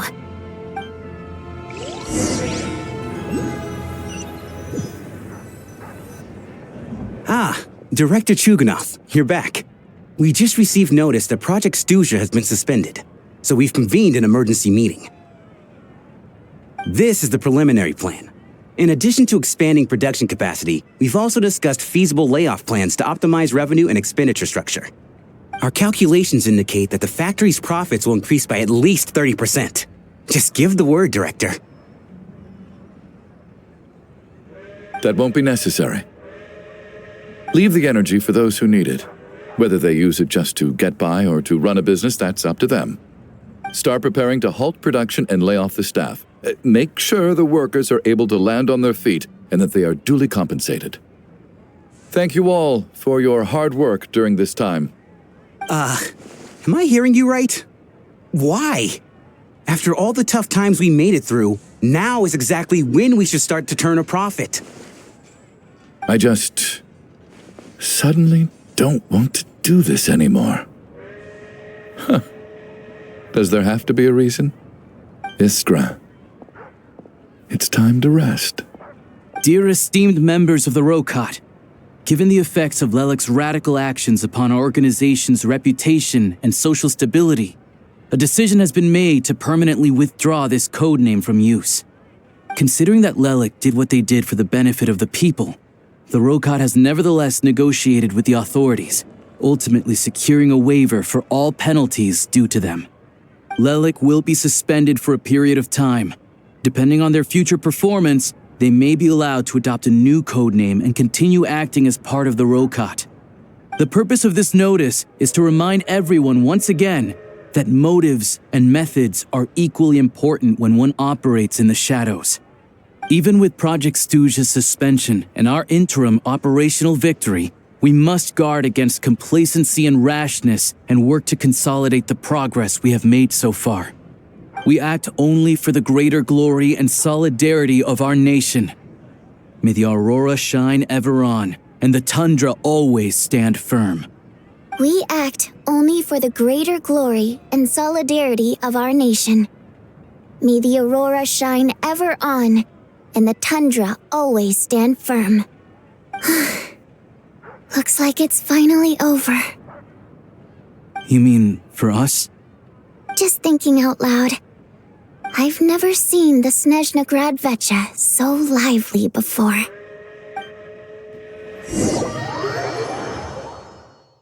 I never once thought I'd come here. But I understand everything now, Rosaline.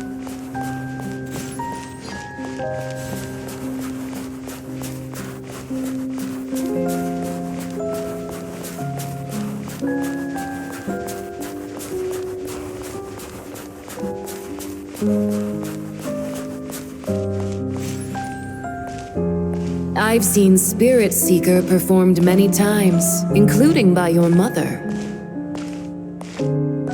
Why do you bring that up all of a sudden?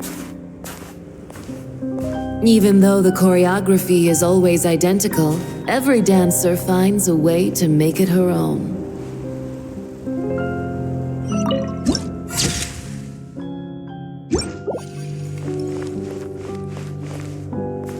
So you actually want to talk to me about ballet?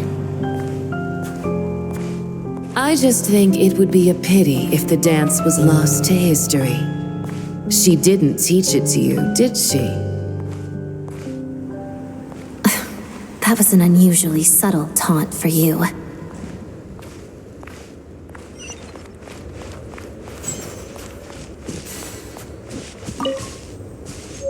We embraced one another on the snow-swept plains, melting the ruthlessness of time.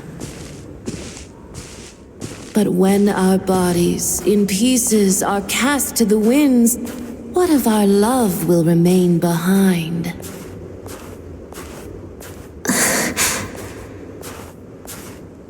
Don't tell me you can't sing. Shush.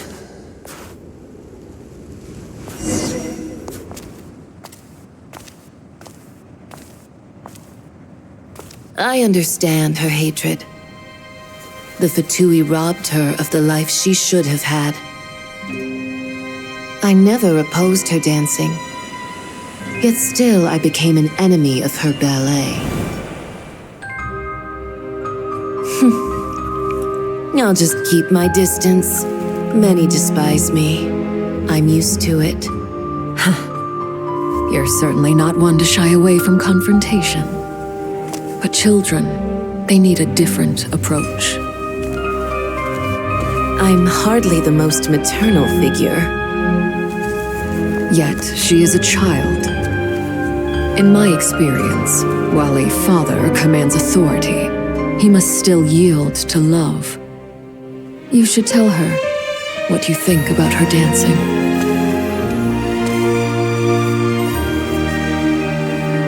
Odette will soon take the stage at the Koralyevsky Theater. This could be your chance. Geonosis secured.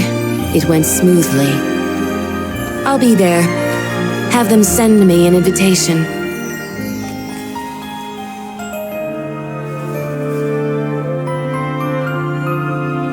Sadly, things didn't work out. Her final words are inside that block of ice. This? Aren't these for monitoring her subordinates? Not yours. This one isn't her witch's flame, but my two worlds' flames. The two worlds' flames can burn away memories. It was my parting gift to Rosaline.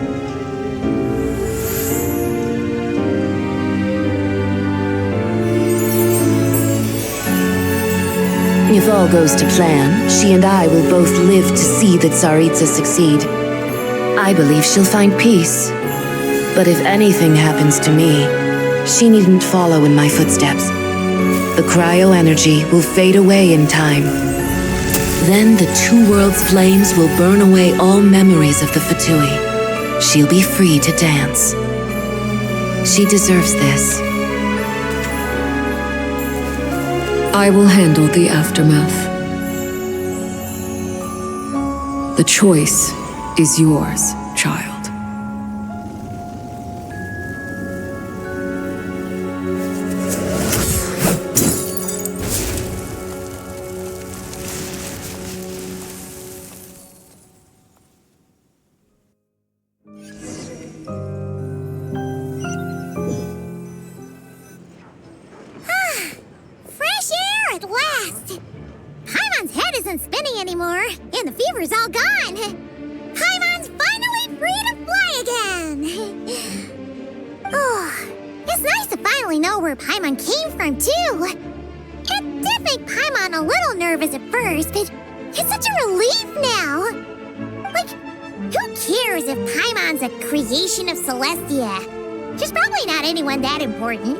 Probably just the fairy of food and fun or something. And like you said, this doesn't have to change anything between us. You're not gonna just... Hey, hurry up! Why are you walking so slowly? You've spent the last few days lying in bed and stuffing your face. I didn't think you'd be able to fly this fast. Says who? Paimon's as agile as ever. They don't call her White Floaty for nothing. Paimon originally wanted to check out the bookstores in Snezhnograd, but she's more in the mood for flying around right now, so let's save that for later. Wait, they've got light novels from Yai Publishing House here too. Huh? And this is Paimon's favorite mystery story from Fontaine! Wow, it got a sequel! The local Snezhnayan books look pretty interesting too, but also kinda heavy. Not the easiest things to lug around. I thought you were in the mood for flying around. Paimon can read while she flies. Hey, look at these two dolls. Which do you like better?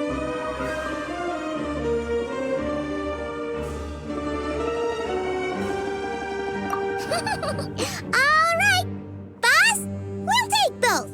Paimon will have the other one. Oh, I thought we were only getting one. All right, fine. I'll pay. There you are. Thanks for visiting. Paimon will grab this and then... Huh? Huh? Huh? How many layers does this thing have? And what are you laughing at? You knew all along, didn't you?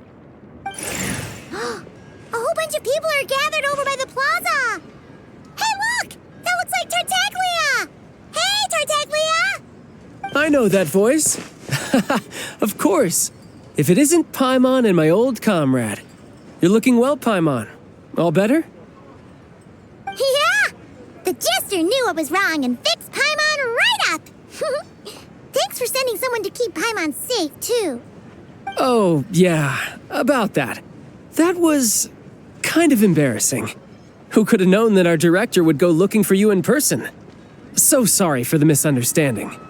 Oh, right. Let me introduce you. This is my little sister, Tonya. Hello, Tonya. Hello. Firstly, I'm really sorry about my brother. Sounds like he's caused you no end of trouble. Hey now, why'd you have to start with that? Not that it isn't true, of course. So she's the real Tonya. She said you two didn't manage to meet up at the theater. She waited ages for me, and when I didn't show, she got a little worried and went outside. I know, right? He didn't bother to say a word to me. I searched up and down the city for him, and he only told me about it when I finally caught him at the gates of Glupov. I've been rushed off my feet lately, so I didn't get the chance to go home. I just figured the Traveler would fill you in when he got there. Well, the snow was bad, and you're never late, so I was really worried about you. How was I supposed to know that you'd stood me up? I'm sorry, Tonya. I really am. I'll make it up to you somehow. Just... please don't tell Mom and Dad. Although the mix-up led to a series of misunderstandings, it's probably for the best that the real Tonya didn't get caught up in that mess. Besides, it's obvious that Tartaglia isn't usually one to break a promise. He only gave his ticket to me because he had to look into Lelik. No, it's fine. It just meant I didn't get to see the show in the end. By the way, what did you think? You were one of the first people to see it, you know? I would say... the best is yet to come. Huh? What kind of review is that?